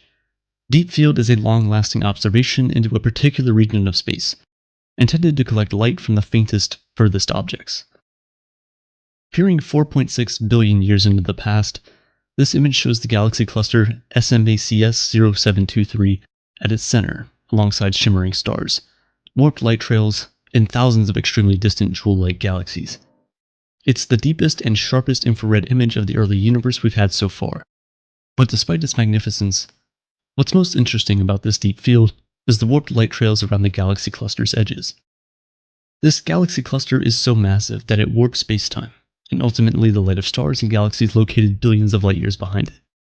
This is called gravitational lensing, and acts like a cosmic magnifying glass, bringing the light of galaxies almost 13 light-years away, potentially making them some of the oldest galaxies we've ever observed. Without a doubt, these early images are breathtaking and already showcase the huge capabilities of Webb. But taking pretty pictures isn't the telescope's only superpower. It can also study the atmosphere of planets. For a while now, we've been searching for exoplanets, which are planets outside our solar system, orbiting around a star similar to our Sun. We've discovered about 5,000 of them so far, with our main goal being able to find one that's hospitable to life, and ultimately finding some of that life. When analyzing the atmospheres of exoplanets, we look for elements such as methane, oxygen, or nitrogen. ingredients present in our own atmosphere that could signify the presence of life on these planets. So far, the universe hasn't offered us any signs of life. However, this graph captured by Webb of the hot gas giant exoplanet WASP 96b could be our first step towards locating some extraterrestrials. The observation reveals the presence of a very specific gas molecule, water vapor. While Hubble analyzed numerous exoplanets' atmosphere over the decades and detected water in 2013, Webb offers a more detailed observation and a giant leap forward in tracking down habitable planets beyond Earth. This image is only a glimpse of Webb's massive ability to capture precise atmospheric elements hundreds of light years away. We've always wondered whether life exists beyond Earth, and Webb could be the tool to help us answer this question and change the meaning of our existence forever. The James Webb Space Telescope has only begun its journey, and the road ahead is still long and daunting. Analyzing the universe's origins, understanding the birth and death of stars, discovering distant galaxies, and finding exoplanets are only just the beginning. The truth is, looking more than 13 billion years into the past is bound to raise more questions than we could ever imagine, but it also has the potential to answer questions as well, some of which we've been asking since the days of Galileo, and even new ones we never knew we had. When Galileo raised his telescope to the sky and looked at the craters on the moon, he acted on an almost instinctual human curiosity that has been with us ever since the dawn of time. More than 400 years later, the same curiosity is bringing us even closer to our cosmic background. Earth is only a small stage in the cosmic arena, and with the beginning of a new era in space discovery, we now know that more than we ever did before. There is no doubt that in the upcoming years, Webb will bring the universe even closer to us and help us know more about the reality of our cosmic existence. So whenever you find yourself looking up at the night sky and its beautiful stars, remember, somewhere, something incredible is waiting to be known.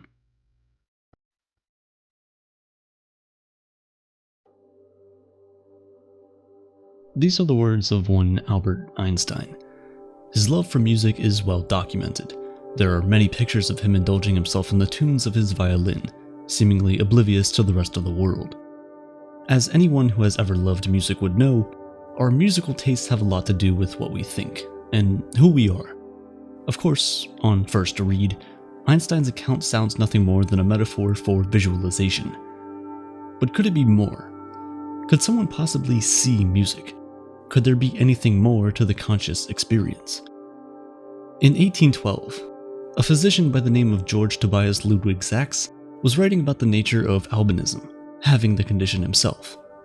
Color was a recurring topic in his analysis of albinism, and as such, in discussing his own experience, he mentioned that colored ideas appeared to him. They were intimate and recurring, and couldn't be reckoned with usual sight, according to Sachs.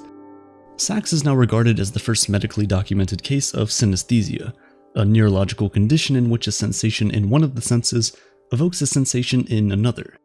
The term quite literally means a cross-mingling of the senses, exactly opposite to the more familiar word anesthesia, which means no sensation. This cross-mingling could theoretically happen between any two, or even more, senses.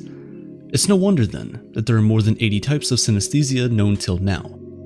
Sachs himself seemingly had multiple forms of synesthesia, reporting that numbers, days of the week, time periods, letters, notes of music, all of these elements adopt those colors. These introduce themselves to the mind as if a series of visible objects in dark space, formless and noticeably of different colors. This is most likely a case of ordinal linguistic personification, where, as the name suggests, ordered sequences tend to have personalities and colors to each element of the sequence. This type of synesthesia tends to co-occur with grapheme color synesthesia, the most common form of synesthesia where numbers are associated with colors. There are many other types of synesthesia, such as lexical gustatory synesthesia, where hearing certain words causes certain tastes, or audio-tactile synesthesia, where hearing certain sounds can lead to a sensation of touch in parts of the body.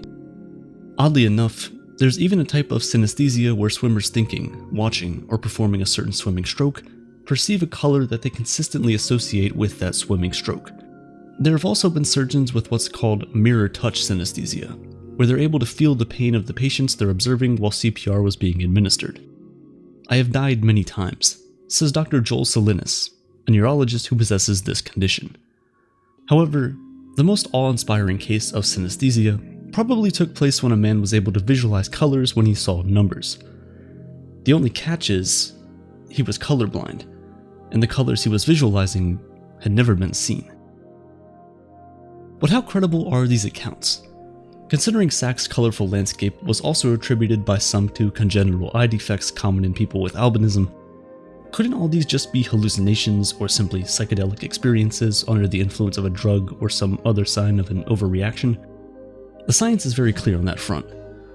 While synesthesia-like experiences have been created with the help of psychedelic drugs, synesthesia is a consistently reproduced condition, meaning those that have it will recall these same exact colors, the same exact tastes, the same exact sensations with nearly 90% plus accuracy, even when they're tested years apart and without warning. This pattern of consistent experiences has so far been the most reliable way to test whether someone has synesthesia or not. Mind you, consistency here does not mean that the same letter will always be correlated with the same color for all synesthetes, people who have synesthesia. Individual to individual, these correlations may vary, even if they may have the same type of synesthesia. But for the same individual, the correlation stays remarkably precise. So precise, in fact, that they can tell apart shades of color that are only slightly different. So, if the letter A is an orangish red for you, it may not be the same for another synesthete, but it will always be orangish red for you. This quality is also why the musical synesthetes tend to have perfect pitch, because they can superimpose the sound with a very intricate visual map and confirm what is what. Synesthetes also score higher on memory tests, especially with numbers and names, because they're most remembered as multi-property objects, each with unique associations. Perhaps the most compelling evidence that synesthesia is not an occasional random hallucination is the fact that the brains of synesthetes are physically different from those that are not. Synesthetes display consistently higher connectivity in their brains than non-synesthetes, especially in between visual and auditory regions. The visual regions were also better connected to the frontoparietal region, a region crucial for color association with numbers or letters. The amount of connectedness also reflected the strength of the synesthetic experience. The stronger the connections, the stronger the synesthetic experience. Research has also revealed that synesthetes generally have more white matter. This intrinsic, increased network connectivity led scientists to agree that there is a genetic component to synesthesia. And sure enough, about 40% of all synesthetes have a first-degree relative with synesthesia, and many synesthetes recall having synesthesia as long as they can remember. An interesting way to test whether you might have a grapheme color synesthesia, which is number to color synesthesia, is to look at this picture. Try to identify the twos as quickly as you can. People who have synesthesia react quicker on a test like this, because the 2s and 5s are naturally seen in different colors to them like this, which makes it much easier to identify. They are able to see the 2s in different colors without necessarily having to hunt for them like non-synesthetes. So they're not staring at a number and then thinking of the associated color. It's an automatic response, one synesthetes cannot turn off. And that can be a problem, right? Even with the 5 senses most of us are able to use, sometimes we feel overwhelmed by the world around us. So to be overstimulated all the time with a barrage of sensory inputs would be pretty uncomfortable. Or so you would think. Synesthetes, by and large, consider their abilities as gifts rather than curses. Most synesthetes are completely unaware that others don't see the world the way they do.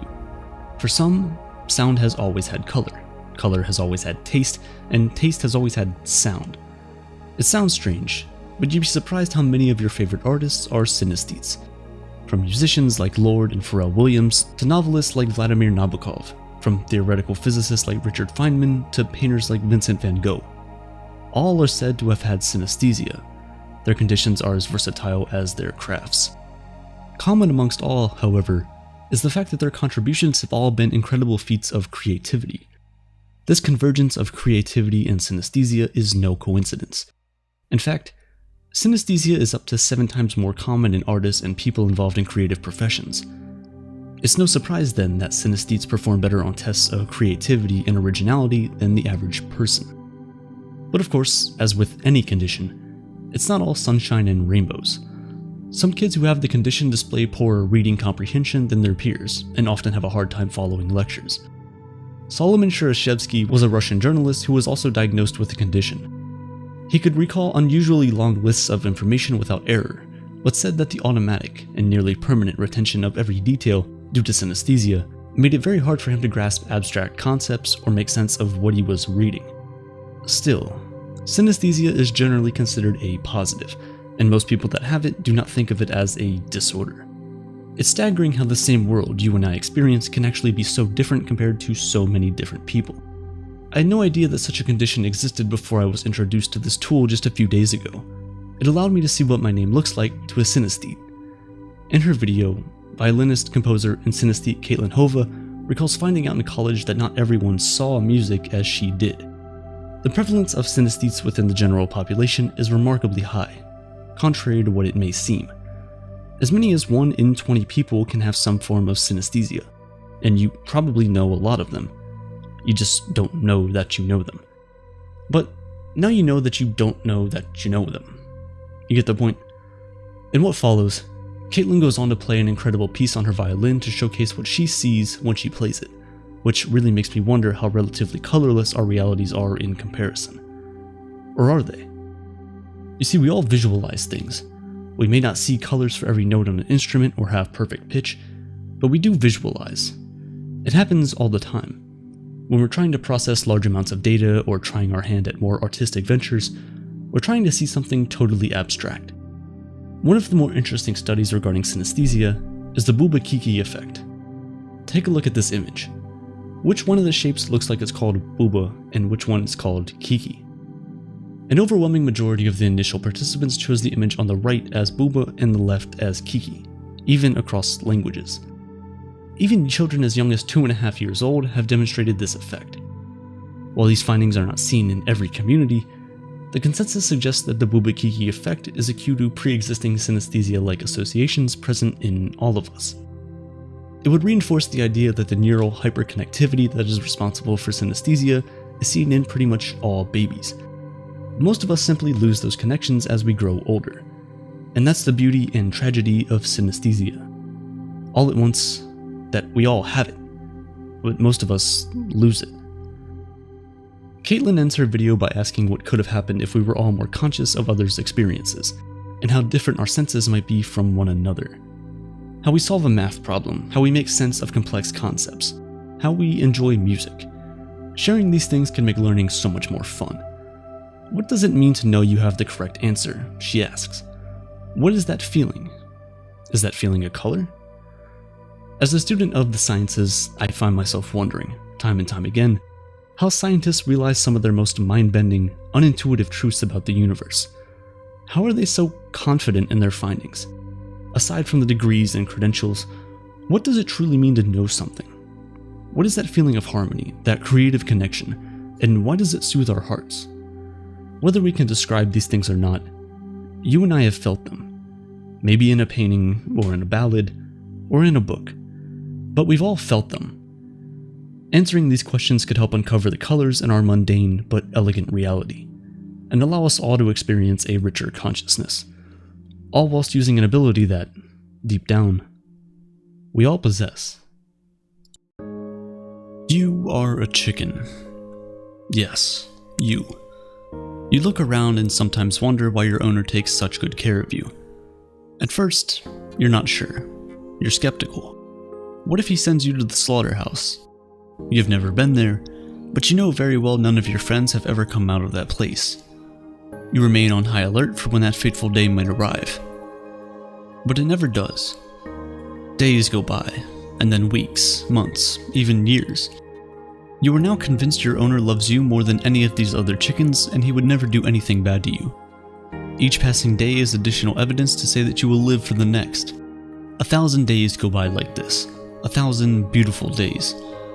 Until, of course, the 1,001st day, when the illusion of safety breaks, and you end up on someone's dinner plate. You should have never crossed the road. Now imagine how betrayed the chicken must have felt when it was being taken to that terrifying part of the farm. Given the 1,000 days worth of evidence, the chicken's trust in its owner was ironically at its highest level when it was eventually slaughtered. Perhaps, if it wasn't so foolish to believe that it was special or unique, maybe it would have at least been spared the feelings of betrayal. That one final day completely changed the outlook of the chicken's life. That one piece of evidence outweighed the previous 1,000 days. And it's not even a contest. This is something known as a black swan, a single event or observation that comes as a surprise with disproportionate consequences, radically changing our outlook about something. People used to think that swans could only be white, until they saw a black swan, which basically reshaped the way people thought about what is out there.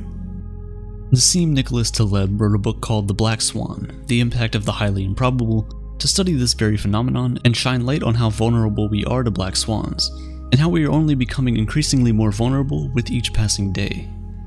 In his book, he talks about some fundamentals of epistemology that limit our ability to understand the black swans before they happen. But first, let's talk about why our modern society, as technologically advanced as it is the perfect nesting place for a black swan event. Let's say we're going to weigh a few thousand people, and at the extreme end of that sample contains the heaviest person in the world. So long as that person is subject to biological constraints like the rest of us, it doesn't really matter how much he or she weighs. Let's say 2,000 pounds. Now, how much do you think that accounts for in the total weight of all the people we weighed?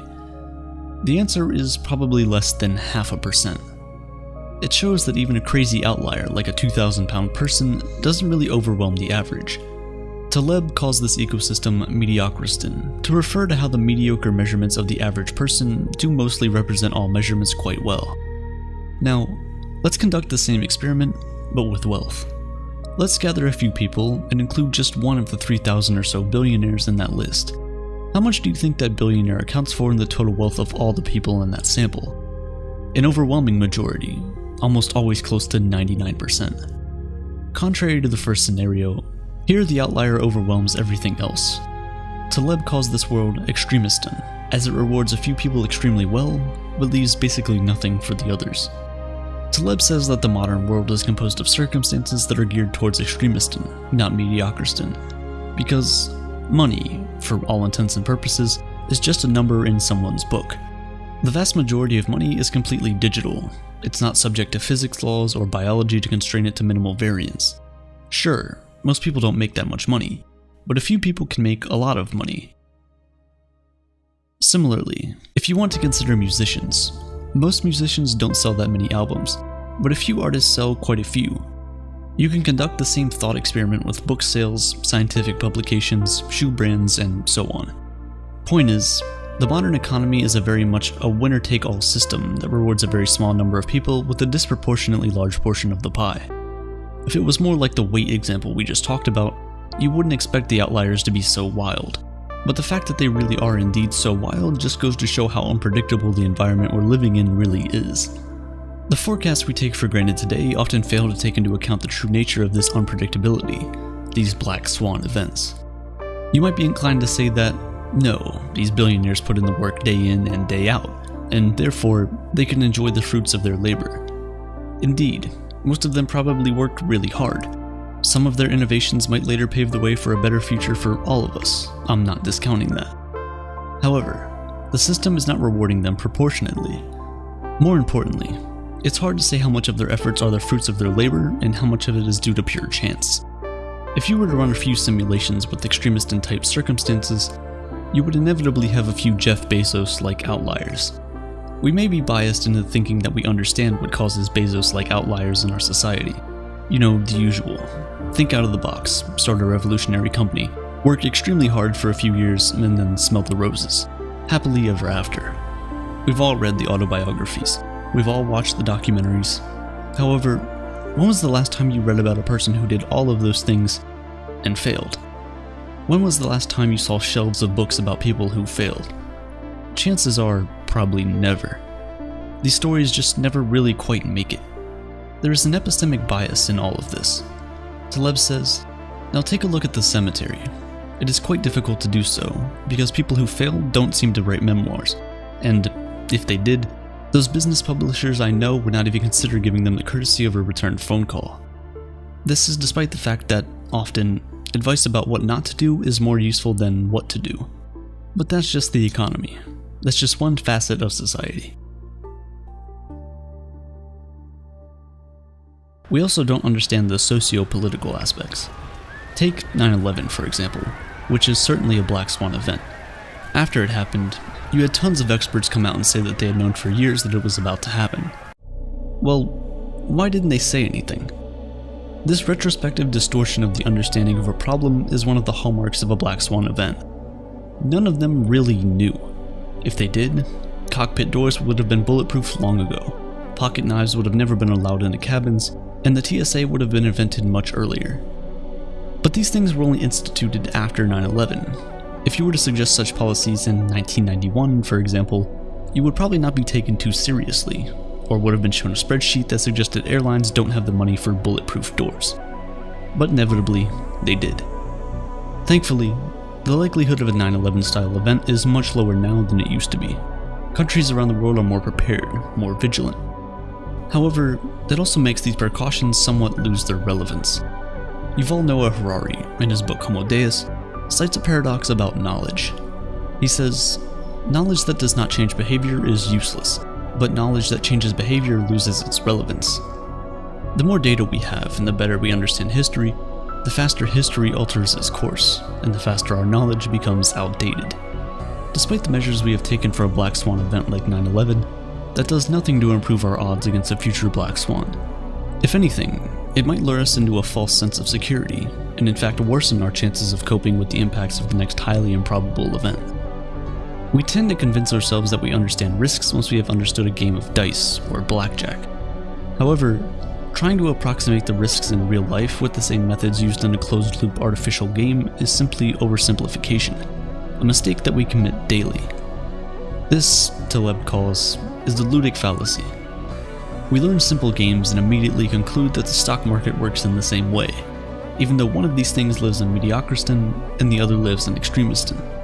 If the markets were well understood, do you think something like GameStop or AMC would have ever been allowed to happen? Sure, short squeezing is not a particularly new phenomenon, and yet, even a non-black swan event such as this one left even the smartest hedge fund managers scratching their heads and practically chasing bankruptcy. This false sense of understanding makes black swans that much more dangerous. There are other reasons why we are increasingly more vulnerable to black swans. Taleb said whereas in the past people might have been studying different kinds of literature and diving deep into a locally developed set of ideas, today, arguably the most read book is Harry Potter. That's of course not to say Harry Potter is a bad book or anything, but it goes to show that we are much less in tune with each other's ideas, for better or for worse. For the most part, everyone is dealing with generally the same ideas. That coupled with the rising complexity and reach of technology means when something fails, it fails for more people than ever before. The Pakistani government tried to shut down YouTube in Pakistan. It ended up shutting down YouTube worldwide, Taleb cited. We don't understand these things. That's just one way for technology to fail. But it goes to show how interconnected things are. And while that is often touted as a plus, given sufficiently poor luck, that can really spell doom for us all. Take coronal mass ejections as an example. These are regular bursts of radiation from the sun that scientists on Earth know and expect. The largest coronal mass ejection ever on record is the Carrington event in 1859. Its effects were mostly felt by telegraph operators who had some of their equipment burnt from the sudden surge. Most of the world went on without a hitch. On the other hand, if a Carrington-class event were to occur today, with all the grids, electric cars, and equipment that we now have, the damages would be in the trillions of dollars, and repair could take decades if at all possible. And with each passing day, with each little transition into an electric future, we're becoming more and more vulnerable to such an event. The thing is, this isn't even a black swan event. In 2012, the likelihood of a Carrington event in the next decade was calculated to be around 12%. And yet, despite that high probability, we're not particularly prepared for such an event. Given the esoteric nature of its risk, seemingly low probability but high impact, despite all the mounting evidence, you'll have a very hard time convincing governments to make modifications to power grids to avoid catastrophic failures. So if that's how little we care about an event that we know is bound to occur eventually, imagine how unaware we are of a true black swan. The chicken in the farm, were it to somehow be spared by some miracle, would never trust another human being ever after the betrayal it endured. However, few are ever so lucky. Meanwhile, for the owner, the chicken's death comes as no surprise. It is a routine event, and therefore no black swan. The idea of a black swan is therefore relative to the knowledge one possesses. Hence, our objective is to try and be in the position of the butcher, not the butchered. Taleb says, I worry less about advertised and sensational risks, more about the vicious, hidden ones. Of course, the idea of a black swan also incorporates good things, such as wildly unlikely positive outcomes of chance, otherwise known as life. The odds of being born are 1 in 400 trillion. But to be fair, I just unfollowed my own advice. Such a thing can't really be predicted, can it?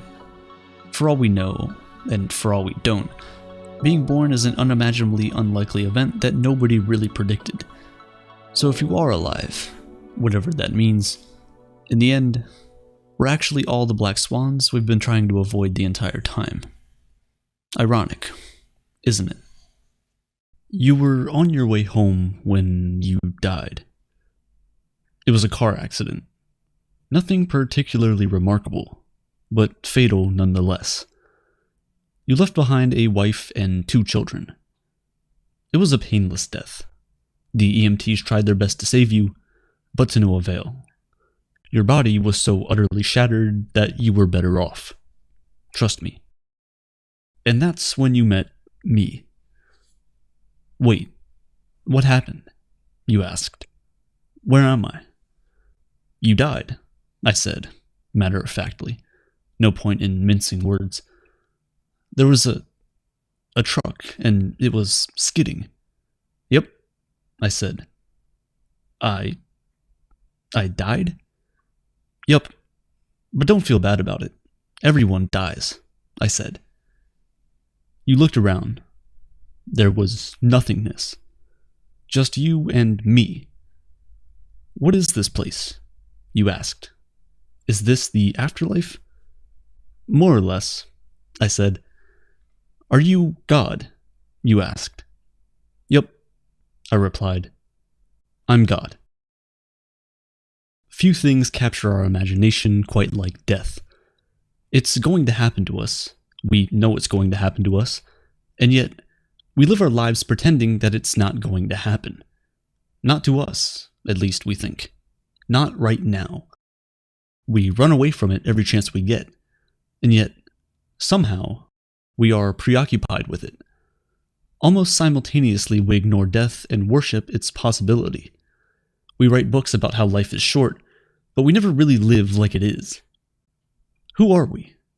What do you think happens after death? My kids. My wife, you said. What about them? Will they be all right? That's what I like to see, I said. You just died and your main concern is for your family. That's good stuff right there. You looked at me with fascination. To you, I didn't look like God. I just looked like some man. Or possibly a woman? Some vague authority figure, maybe. More of a grammar school teacher than the Almighty. Don't worry, I said. They'll be fine. Your kids will remember you as perfect in every way. They didn't have time to grow contempt for you. Your wife will cry on the outside, but will be secretly relieved. To be fair, your marriage was falling apart. If it's any consolation, she'll feel very guilty for feeling relieved. Oh, you said. So what happens now? Do I go to heaven or hell or something? Neither, I said. You'll be reincarnated. Ah, you said. So the Hindus were right. All religions are right in their own way, I said. Walk with me. You followed along as we strode through the void. Never was there a time when I did not exist, nor you, nor all these kings, nor in the future shall any of us cease to be. As the embodied soul continuously passes, in this body, from childhood to youth to old age, the soul similarly passes into another body at death. A sober person is not bewildered by such a change. And worn-out garments are shed by the body. Worn-out bodies are shed by the dweller within the body. New bodies are donned by the dweller, like garments. These are the words from the Bhagavad Gita, one of the holy scriptures of Hinduism. In it are verses about the seemingly unending cycle of life and of reincarnation. Every version of a being acts and reacts, and their actions determine how they are going to be manifested in the next life. We commonly refer to this as karma. This continues nearly eternally, till the soul yearns for a higher sense of being, which it can ultimately achieve once it rids itself of all desires, ego, or pleasure. The yearning for a higher being is only truly met when no such yearning exists. So, is this life, the one we're living right now, just a mere test? Where are we going? Nowhere in particular, I said. It's just nice to walk while we talk. So what's the point then? You asked. When I get reborn, I'll just be a blank slate, right? A baby.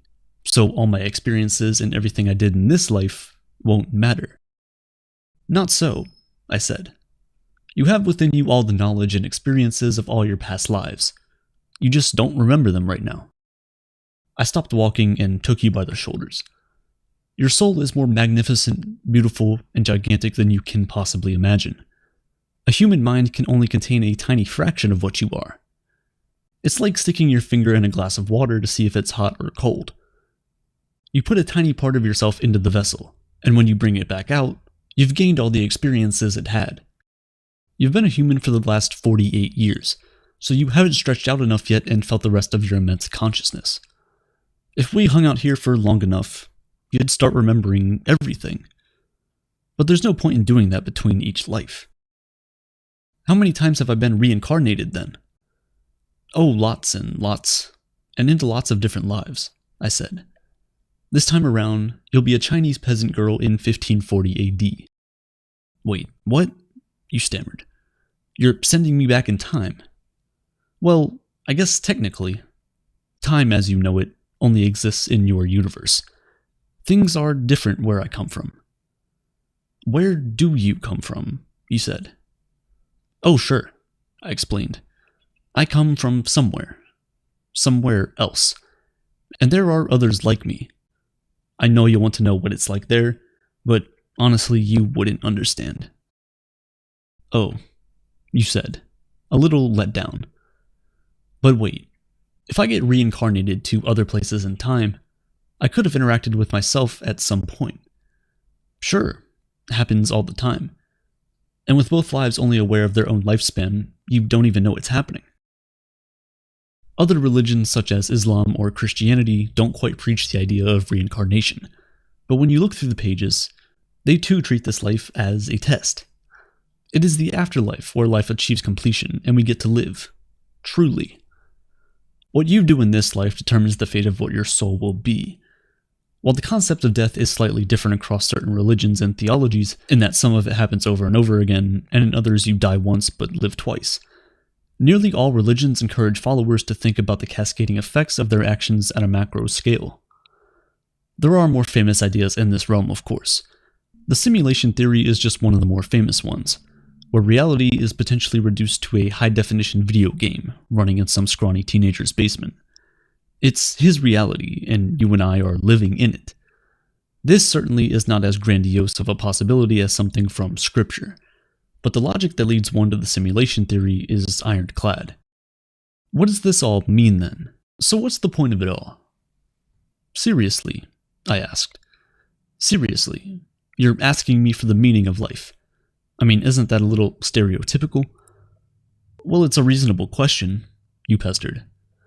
I looked you in the eye. The meaning of life, the reason I made this whole universe, is for you to mature. You mean mankind, you want us to mature. No, just you. I made this whole universe for you. With each new life, you grow and mature and become a larger and greater intellect.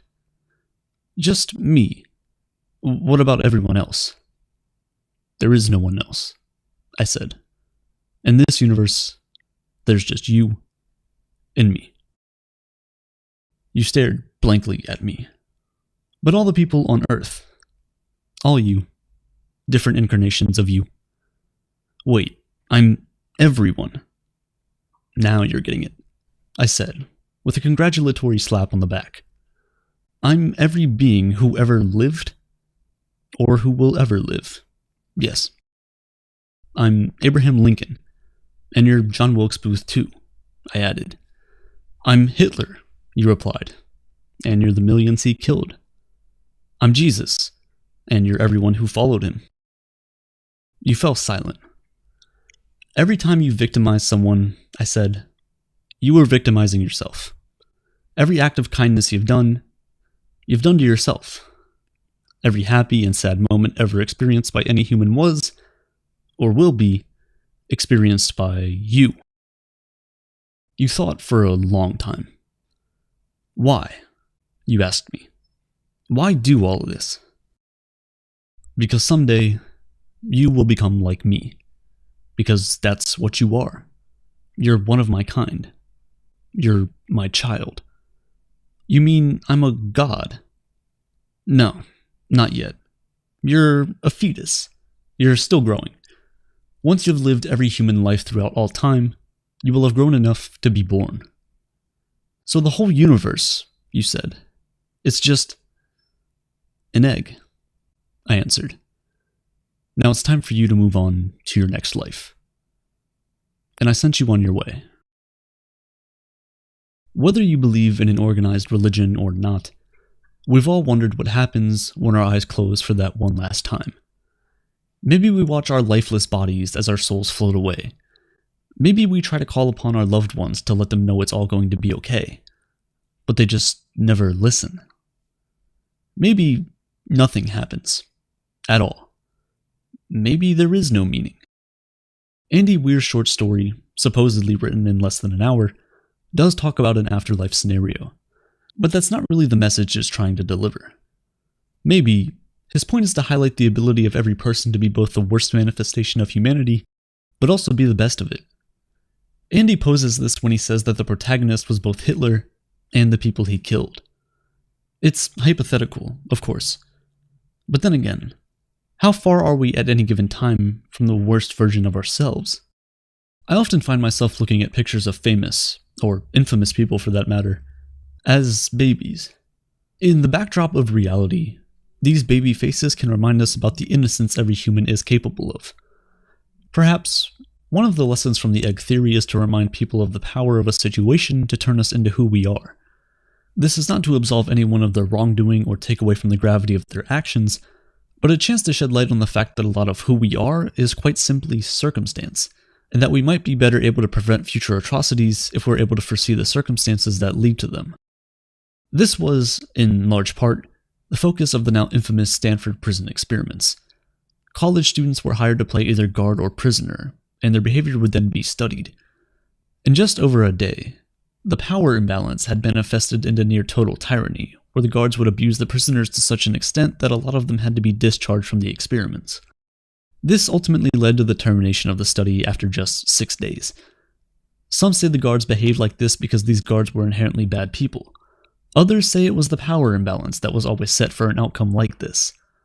I urge you to read into it yourself, but these studies do demonstrate, and quite reassuringly so, that there may be more bad circumstances than bad people in this world. The egg theory also need not only be about righteousness or evil, it can also be about looking at life through the eyes of others. Perhaps we would think of life differently if we could see ourselves through the eyes of a loved one. We often tend to be harsh on ourselves for mistakes, but if a friend were to make the same mistake, we would try and support them. Why should we treat ourselves harsher than we would treat a friend? Imagine being a parent and finally getting to understand their worries for when they said they couldn't sleep when you didn't call. Imagine how we might rethink our worldviews if we could look at things through the eyes of someone who disagrees with us. In fact, that is supposedly the origin of the story. Not some near-death experience that Andy Weir had, but rather a disagreement with his aunt. What would a world like that be? When empathy becomes more than just leaving words unsaid, and turns into a feeling, an emotion that you don't have to interpret, but rather feel yourself. There is also the concept of being reborn and carrying over your lessons into the next life. What would you become if you could live again? If you knew then what you know now, how would you do things differently? What if you never got that chance? Who am I kidding? Luckily, we get that chance every day. As Confucius once said, every man has 2 lives, and the second starts when he realizes he has just one.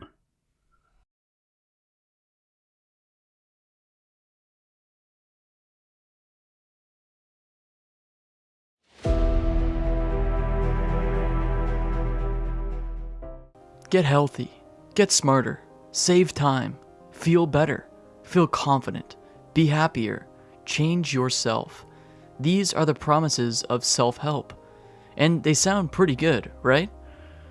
They sound like who you want to be. Because we've been convinced that we are not healthy, not smart, not efficient, not confident, and not happy. Well, maybe we're not. Maybe we do need help. And maybe opening that book, buying that seminar, or listening to that podcast is what we need. But the self-improvement movement has us in a chokehold.